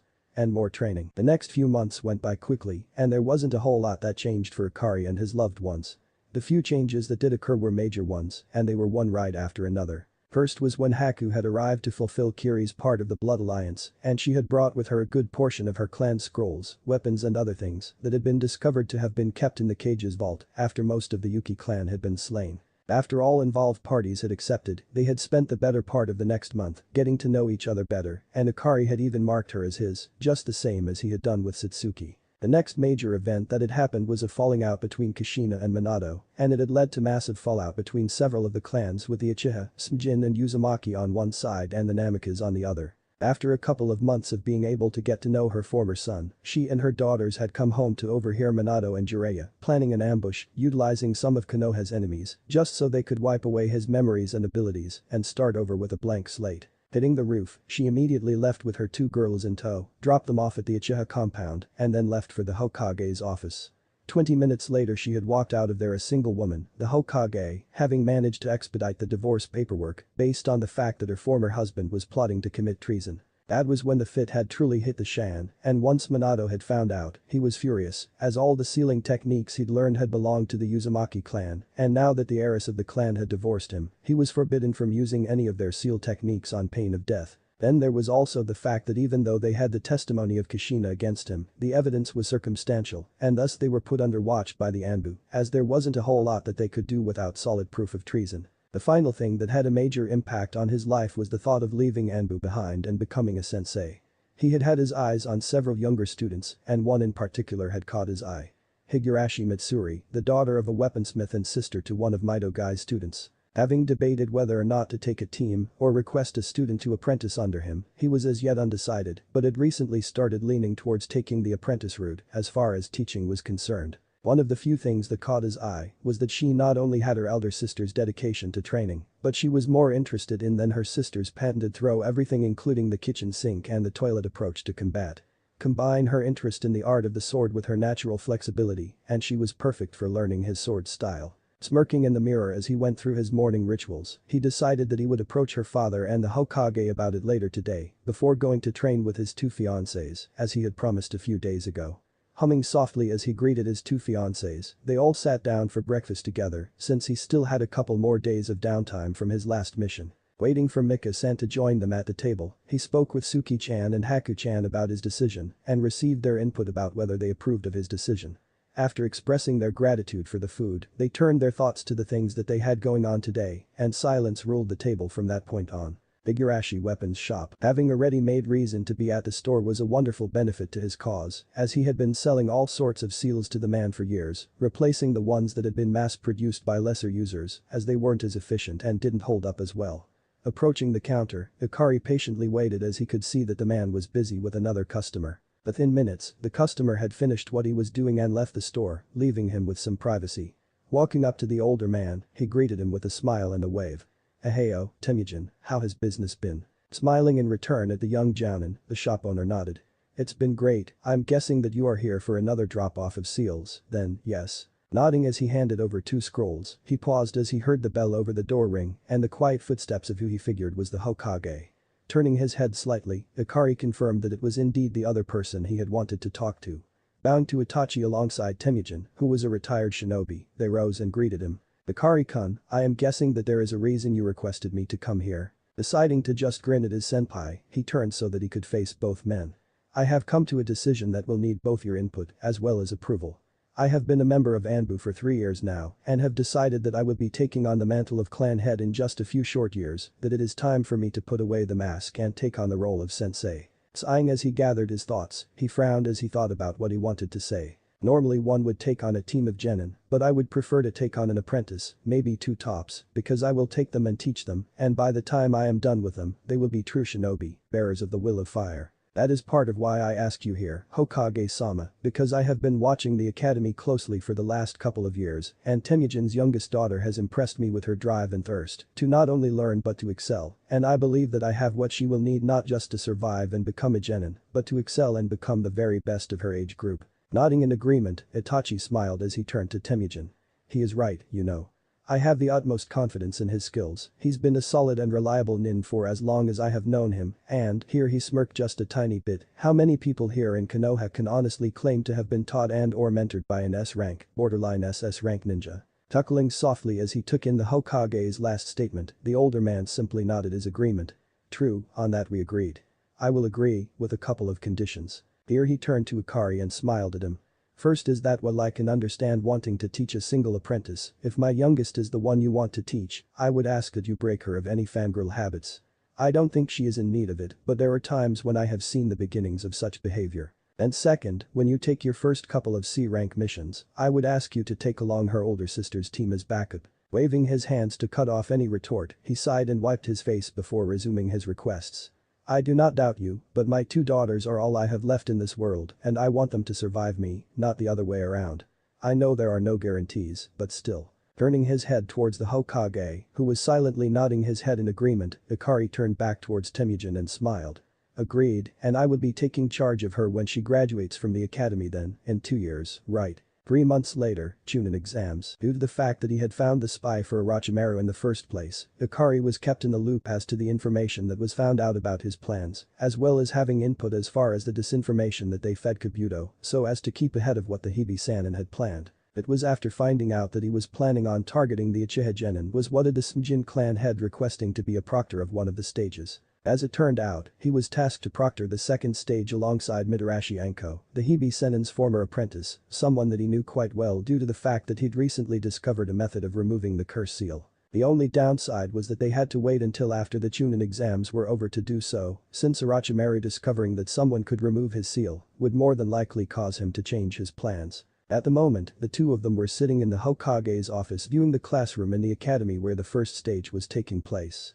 Both of them chuckled at Ibiki's way of scaring the genin and were amazed at the lack of testicular fortitude that there were in a majority of the applicants this time. Getting the signal to proceed with the next stage, the 2 mischievous jonin popped away in a cloud of smoke. Entrance to Training Ground 44, the Shai no Mori. After their momentary stop at the classroom to issue instructions, they immediately headed out for the entrance gates of the arena for the stage that they were proctoring. Having explained the situation to Anko, she was fully on board with taking him out if they could, before he was able to fully realize his plans to destroy Konoha. Summoning up a pair of 5-tailed foxes and giving them their instructions, they quickly disappeared into the forest to hide, so that they could follow Kabuto, who would lead them to their true quarry, Orochimaru the Hibi-Senin. Listening to Anko as she had her fun, he smirked as he looked through the group before them. Shaking his head in disappointment at the Akimichi's question, he dropped down from the tree he had been hiding in, to the surprise of everyone there, as he had been completely suppressing his chakra beneath one of his clans. Walking forward, he looked disappointed as he took in the team that Asuma had been training. 1 Akimichi who was a powerhouse, 1 Yamanaka fangirl, and a Nara who was lazier than a sloth. There are plenty of plants and animals that can be used as food, but surely you would know that. He shifted his eyes to the girl, who was drooling at the sight of him. Yamanaka, you disgust me, and you. Here he shifted to the last member of this generation's Inoshikacho trio. I wonder if you would be so lazy and apathetic if it got your friends, your family, or everything that you care for destroyed. Turning away from them, he watched as each of the teams gathered their scroll and stood by a gate, assessing each of them and seeing just who he thought would make it through the forest. There were a number of teams that got his attention, including one in particular from Kusa that had a Kunoichi with the signature red hair of his mother's clan. The fact that there didn't seem to be any major threats aside from the redeed from Suna who was their own seemed to be telling all on its own, especially considering the information that they had gotten from Kabuto about the traitor's plans and when he was going to attack. Then the genin were gone, having left it a signal, and that left Akari with Anko and a handful of Chunin who were there to aid them in their jobs today. About the same time as an investigative team showed up, 3 hours into the exam, was when one of the foxes reverse summoned Akari to their position. Swearing under her breath, Anko took in the report from the team before summoning one of her snakes and following the trail left by the foxes. Shai no Mori Team Kakashi, Duiton. Tatapa. Thought Orochimaru as he finished with the hand seals. I've got the two Uchiha, that's even better than I had planned for hehe. Just before the wind blast could launch Kiba and Akamaru into the distance, the Kitsune duo had found the Sennin and had cast over him and taken off with the Copy Ninjas team. Mere minutes later, when the traitorous snake got suspicious and finally caught on to the fact that he had been duped, he dispelled the illusion and angrily looked around, attempting to track the genin team. Dodging to the left as he felt the faintest of chakra spikes behind him, he immediately pulled off a Kawarimi and observed from where his Doton Bunshin had been. Having felt his target's chakra flare and seeing the distinct difference in the elemental makeup of his current target's chakra, Akari knew that it had been a close call, with him almost missing the shot at Orochimaru with his chakra tag. However, he had succeeded and would now drive the snake away or kill him if possible. Drawing his sword from its sheath, the young Jonin assumed a stance with the Hide-Akmurai in a low-ready position before challenging his foe. So, Orochimaru, how about you dissolve the clone and face me yourself? Without a word of response the clone attacked him and was swiftly destroyed, and Akari turned directly towards Orochimaru and smirked. This is all the great and powerful Hibi Sennin has. I'm sorely disappointed, as here I was thinking I was going up against the most powerful that Konoha has ever produced, and all I get is a clone. Tilting his head for a moment, the older man chuckled in a sinister manner, before nodding and appearing before the young Jonin. You have quite the arrogance thinking that you can take me down. Tell me, what is your name, so when I think back on this that I know just who I am laughing at. Smirking at the Sennin before responding, Akari was pleased to have gotten the opportunity to truly test his strength. Sumjin Akari, the Kai no Akuma Kitsune, I have also been referred to as the Riketsu no Akuma no Arashi. The only sign of shock was in the slight widening of his eyes, which immediately after flaring open narrowed as he judged whether he was being lied to. Looking at his breathing, seeing if he was sweating, no. This young man was indeed who he had said he was. Kukuku, indeed. Since you already know who I am, I suppose I should show you my true face. As he removed the skin of the Kusa Kunoichi that he was hiding inside. Suppressing his disgust at the sight, he readied himself as he watched the older shinobi crack his neck and assume a stance in his summon-taught jutsu before sheathing his blade and following suit as he flooded his body with water-natured chakra. The two shinobi waited until a floating leaf flew by on the wind, watching it twirl and fall, and once it had hit the ground commenced the fight. The water elemental aspect was equally as fluid as the snake style, which allowed him to keep up with the traitor and even land a few hits.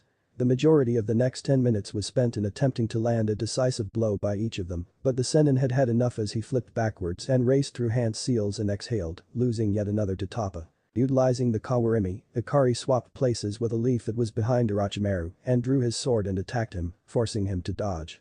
It was a few minutes later that the older man was able to retrieve his own sword, the Kusanagi, and defend himself. The one thing that was almost immediately apparent to both of them was that just as the Hibi Sennin was slightly superior in Taijutsu, so too was Akari the superior fighter when it came to. Shocked beyond belief that his blade hadn't cut through the younger man's katana, Orochimaru was on the receiving end of several attacks that got through his defenses and actually winded him.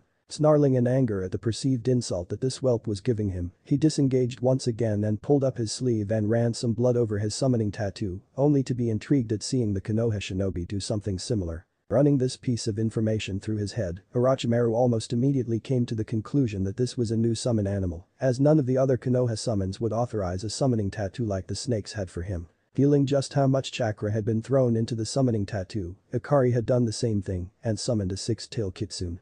Seeing the look of surprise on his enemy's face was worth it in his mind. Looking down at his furry companion, he recognized her as the oldest daughter of Shinobana, Yukadama. Giving her one of his signature foxy smiles, no other directions were needed and he refocused on the battle at hand. Once again, they were at a standoff, Orochimaru because he was calculating, thinking about whether it was time to retreat while he still had workable plans or attempt to see this through and then flee. Akari on the other hand, was waiting to see if any assistance was en route as he knew that this could very well turn into a battle of attrition as the two of them were almost evenly matched. Shinomori, 5 days later, Team Kakashi had gotten away unscathed from the confrontation with Orochimaru and had managed to get the heaven scroll that they needed to advance, and all that was completed by the end of day 2 in the forest. They had also picked up a stray, as one of the teams from Kusa had been all but destroyed, and the only survivor looked like she was going to defect to Konoha since she was in Uzumaki. Perrin had stuck by their side and utilized her skills as a censor to help them avoid any other confrontations after giving them her heaven scroll and had been to see the Hokage as soon as they made it to the tower where the third and final stage was to be held. During the next 3 days, the three of them had trained both as a team and as individuals, which oddly enough made them one of the only teams that were doing what they could to keep their edge. All too soon though, it was time to head to the arena, and as it turned out, they were one of the very few teams to make it to the tower so early. Every single one of the other teams that had made it that were from Konoha, except for 2 others besides theirs, had made it in during the wee hours of the morning for most of them, and 1 or 2 that had made it just before the deadline. While they were thinking about all this, they were walking to the arena and making small talk amongst their small group, laughing and joking as they moved along. Upon their arrival, they found a seat and waited for the Hokage to start the final stage.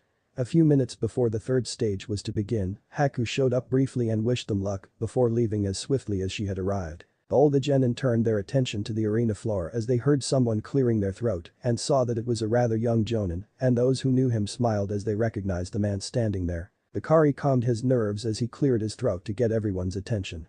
Greetings to all who have made it this far, and well done to each of you, as 5 days in the Forest of Death is no walk in the park, especially when there are beasts in there that can give even someone of jonin level a challenge. Due to the fact that there are so many of you here, we will be having a preliminary, as there are too many of you here to be able to perform for your respective daimyo and cage. Turning and bowing, he turned the group over to the Hokage for his part in announcing the stage in the Chunin exams. Tuning out the speech for the moment, he contemplated the reasons that he had been given for taking the place of Jekuhade, who had originally been slated for this lot. At least until Tsunade-sama had been informed of his condition, which had originally been deemed incurable, and she had informed him of a technique that she had been taught that should clear it up, but it would take quite some time. By the time he had finished his musings, he noticed the Hokage gave him the nod to go ahead. To those of you who know me, my name is Jonin Samjin Ikari, but for those of you who don't, here he leveled a feral grin at the genin, I am referred to as the Riketsu no Akuma no Arashi. I am in charge when you are down here, and if I tell you to stop, you will do so. If you disobey my orders when you are in my arena, you will be disqualified, and you will not like the way that I do so. Turning to the board and explaining its purpose, the slat started to spin and came to a stop on the names Haruno Sakura vs. Haruno, Sai report to the center of the arena. A minute or two later both of the genin were standing in front of the jonin, who, having confirmed that they were both ready, announced the start of the match, Hajime. The match was over less than a minute later, and shaking his head, Ikari announced the victor before summoning the medics. Shimsha, Sai. Next up is Akimichi Choji against Sabaku Kankuro, both of you front and center. This one ended up being slightly longer, as the Suna shinobi just had to go and piss Choji off by calling him fat. If there is one thing you never do, it's called Akimichi fat. It was over though once Kankuro got a few poisoned into Choji though, and Ikari called it once more, Shimsha, Sabaku Kankuro, Tsuchi-kin and Nara Shikamaru come down here. The next few matches were just as unimpressive, with Shikamaru winning his match with ease, much to his dissatisfaction. Then were the matchups that followed, which resulted in the matches ending as follows. Haruno Sakura vs. Sai winner. Sai. Akimichi Choji vs. Sabaku Kankuro winner. Sabaku Kankuro. Tsuchi-kin vs. Nara Shikamaru winner. Nara Shikamaru. Sabaku Tamari vs. Higurashi Tenten winner. Sabaku Tamari. Inyazuka Kiba vs. Uchiha Satsuki winner. Uchiha Satsuki. Rock Lee vs. Sabaku Gara winner. Sabaku Gara. Kabuto vs. Uchiha Sasuke winner. Uchiha Sasuke. Yamanaka Ino vs. Dosu winner. Dosu. Hyuga Niji vs. Hyuga Hinata winner. Hyuga Niji. Aburam Shino vs. Abumi Zaku winner. Aburam Shino. Uzumaki Natsuko vs. Akadu Yoroi winner. Uzumaki Natsuko. Uzumaki Natsumi vs. Tsurugi Misumi winner. Uzumaki Natsumi. Once they had had everyone who was there fight once, the Hokage spoke to the proctor via headset, letting him know that they had whittled down the field enough and to have them all draw numbers for the matches in the finals. Turning his head and nodding, Ikari looked back up to the genin and smiled. To those of you who won, good job and get your butts down here to the arena. For those of you who lost, train harder and fix the flaws that you and your senseis find, and then try again next time. The winners of the preliminaries filed down onto the floor of the arena and formed a single line in front of the proctor, who held out a small box to the first person in line, who happened to be Hyuga Niji. Instructing them to select a piece of paper and pass the box along, Niji complied with his instructions, and before Ikari knew it, they had all pulled a number. The matchups for the finals looked like this. Match 1 Uzumaki Natsumi vs Hyuga Niji. Match 2 Uchiha Sasuke vs Dosu. Match 3 Aburame Shino vs Sabaku Kankuro. Match 4 Nara Shikamaru vs Sabaku Tamari. Match 5 Sai vs Uzumaki Natsuko. Match 6 Sabaku Gara vs Uchiha Sasuke. Alright, all of you know who you are initially facing off against, so you now have a month to prepare. Meet up with your Jonin sensei to arrange your training, and I will see you all here in a month's time. Catching Satsuki's eye, he got her to stay for a moment, along with her cousin Sasuke. Smiling at each of them, he spoke with them quietly for a moment. Sasuke, you will be training with Kakashi, but I want you to remember something very important that I want you to consider carefully. I don't want your answer right now, but when you feel that you truly have the answer I want you to come and find me. Getting an eager nod from the genin, he chuckled as he asked his question. Which is more important? The shinobi or his tools? Leaving the young Uchiha there for a moment, he walked a short distance away to speak with one of his betrotheds. Tsukikoi, I will be training you, Haku, and myself for this next month. We are the only ones who can really train each other to the fullest, simply because we don't truly rely on one aspect of the ninja arts. The way that I went about having Miyuki Kachan work our Kekkei Jinkai was so that we would be more balanced, which means. Taking a moment to consider her intended words, the answer struck her rather quickly, as she smiled and answered him. It means that as long as we are well-rounded we give our opponents and enemies fewer weaknesses to exploit and give ourselves more avenues of attack.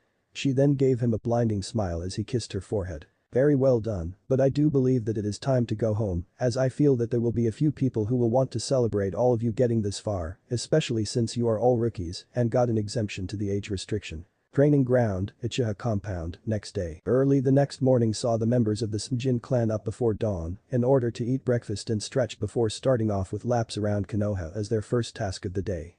They finished up at the Uchiha clan training grounds, with both the girls breathing hard and sweating, while Ikari was barely sweating and was still breathing mostly normally. While envious of his prowess and skills, both of the girls knew that he had worked very hard for years to get to the level he was at, and from their conversation last night, that he was at or almost above the skill level of Orochimaru, the S-rank trader from Konoha. Thus, when he trained with them, they didn't complain, mostly because he would train even harder than they did even while he was training them into the ground. The first week of training was a grab bag of the basics, mostly things that were easily accomplished simultaneously.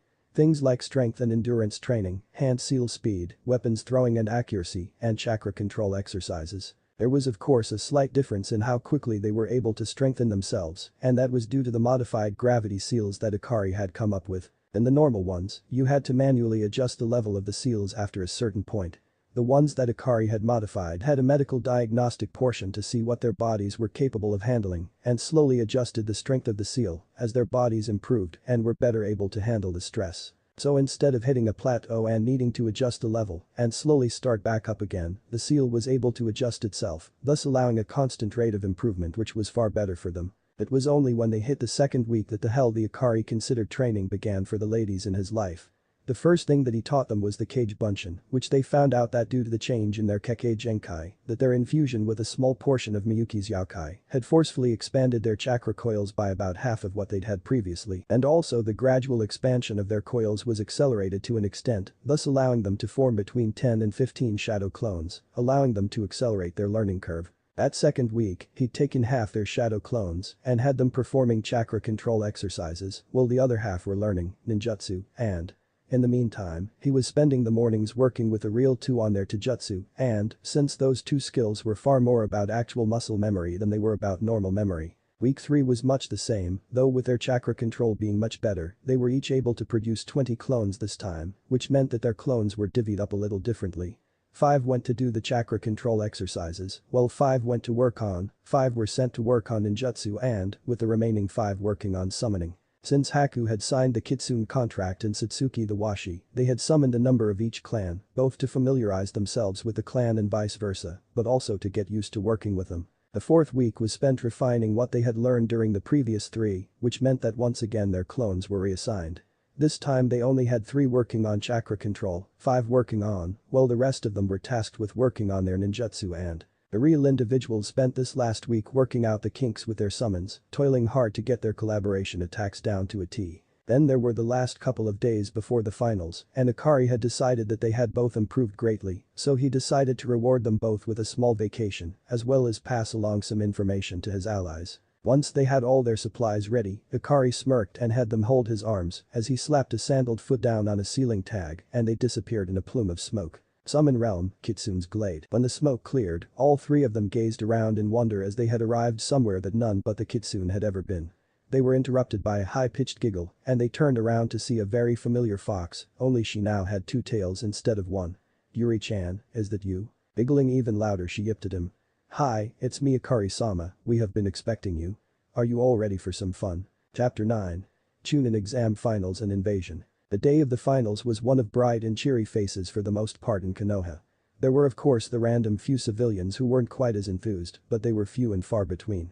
If you knew what to look for though, the shinobi and kinmoichi of Konoha were on edge and for good reason. The Hokage had decided to let the Anbu and the Jonin in on the plans that they were making to counter the traitorous Snake Sennin's plan to attack Konoha. Unknown to Orochimaru and the Suna shinobi, Kabuto and Baki, Orochimaru's right-hand man and the Suna trio sensei respectively, had been taken captive the night before and ruthlessly interrogated. Kabuto had been executed and his corpse burned, while Baki had been questioned and then had a temporary control seal applied by Kushina and Ikari, which oddly enough had helped to build a bridge between the estranged mother-son pair. One thing had led to another, and before the two of them knew it, they were collaborating on a Jinchuriki chakra interruption seal, since the both of knew that if they could keep Gaara from interacting with his Bijuu, that they could deny the invaders one of the linchpins of their invasion plans. That had at least opened the door to far less stressful interaction between Ikari and his birth mother. After all, she had listened to her husband instead of following one of the Uzumaki clan's primary rules, which was family first, family last, and family always. It was a start, as it gave them some common ground to start from, since both clans were well versed in seals and once they had it completed, Ikari had some of his clones create a dozen of them, leaving half of them with Makoto to pass on to her youngest, who was facing off against Gaara in the finals, leaving the other half with Ikari, since he would be the proctor for the finals. Since it had been super late, they called it a night and Kushina left for the house that Makoto had given to her and her daughters, since they had nowhere to go when the divorce was completed. Turning in for the night as well, Ikari and his fiancées both slept quite well for the first time in weeks. Stadium, Konoha. Standing tall in the center of the arena, Ikari looked around him at all the people who were in attendance and smiled. If everything went as the Hokage had planned, they would come out of this alright and with the most wanted of Konoha's dead. Everything would be a win-win for the most part, at least, as long as they could keep the casualties on their side to a minimum. Casually glancing around as the Chunin hopefuls started to filter into the stadium, the young Jonin snickered silently as he thought about the surprise that he and Kushina had come up with at the last minute. There was a seal that was hidden on the fake Kazukiya's seat, one that when activated, would permanently seal away the person in contact with its chakra. Silently laughing as he greeted the examinees, he acknowledged the subtle nod he had gotten from Sasuke, realizing that he had received the tags. Turning and bowing to the cage booth, Ikari straightened up and spoke in a loud, clear voice. "Hokage-sama, all the examinees are present. Are we ready to begin?" Receiving a clear nod and the tiniest of smirks, Ikari turned to face the seats where the daimyo and all their more noble guests were seated and bowed once more, this time slightly deeper. "Greetings to you, daimyo-sama, noble guests, and all other visitors to Konoha for the finals of our Chunin exams, where the 12 finalists will fight with their skills and their wits in order to prove that they have what it takes to take their career as proud shinobi and kinmoichi to the next level and receive a promotion. I, Sumjin Ikari, Jonin of Konohagakure, will be the proctor for this event, and as far as the examinees are concerned, my word is law in this event." Turning his attention to the genin, he flared his kai before speaking again. "If any of you disobey my instructions or dispute my rulings, you will learn firsthand why I am referred to as the Kai no Akuma Kitsune." Reining in his intent once more, he stood tall and proud as he announced the first match. Uzumaki Natsumi and Hyuga Niji remain here for the first match, everyone else dispersed to the competitors' seating area. Standing where he was, he watched as the other genin left the arena and turned his attention to the remaining two genin. Hyuga Niji was standing there ramrod straight, arrogantly assuming that he was going to be the winner of this match.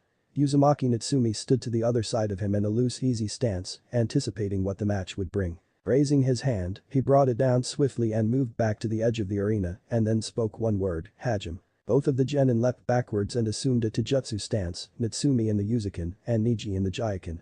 Charging forward, Niji activated his clan's taijutsu, the Byakugan, and began his assault, arrogantly thinking that he would be able to end this match quickly. What Niji didn't know was that the Uzukin, or the Whirlpool Fist, was one of the only taijutsu styles that could counter and even defeat the Jaikin of the Hyuga. There were only a few of the Hyuga living who had ever fought against an Uzumaki, and they were solemnly shaking their heads as they watched the downfall of the Hyuga prodigy. To his shock, not a single one of his chakra-laced strikes hit their target as the kunoichi swirled and flowed around the strikes like the waters of her clan's destroyed home. Of the two Uzumaki sisters, Natsumi was the more deadly of the two in Taijutsu and Nitsuko was more dangerous with ninjutsu. After a few minutes of avoiding him altogether, she then started deflecting his hits instead of just dodging, and after she had seen that he had adjusted to it, applied her chakra to her next couple of blocks, and then backflipped out of range and held up a single hand in a modified ram seal. The effects were immediately noticeable, as Niji's arm slammed into the ground, followed by his face, as the seals that Natsumi had scribed on his skin with her chakra took effect. After a moment, the crowd roared with applause at the move, while Ikari moved closer to examine the seals. Taking one look at them, he almost immediately turned away from Niji and spoke loudly so he could be heard above the crowd. "Shmsha, Uzumaki Natsumi." Motioning for her to stop her flow of chakra, he stepped aside and allowed the medics to take Niji away and waited for Natsumi to leave the arena to summon the next two genin. In the stands near the cage booth, the Jonin sensei stood there in shock while Kushina was cheering her daughter's victory. Mido Gai approached her and was stunned beyond belief. Thankfully Kushina had beaten the man to the punch as she had no tolerance anymore for him. Unique mode of speech. Water flows around, over, and eventually through Earth, Gai. Then the seal she used is a modified temporary prisoner seal that multiplies the gravity 5 times normal. Gobsmacked, the Taijutsu master slowly walked away, completely stunned that his student had been so overwhelmed and overmatched even before the match had begun. Back in the arena, Ikari called out the next two genin who would be fighting, Uchiha Satsuki and Dosu, front and center in the arena, as it's time for your match. Satsuki appeared in a pillar of flames and turned to wait for her opponent, though in the end she would be disappointed as he had not shown up. Declaring her the winner by forfeit was a bitter taste, but a win was a win, after all. Sending her up to the seats once more, he waited a moment before calling out the next two genin and was disappointed once again as the second he had finished the names, the genin from Suna stood and forfeited. Scowling at that, he grumbled under his breath at the Suna genin before announcing the victor as Aburam Shino. Nara Shikamaru and Sabaku Tamari, get down here now and fight it out. As it was almost more than he could do not to growl out his command. Seconds later he had a rather more attentive Nara than he had seen before, as well as a rather fetching beauty from Suna there in front of him. Turning from one to the other, he nodded and jumped back as he shouted out Hajim. Almost as soon as he finished the first syllable, Tamari had the fan off her back and whipped it around in an attack. A burst of wind chakra flowed from the edges of it, forming into blades that were barely visible to the naked eye, but they hit nothing as Shikamaru had seen what was coming and had substituted with a rock behind Tamari. By the time she had realized that he wasn't there, it was already over, as he had frozen her in place through a that he had come up with his sensei, while working on learning how to implement a pair of chakra knives into his clan style of techniques. I would call it now if I were you, Ikari-sensei, because she won't be able to move until my weapon is removed from her shadow. Taking his sweet time and walking over to where the Nara had placed his weapon, Ikari reassessed the genin that he had berated before the second stage of the exams. There was a certain air about him now, one that hadn't been there before, and it was quite similar to his own. A presence about him that said that he would do anything and everything to keep those precious to him safe, even if it cost him his own life. Nodding to Shikamaru, the proctor examined what he had done and smirked at Nara. Damn clever bastard, well done Nara-san, shmsha, Nara Shikamaru. Then calmly lifting one of his sandaled feet, the young Kitsune summoner caught the trench knife by one of the finger holes and flicked in Shikamaru's direction and pointed the way back to the seats for Tamari. Once more there were stunned looks and a satisfied Jounin-sensei, only this time it was Saratobi Asuma, whose face was lit up in a smug grin as he gave his student a slow golf clap.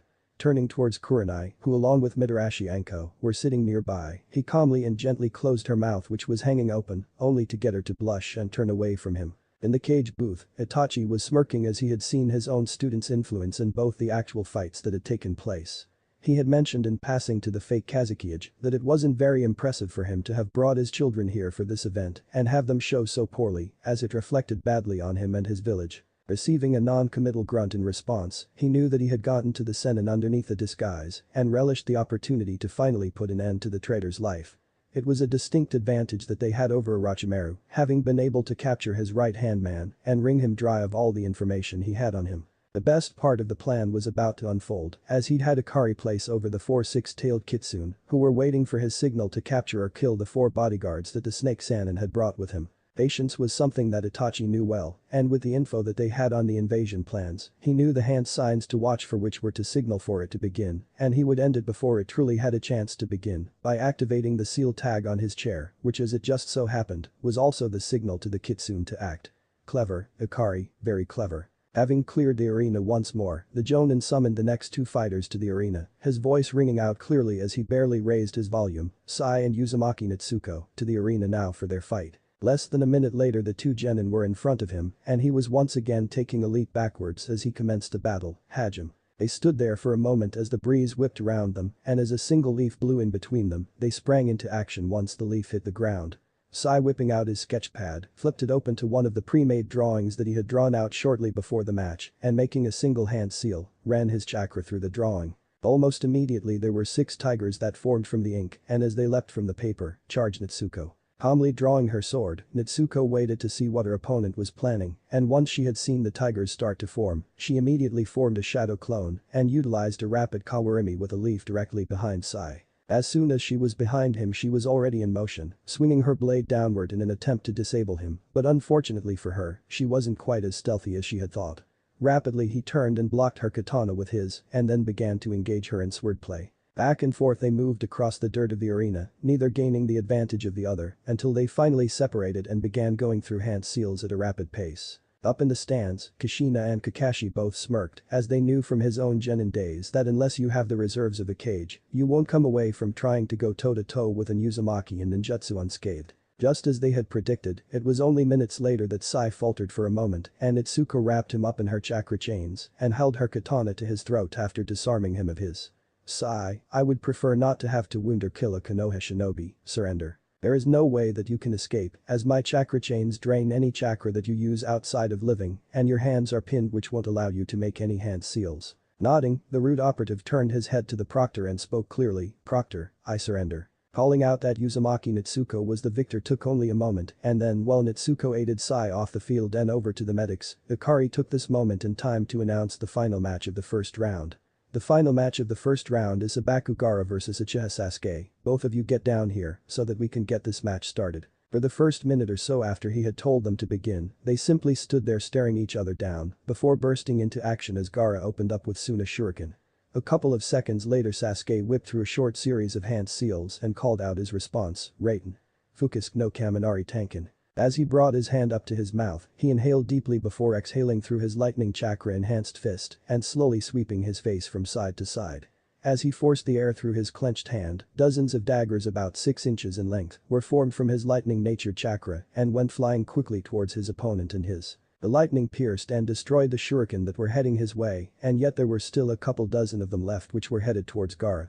Pulling up his sand into a dome around him, he was unable to see what his opponent was doing for a few vital seconds that would ultimately cost him the match. As soon as Sasuke saw that the Ichibi Jinchuriki was hiding behind his sand, he quickly flared his chakra as he held the same fist that he had charged the lightning chakra through earlier in a half-ram seal, at the same time as he started sprinting forward. Since the daggers were still connected to his chakra, they were infused with a significant portion of his chakra, and the glow they put off brightened. Watching from the stands, Gaara's siblings were starting to worry, as they had never seen anyone pierce through his sand like Konoha Genin had, and if he were set off badly enough, he would release his transformation here and would do a lot of collateral damage to their own forces. Following the daggers to his target, Sasuke wedged his hand in behind the largest of the openings left by him and seeing his opportunity, placed one of the tags he had been given on the Suna Genin's neck and quickly got some distance between them before activating the tag.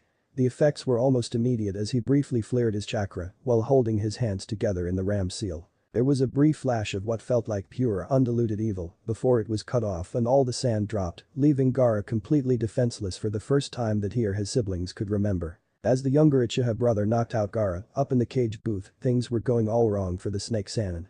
It was as he had decided to initiate the assault and began flashing the hand signal to begin the invasion that he felt immensely weakened, and in his shock at feeling his chakra disappear, he didn't pay any attention to the fact that his 4 guards were taken out, and by the time he had it was already too late. Flaring his chakra to the Anbu, Itachi had the traitor dead to rights as he held his personal to Orochimaru's throat.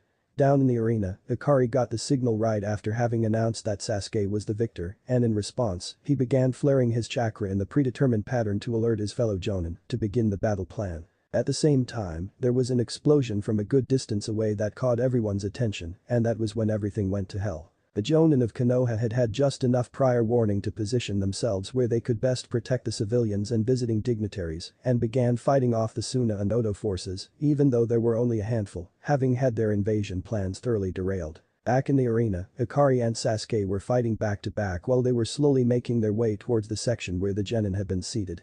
Once they had gotten close enough, the Jonin caught Genin's eyes and nodded before ensuring that his grip on the Tsunade Jinchuriki was secure, and then they both jumped onto the wall and ran up the wall towards their compatriots. The sight that they saw upon their arrival wasn't quite what they had expected, but it was still workable. Both of the other Sabaku siblings had been knocked out and secured, along with their sensei, and they had turned their position into an easily defended bastion while waiting for someone to come along and give them some directions. Shikamaru, Shino, Sasuke and Sayu 4 are to seal these 4 into scrolls, pausing here just long enough to pull 4 stasis sealing scrolls out and toss them at the 4 genin he had named. Then as one squad, go to where the other jonin are and assist them as they tell you. Turning to the other 3 as he dropped Gaara from his shoulder, he quickly appraised them before giving all of them orders as well. Natsuko, Natsumi, and Niji, you 3 are with me. We will be making our way to the cage booth where we will be receiving our orders from the Hokage. Aim to kill our enemies, not wound or incapacitate.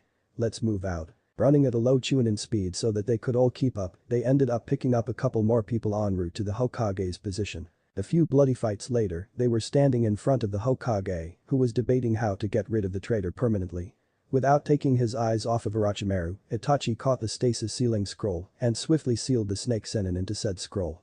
Then, turning towards the 6 of them, he gave them their orders. Ikari, I need for you to take your people and head towards the north gate and assist the defenders there in pushing the enemy back. That seems to be the only place that they have broken through, as the Odo shinobi there were the only ones to get off their snake summon, and the snake managed to break through the wall before being dispelled. I will send someone after you if your orders change. That moving. With a quick nod to the Hokage, they turned and left following Ikari's lead, tossing a few shuriken here, a kunai there, until the north wall was in sight. There they paused as they could see a large number of Suna and Odo shinobi headed towards the breach. Turning towards the genin, he smiled gently at them before giving them their orders. Niji, you and Natsuko will take the left, Haku and Satsuki you will take the right, and Natsumi you're with me down the center. We have no time for heroics, flashy or long-winded speeches, so I'll say this once. Watch each other's backs and go for the sure kill. Let's move out. Getting nods all around him, they split up as he had designated and immediately leapt to the aid of the many chunin that were already fighting off the invaders. Niji led off with a chakra-lace strike to the back of one Odo Jonin's head and flowed into his clan's Taijutsu style to begin cutting a swath through the enemy's numbers, while Natsuko began flicking her chakra chains around, swatting away both kunai and shuriken, as well as, since they were being deflected instead of blocked, she was able to wound or kill many of their enemies by controlling the angles of the deflections. Off to the right flank, Haku and Satsuki were utilizing kunai made from ice and to eliminate whole teams of enemies, as one of them would cast a, while the other would finish them off. Combining the use of their Taijutsu as well as the usual method for utilizing, they swapped back and forth cutting down their enemies, fighting like tigresses for their home. As they passed them, the other shinobi and Kunoichi of Konoha rallied around them and pushed forward once more, fighting with newfound vigor. Then you had the center where Ikari and Natsumi were moving fluidly around each other, moving like twin whirlwinds around, over, and even through their enemies, as they employed their Taijutsu styles with a pair of kunai in their hands. Having eliminated the majority of the shinobi that had been winning due to sheer numbers minutes ago, Ikari quickly looked over the chunin and jonin, who had been saved by his small group. The majority of them only had a few light wounds, but there were a few that were in pretty bad shape, so he quickly bit his thumb and ran it over his left forearm and summoned 3 four-tailed kitsune. Tsutorashi, Yanagi, and Hasu, I need for you to heal the worst of the injuries and get them mobile again, then spread out and assist our wounded wherever you find them, understood? Receiving 3 loud affirmative answers, he nodded and then motioned for the other 5 of his squad to regroup. Once he had everyone around him, he looked them all over and checked them for wounds and only found superficial wounds at best. Everyone doing alright on chakra, yes. And in response he received positive answers. He then turned towards Haku and Satsuki and smiled his foxy grin. It's time to put your summoning skills to the test, as I would like some allies to help us. Satsuki, we'll need 6 mid-level eagles with which to enhance or collaborate our attacks with, and Haku, here his grin grew, you and I are going to summon the Horde and the Kurohogo Sha to help us put the fear of Kami herself into the enemies of Konoha. Smirking at their fiancé in turn, they quickly explained to their teammates about the respective summons and then began summoning the eagles and foxes. All around them there was a massive cloud of smoke and a pair of female voices screeched out in confusion. Ikari quickly bowed to his summons before calling out to them and getting their attention. Recognizing the eagle as well as the leaders of the Horde and the Kurohogo Sha, he called out to them by name. Senzam FK, Idazura, Mizuki, we, your summoners, have called you here to aid us in our time of need. Konoha, our home, has come under attack and we need your assistance in driving them out. Raising his head, he saw the predatory gleam in their eyes and relaxed mentally as he looked over the ranks of the summons. The horde was a group of 50 of the 2- and 3-tailed kitsune, who were among some of their most spirited fighters and specialists, while the Kurohogo Sha, or the Black Guardians, contained 20 of their most elite warriors who without exception were 6 and 7 tails.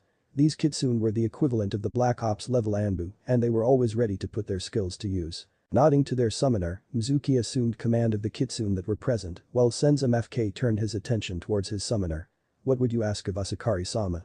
Thinking for a moment, he turned towards the breach in the wall and surveyed it for a moment before turning back to the Washi clan summon. "What I need from you, my friends, is to ensure the safety of those who are atop the wall, along with ensuring that they do the maximum damage to the enemy.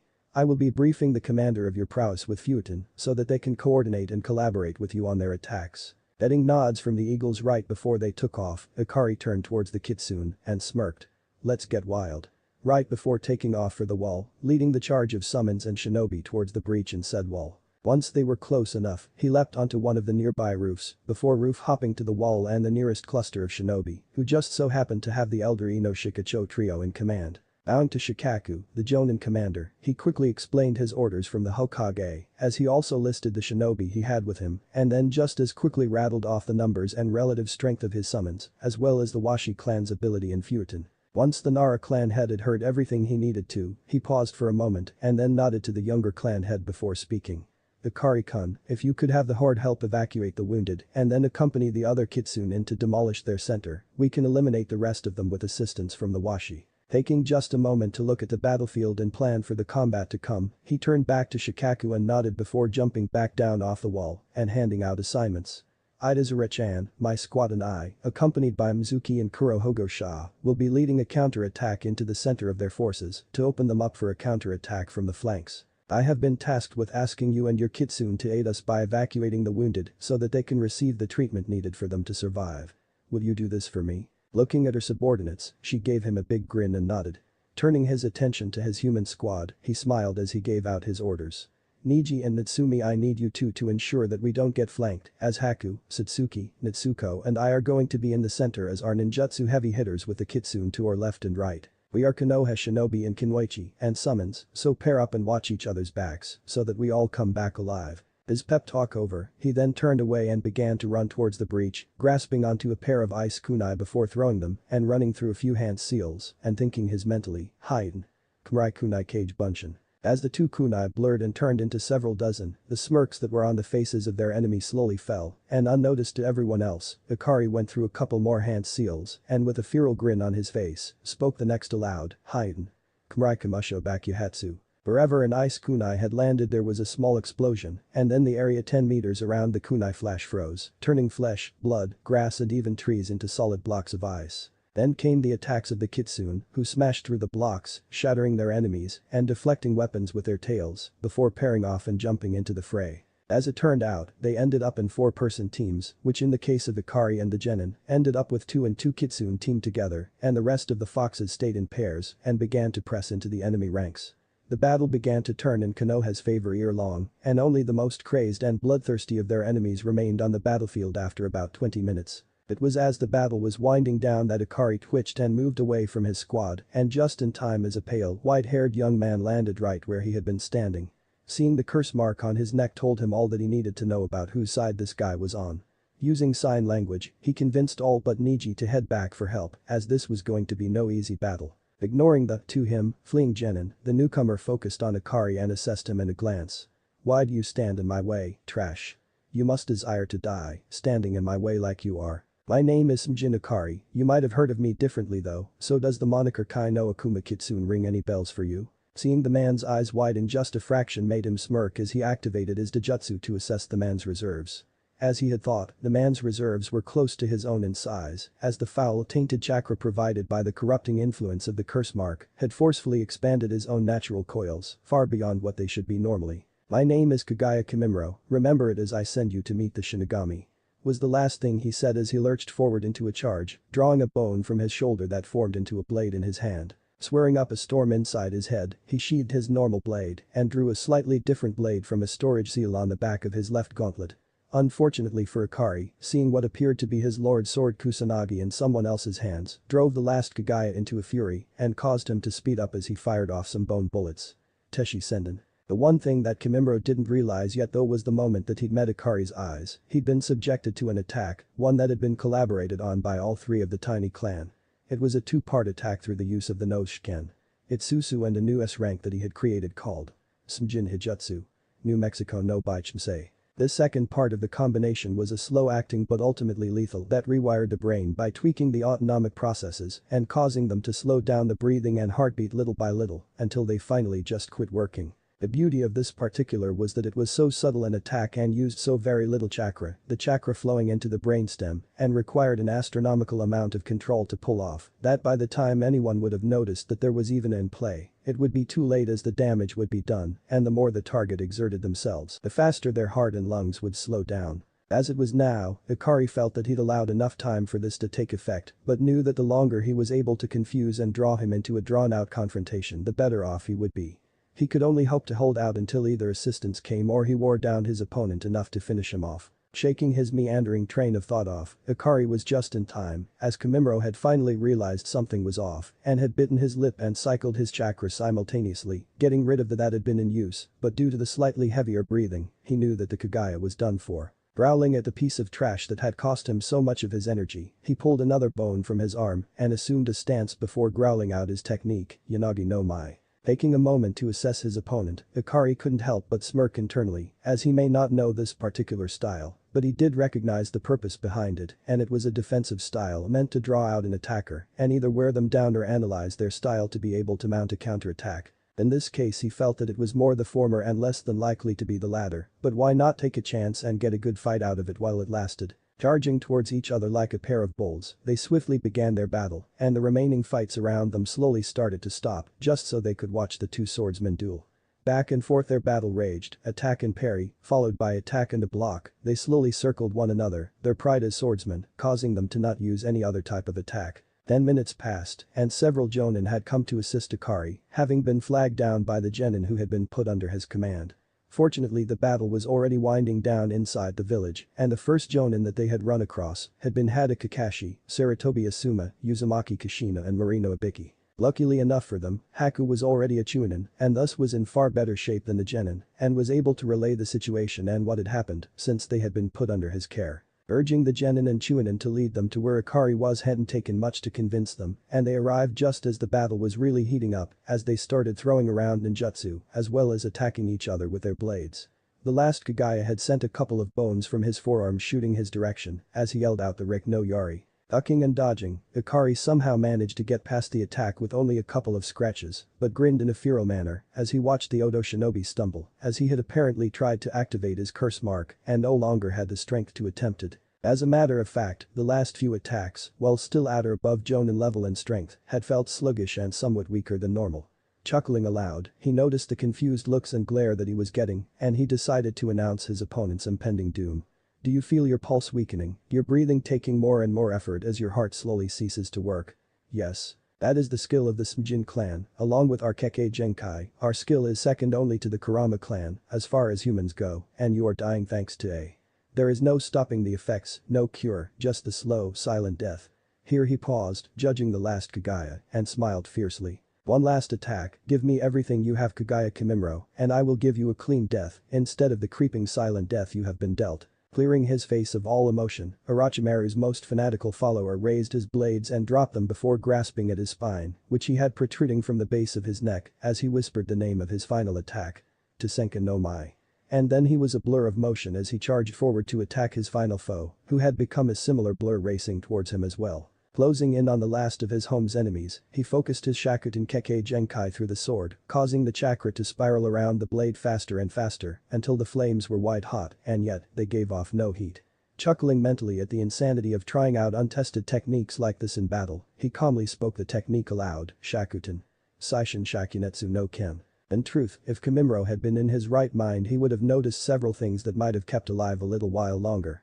The first was that his weapon stopped responding to the commands of his chakra in larger and larger segments, the more times it was struck by his opponent's sword. The next was that the initial few strikes that had looked like they should have connected weren't felt to hit him physically, so he had, in his ignorance, shrugged them off as insignificant. What he didn't know, in this case that would definitely kill him, was that instead of hitting him with the metal blade, Ikari had manipulated the visible chakra manifesting around the blade by extending it out from the tip of his sword by a couple inches, which meant that if someone got hit by this, there would be no physically viewable damage. The last thing he saw a minute or two later was a bright flash of chakra as he felt like his body was collapsing, and then darkness. Having accomplished what had to have been one of the most insane things that he had ever attempted to date, Ikari fell backwards onto his butt, sweat rolling down his forehead and nose, and his breathing getting heavier. Taking a quick scan of the area, he smiled up at everyone who had come to assist him, before reaching up and grasping Kushina's hand that was extended towards him, while at the same time he sealed away the blade that he'd acquired from the snake Sennin.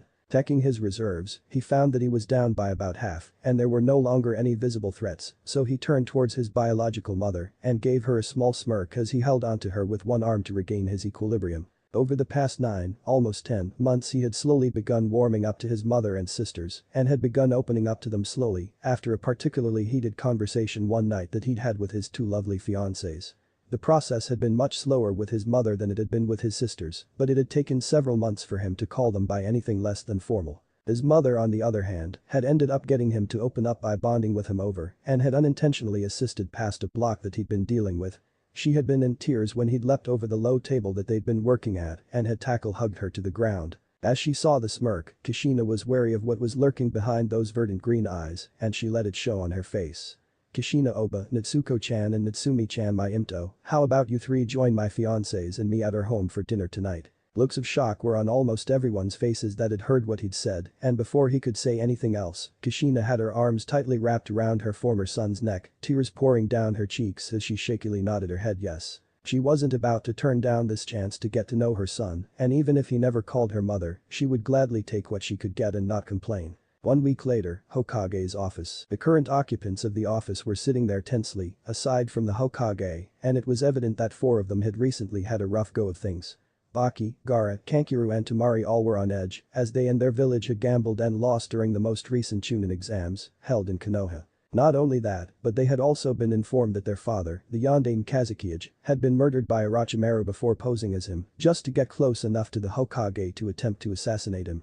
Then there were the interrogations that each of them had been forced to undergo, which for all intents and purposes could have been much worse, but still it was a tough few days. Then there were the talks that the Godaime Hokage had been having with his advisors, as well as the 4 of them, about reparations and the possibility of the revoking of the alliance between Suna and Konoha, which had made their sensei, Baki, pale like he'd just seen the Shinigami himself. It wasn't until Baki had explained the situation that Suna was in that it had hit Temari and Kankuro, as Gaara was still disoriented by the lack of contact with his Biju, that if Konoha had dissolved the alliance, that it was only a matter of time before Suna was attacked and destroyed. Today, though, Suna elders Chiyo and Ebizu had arrived to discuss the outcome of the attack and hopefully salvage the situation and Suna in the process.